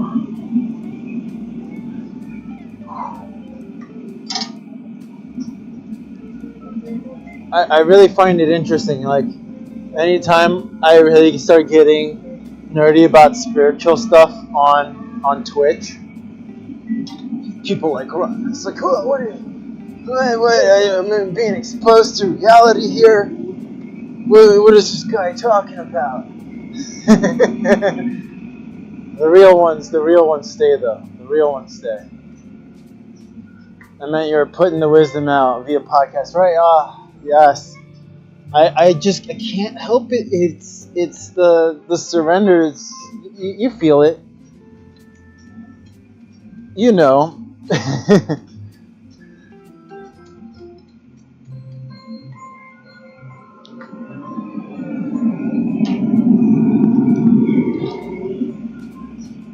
Yeah, I just hit this point that like if I wasn't doing that, what am I doing? Because it became so clear that all of it is so interconnected, and to separate it is to not be authentic to what I'm supposed to do through the artwork, through the martial arts, and all of it in general. It just is an expression of Sanatana Dharma.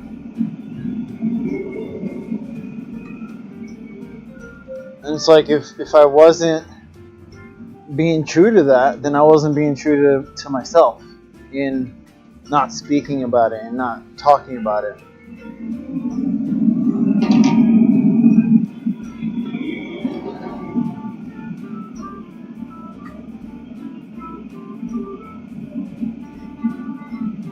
And that's like one of the things I've noticed is the more I do speak about it, the more people like yourself come around and I'm introduced to these beautiful souls who are on that journey.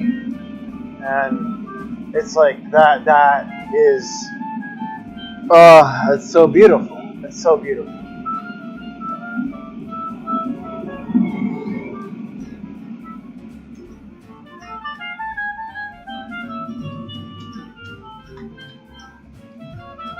We're gonna do backwards on the ornaments as well. I'm gonna do the crown first. And the interesting thing about the podcast is we originally called it The Unlimited You because it's supposed to be like how the lifestyle of martial arts unlocks your hidden potential. Where it's like when you really get to the core of martial arts, you get to Dharma, you get to Sanatana Dharma. Yeah, Benicia, I thought I had to give up glass and went down a rocky road for a while. But it's starting to gel. It's starting to gel, yes. Yeah, I'm a little bit on that rocky path right now. I'm figuring out the way through the maze. Not in here, but the outside here is starting to reflect a bit more, but the rockiness is still a bit there in surrounding environment,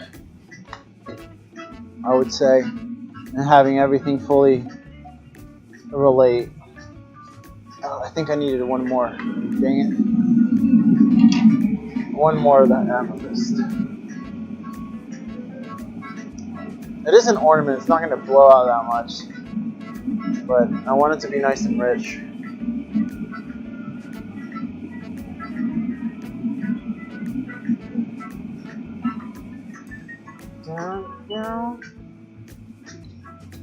Do do do do do do. Do do do do.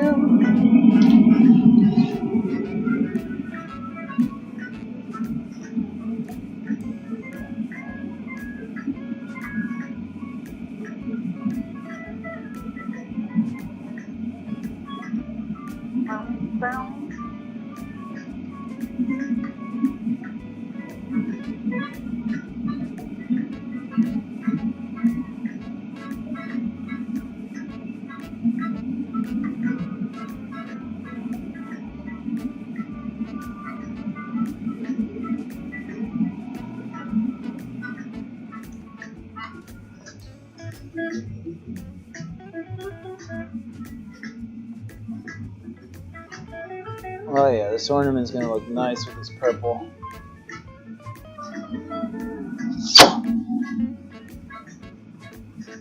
I can feel my fingers getting colder.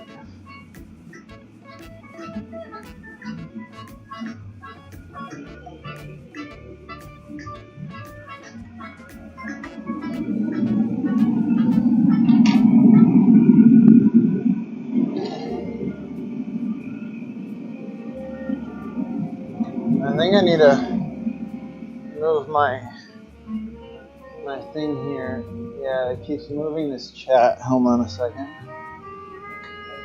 So I won't be able to actually see. Yeah, there we go. There we go. What I especially love about the ornaments and the chakras is because they're actual balls, and you have the spiral going from that spot in the middle all the way to the top, almost like what you would visualize an actual chakra looking like. Like I literally love these ornaments.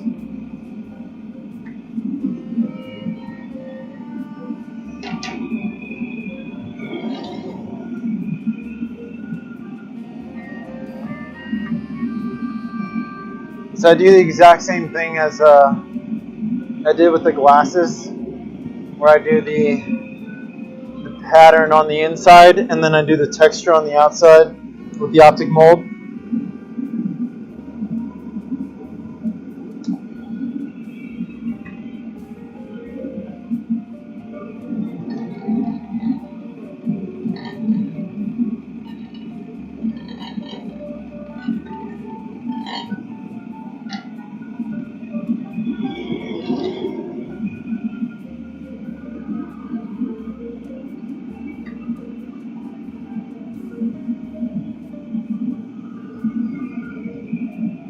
At first, when I made them, I was like, I'm putting so much time and effort into these ornaments, but it's worth it. It's worth it.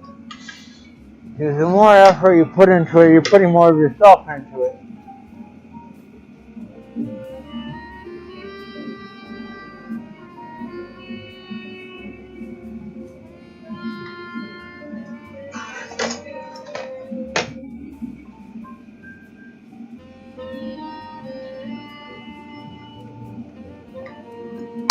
Hey, that fell on the carpet. And that left a burned hole in the carpet. But it's okay. So, the reason there's carpet is because we're outside and it rains and the rain goes through here. And then we're in mud while I'm blowing glass. So, I just make sure I pick up any pieces I drop so I don't start a fire. But the carpet is way better than being in wet mud, especially in the cold. Cold, wet mud? No one wants cold, wet mud.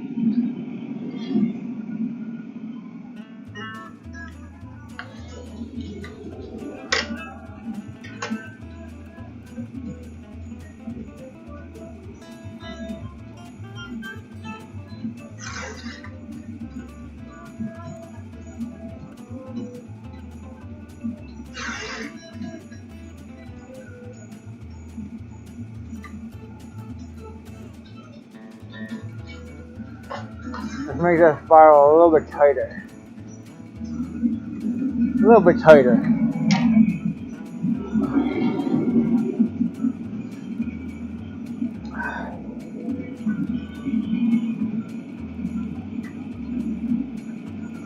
I'll go to the marver.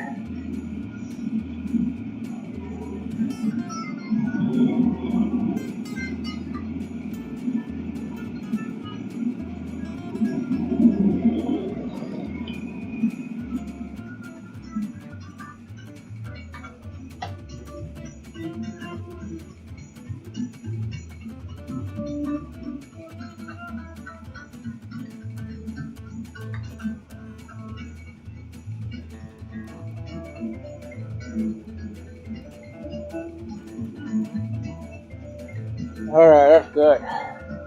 Yeah. So one of my friends for that meditation platform that I showed y'all earlier, I came up with the idea of putting like a vibration pad underneath of the meditation platform that correlates to music. So you play music, the music is connected to the lights that make the different levels of horn shine. And then the pad underneath of you is vibrating you at the same resonance as the music. I mean, not like crazy, but just like zzz. And then you can essentially create this like healing amplification pad for meditation using light therapy and sound and like literally injecting it into, you can maybe have like a subwoofer instead of a vibration pad. Yeah.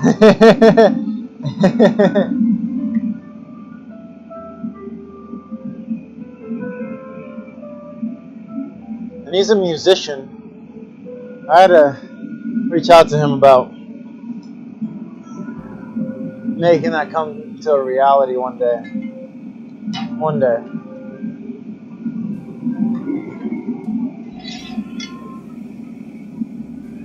Oh yeah, this is getting low. Just enough for another ornament, and then I might be able to make a paperweight instead of having to ladle this out. I feel so bad about ladling it out, but plus cymatics, but maybe that's getting too busy. I don't think so. I mean, that wouldn't that be cymatics? Like, I mean, I feel like that would be excellent.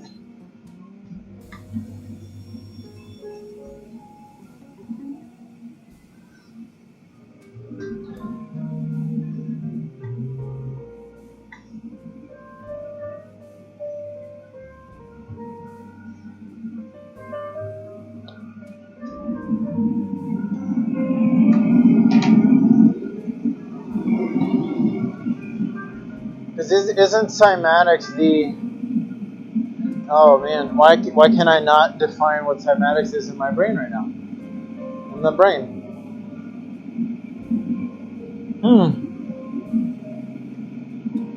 Because using sound, you're essentially doing that, right?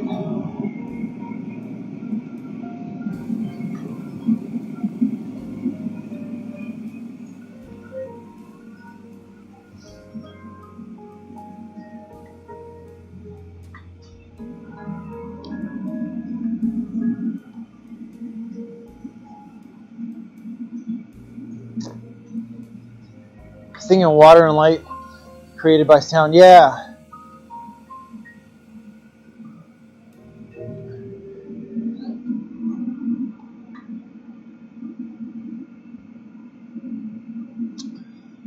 You could put a small pool of water that you sit in, that the sound vibrations would be interacting. But you got that in the body with a pad platform, so internal. Yeah, internal. So yeah, because you're mostly water, right? So you're essentially hitting that anyways. Yeah.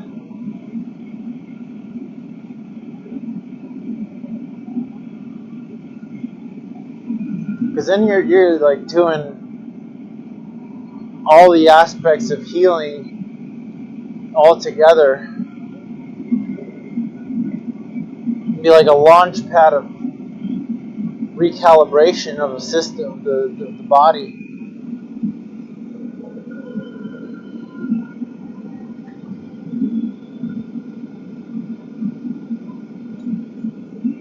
And in many cases, you could use it as like a meditation amplification.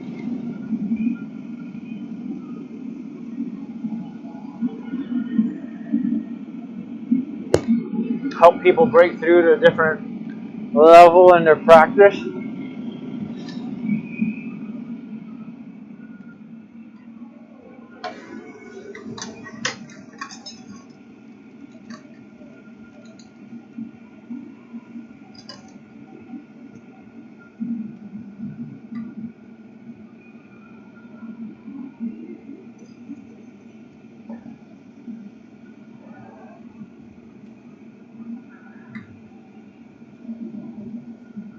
Oh yeah, that's a big one. I've been making them big though.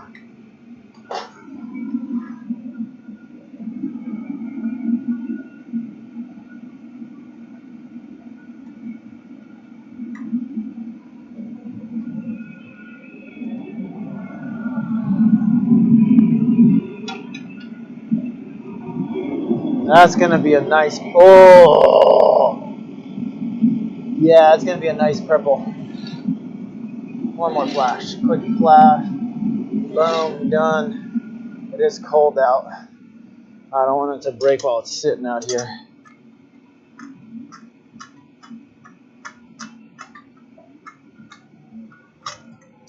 Oh, I forgot to set up my anti-fall down situation here. Hopefully it doesn't roll over. Okay, it's good. I'll set up for the next one, so I don't have an issue with it rolling on me.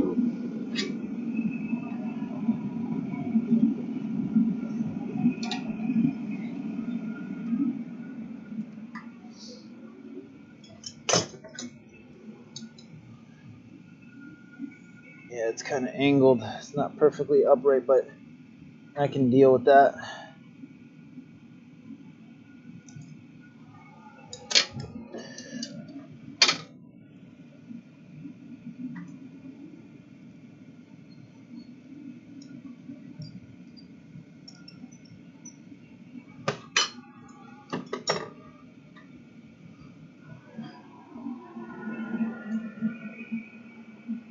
It's not focusing very well there.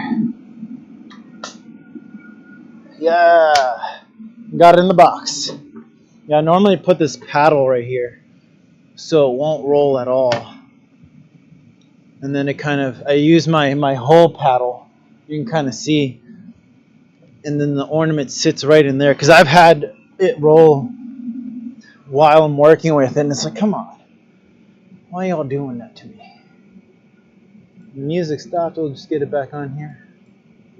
This will be the last piece of the night.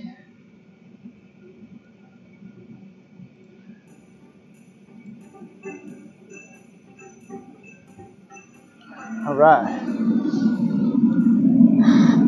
So this is going to be the third eye ornament.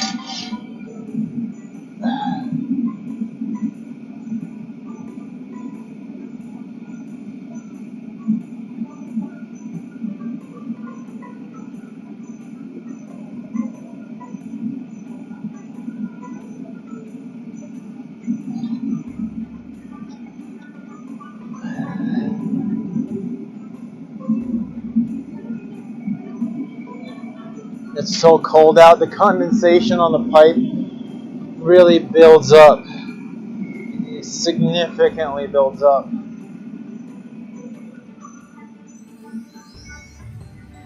Blue first.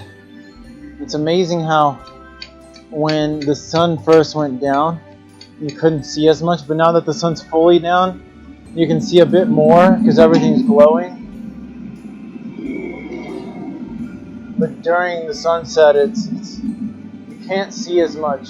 The lighting is that in between area.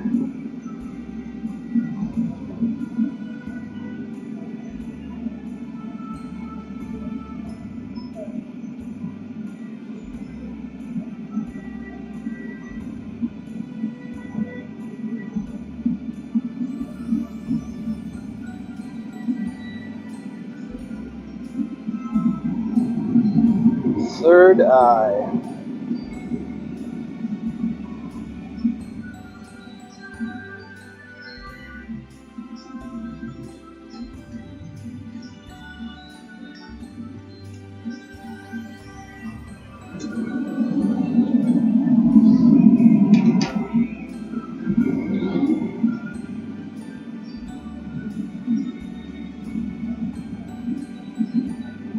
I remember three dips of this purple. If anything less, it just doesn't come out as well as it should.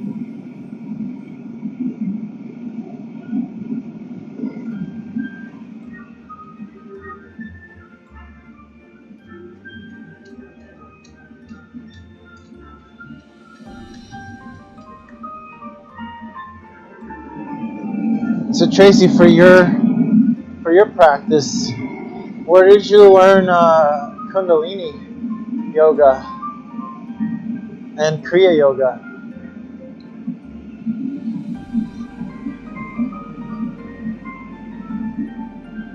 I'm curious how you got introduced and started practicing that. If you wouldn't mind sharing your journey, no pressure though.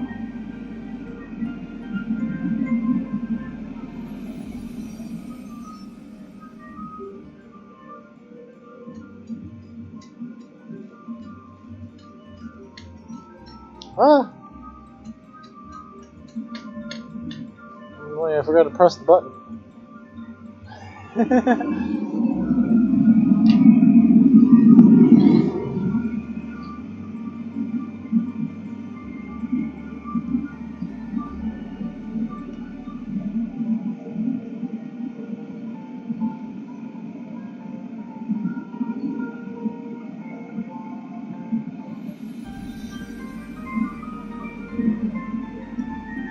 And for our one viewer over on Twitch, thank you for hanging in there through all the spiritual talk that shoot away the other people's.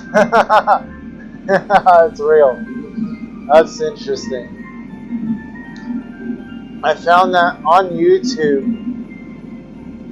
the spiritual content is probably, aside from my glass, probably the most successful stuff I post.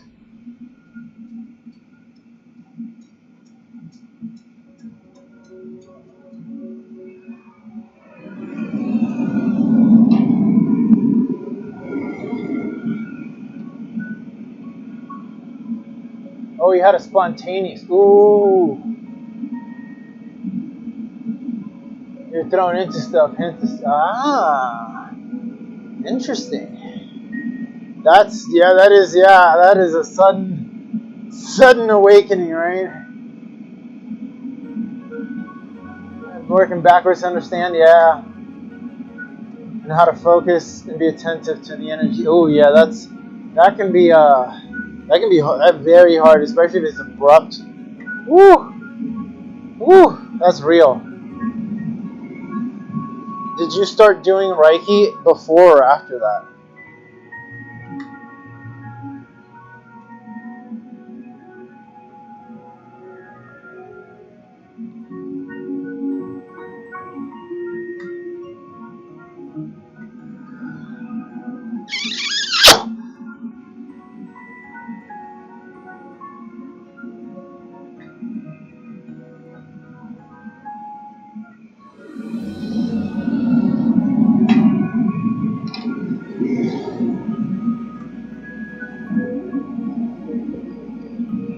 For me, I started meditating, it's like 18, 20 years ago. My buddy in college, he introduced me into meditation. I was just like, yeah, people need to meditate. And then I just started learning different kinds of meditation. And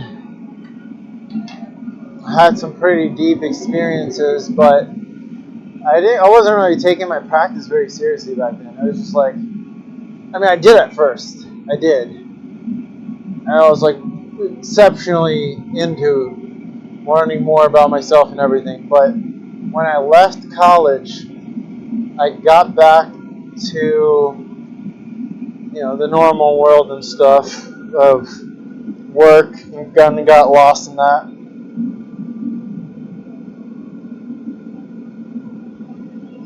And then I got back into martial arts, kind of put me into, oh wait, I need to meditate more. I need to do energy work to get deeper into my martial practice. And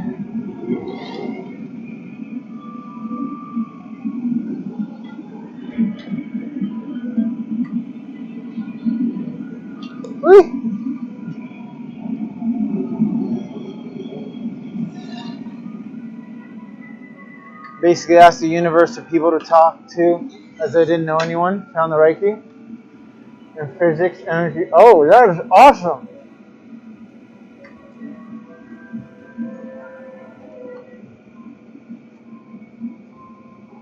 Asking and it shall be delivered. That's beautiful.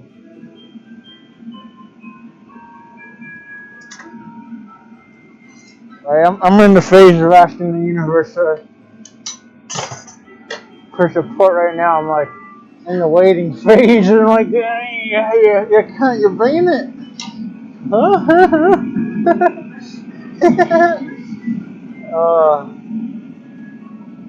I went to, after I hit the road, we left this community that we were living in. Things were not as they appeared.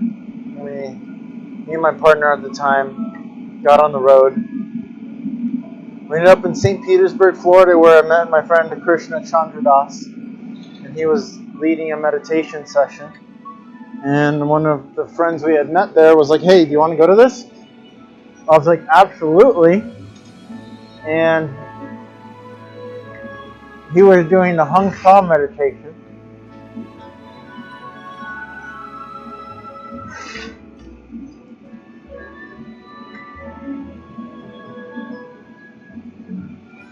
And then just like how deep it was, how it felt so right. I was like, this is it.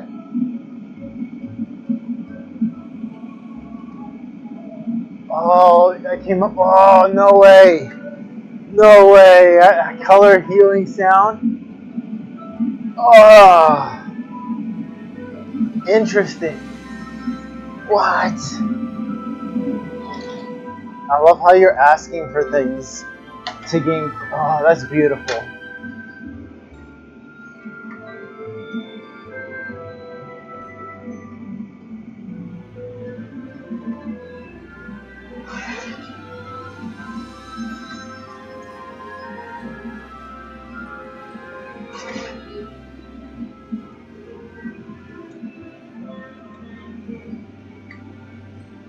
That's beautiful. Yeah, he was teaching Hung Sa, which is pretty much the preliminary to doing Kriya. As we do like a double inhale, squeeze the whole body, visualize the energy going through, double exhale, release the body. And then we do a measured breathing, which is like a triangle breath. You breathe in for, let's say, 5 seconds, hold for 5, out for 5. And you do that like 3 to 4 times to focus the mind. And then you go into Hung Sa. Hung as you breathe in, and Sa as you breathe out. And Hung Sa in Sanskrit means I am spirit. So you're essentially repeating that to yourself. And he guided us through an hour of that meditation. And I was like, oh, wow. I haven't gotten this deep in years. And it felt so easy and so natural that the whole time in St. Petersburg, I just kept returning back to his guided meditation. And then he was like, hey, if you want to learn more, check out my teachers, his teachers, my teachers now too, at Ananda Village. I took their course. And then this past September, I was initiated into Kriya Yoga by their Kriyacharyas. And then I came back from the Kriya retreat just like ready to just go. I could not stop meditating. Just been wanting to do it all day long.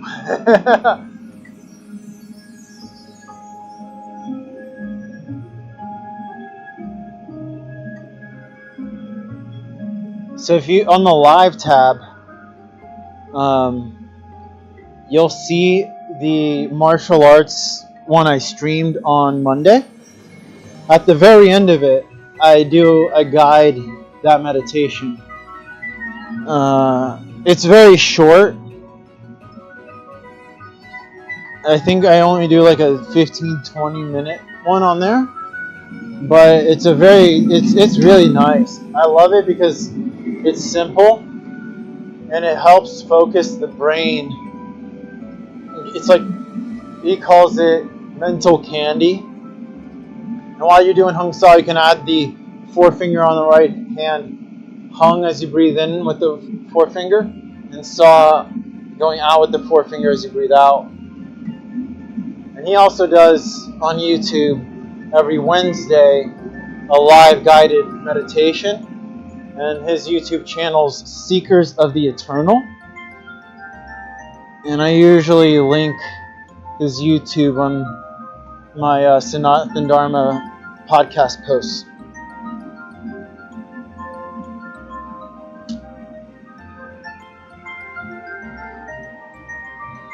And he does about like an hour guided meditation. But I'll be doing, after the martial arts training, at the end of it, I'll be doing a guided meditation session as well.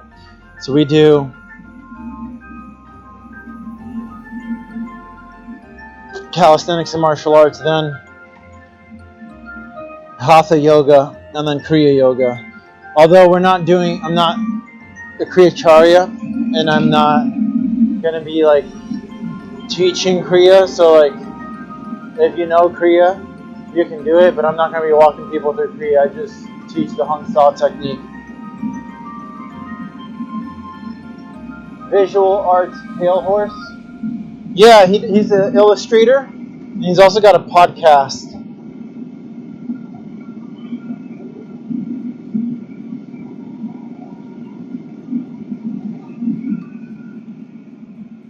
I mean, his work is exceptionally detailed.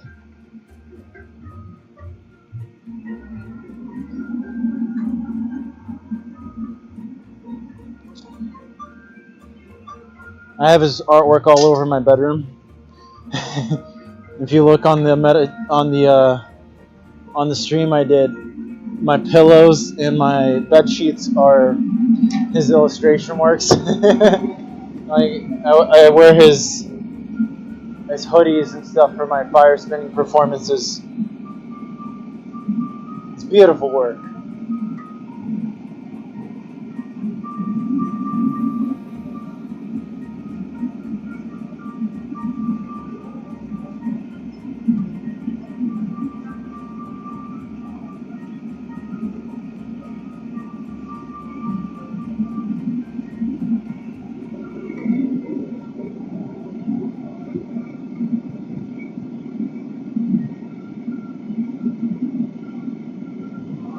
All the time.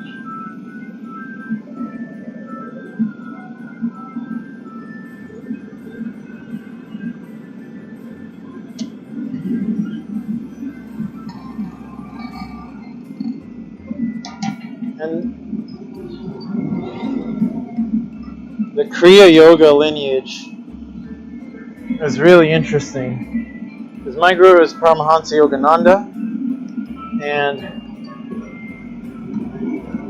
I didn't know until I started looking on YouTube that there are still living masters of Kriya Yoga. There's Yogi Raj Sadhanath.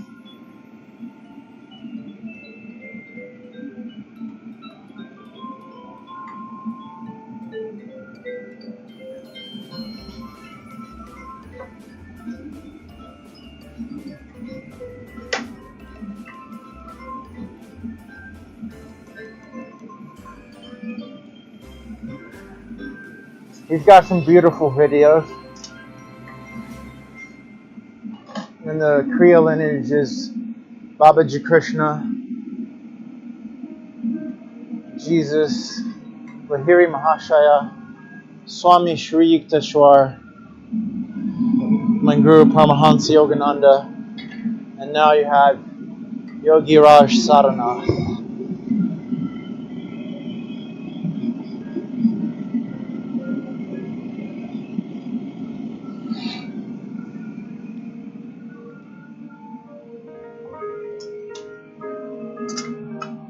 Alright, let's put this baby away. I think the color got a little bit washed out towards the bottom. I kind of might want to do another one of these just to get that deeper. But I don't know if I'll have enough glass for it.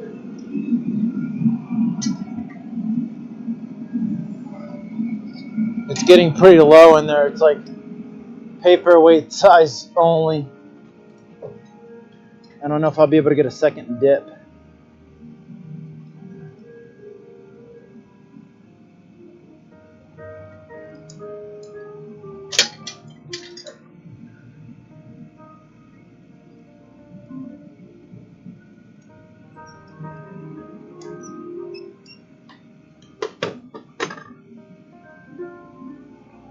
Voila! You see the color is nice. It won't focus.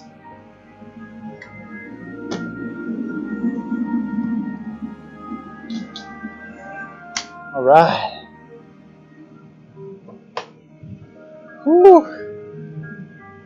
Oh yeah, that was a 5-hour stream. It's not bad. It's 5:30. Oh yeah. Normally I do like 4 hours. So it was an extra hour today. It was good. I started early too.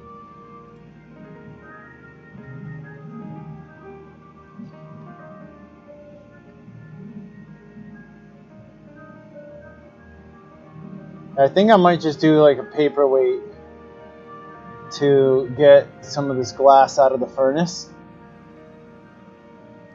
But I want to switch the music before we finish this. Let's do like a...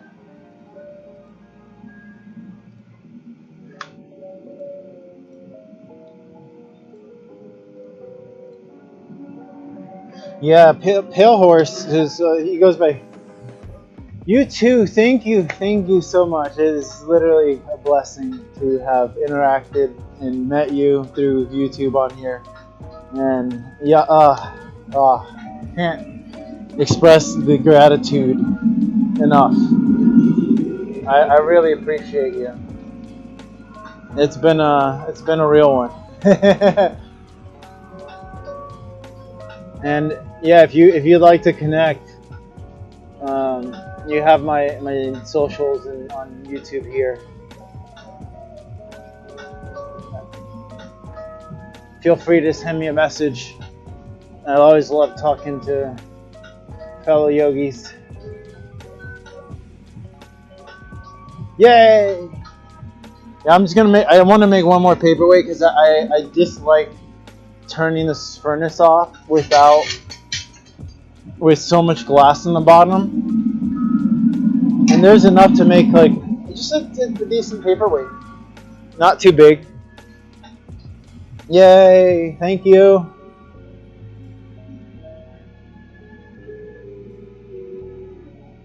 I'm gonna let that pipe get hot, and then we'll get going.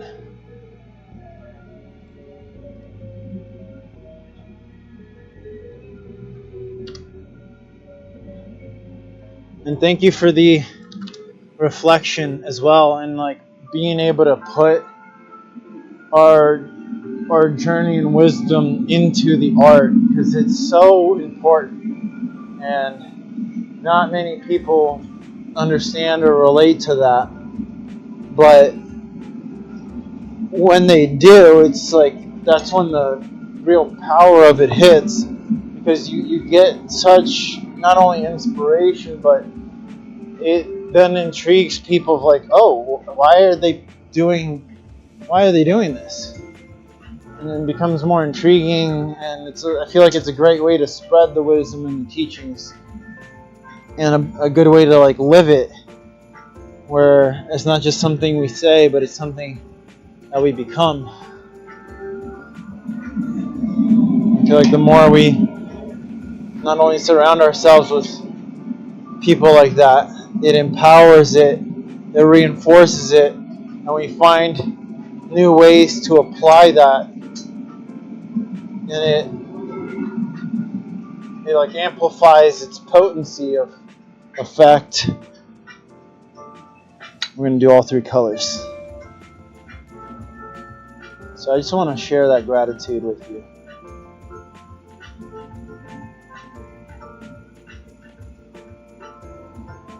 Because sometimes on the stream itself, I don't always get as deep in talking about it, because as like, I don't know if you saw, there was like 8 people in here on the Twitch. It's literally, nope, it's on that corner right there. You can see that one. There was 8 people in here. We started getting deep in it, and they're like, bye. But I feel like, like the guy who rated Hike Worker, they'll appreciate the truth of it. And the more we speak the truth, the more we bring the people who are called and supposed to be there, And we can't restrict ourselves from neon glass, etc. in my glass, and making parallels of agitating matter to create light, and hoping people could think deeply or touch something. Yes, right, just by the pure vibration of it, by the intention, the awareness, the passion put into it. Yes.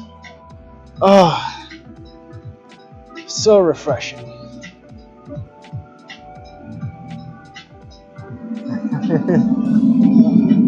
Oh, that is beautiful. That is beautiful. So Pale Horse, I call him Krishna because that's a spiritual name. Krishna, he's very much on that same wavelength of. He used to do a lot of corporate artwork where he was just like doing work for these big companies, and he's like, I can't do it anymore. And he transitioned to only doing spiritual, sacred art. I met him after he made the transition, and it was really inspiring. I was like,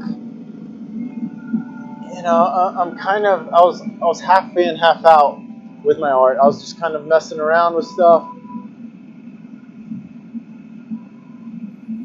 And then after I met him in the meditation, I was like, wow, there's an example. And I get pretty obsessed with when I like something.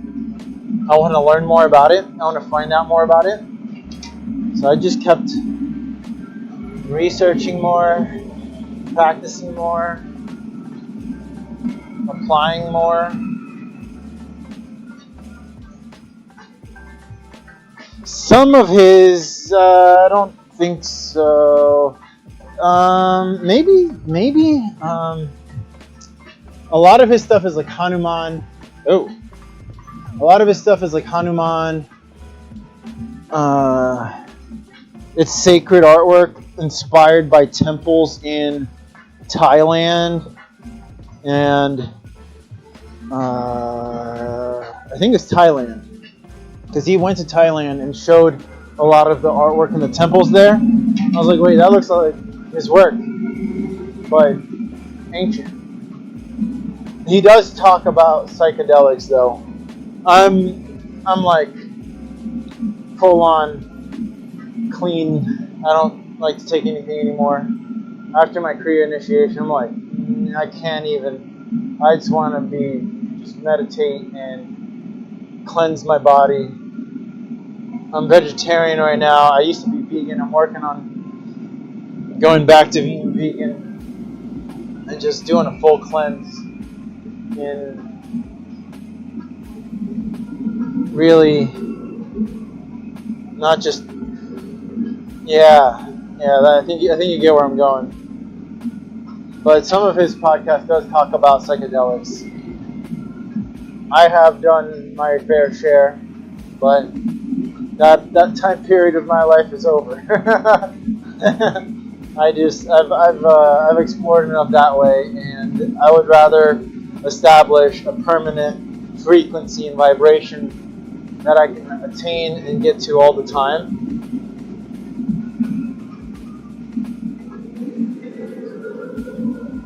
Because it's more pure, it's more true, it's more in line with the teachings.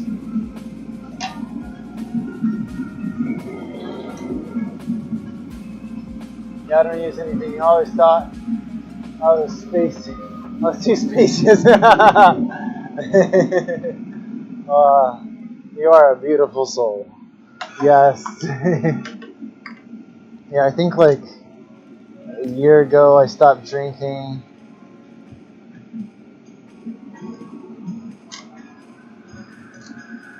I stopped smoking weed.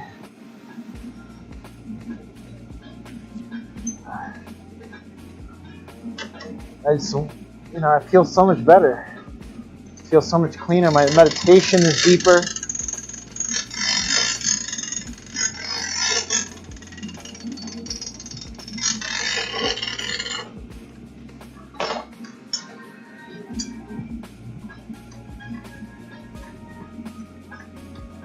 And it's like if anything affects my meditation, I know I'm doing something wrong. And the only thing that amplifies my meditation is being on the path, eating right, cleansing my body, putting the right things in, surrounding myself with like-minded people.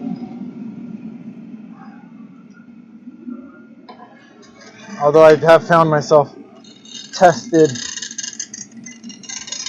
and making sure that the wisdoms are properly being lived. It's just like, hey, you sure you're there? And then the universe is like, here, let's make sure.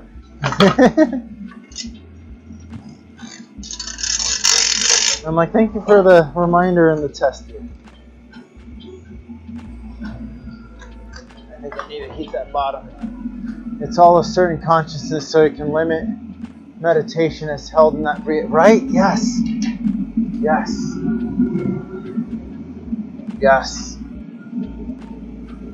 Absolutely. Like anything we put in, like everything we put in. I like what this was something Sadhguru said. It's like a high performance vehicle. So you wouldn't put crappy fuel inside of a high performance vehicle. You're just gonna, it's gonna stop running. It won't be able to run correctly. So like, why would you put crappy food or crappy things inside of this vessel, this temple that we're creating, that is not in alignment with that?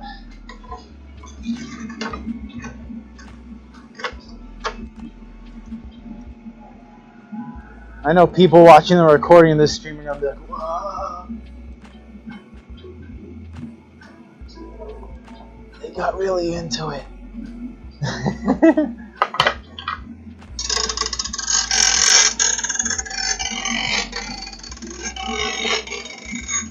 Alright, that's gonna be a nice paperweight. It is so loud when I do that.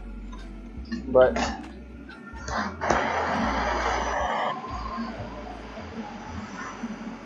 that is something I realized. Like everything, and even my guru Paramahansa Yogananda teaches that crystals, rocks, blades of everything has consciousness. Every piece of matter has a consciousness.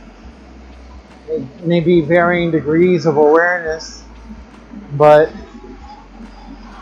when we become sensitive enough to understand the frequency that it's putting out,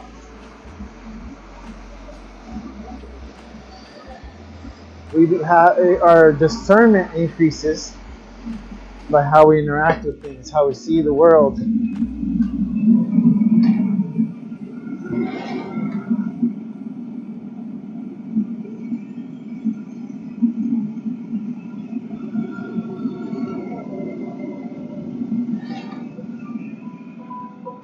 Alright, am I able to take this off?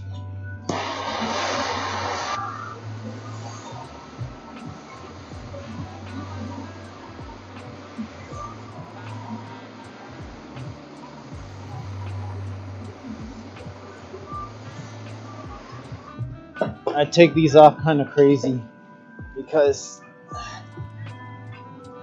I used to do them differently, and I just found it so much easier to just cut it.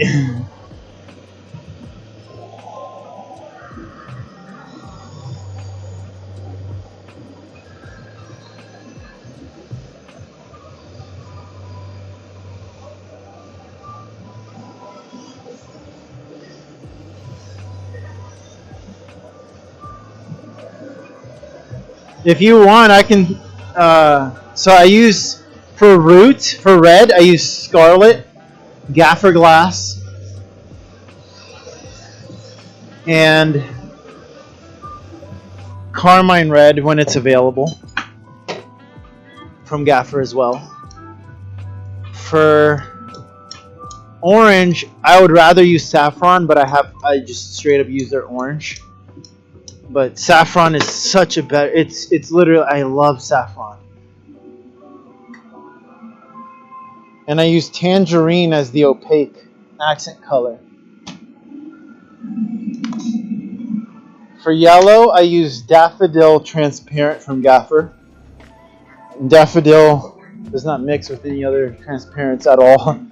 And I use the same opaque for root, sacral, and solar plex. So I'll use tangerine and carmine for root, sacral, and solar plex. And when I get to green, I'll either use emerald or forest green. I prefer emerald, but I don't always have emerald. So when I don't have emerald, I use forest. And then I use Granny Smith and Celadon from Gaffer. But I've just started using their denim as the opaque accents. And then for the throat, I use Celadon. And then I've made the throat white is aquamarine. And the third eye is this one, which is amethyst, but I prefer hyacinth. And I mixed it with this here, which is the cobalt, the dots of cobalt. High heart and heart chakras. Yeah, high heart. Yeah, that's the forest and the emerald. I used to use Granny Smith, but I ran out of Granny Smith, so I've been using Celadon.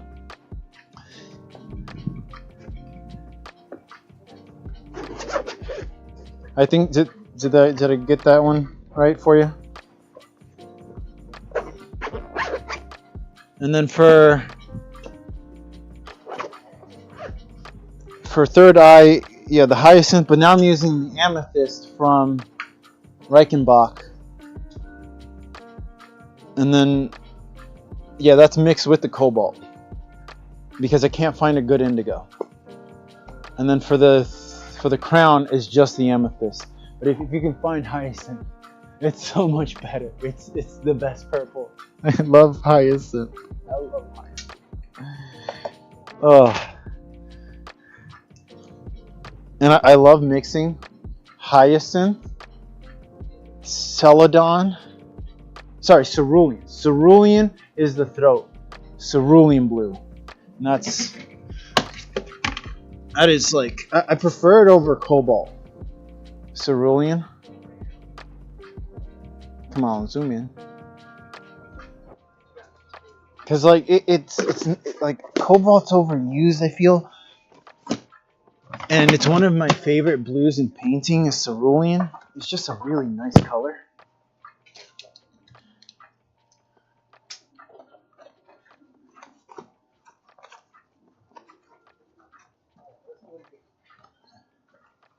All right, I'm going to, so on Twitch, when you're done streaming, although we only have one person, we normally raid another channel that's live. So before I end the stream here, I'm going to do a raid and then we'll end the stream. I became an affiliate I used to be an affiliate on YouTube too. And I stopped streaming, I stopped making videos for a while. I transitioned the content. And now I'm no longer an affiliate, but I'm working up to it. And the affiliate thing just means that you're basically like getting paid to stream, which is nice. Raid Glen Echo. Oh, we can raid Glen Echo, or is he online?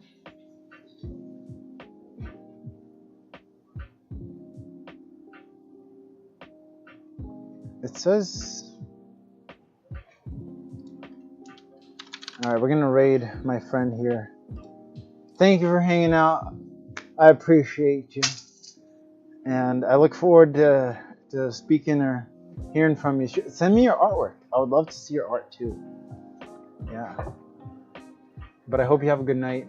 I hope you get some good rest. And may God bless us on this beautiful journey we're on.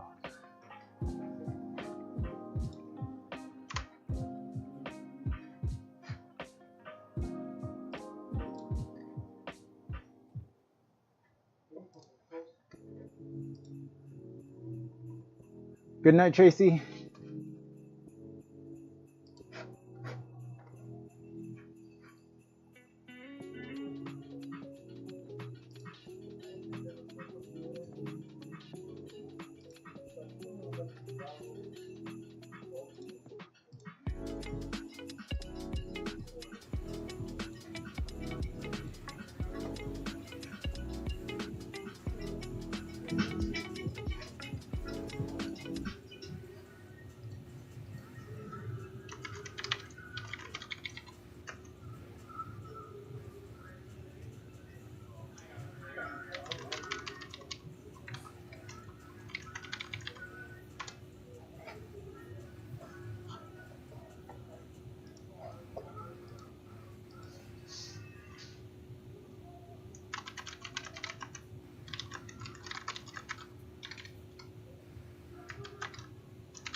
follow your dreams. With up to 597 miles per tank, the new Subaru Crosstrek Hybrid. Dog tested, dog approved. The Subaru Crosstrek Hybrid and Forester Hybrid, part of our growing family of Subaru hybrid vehicles.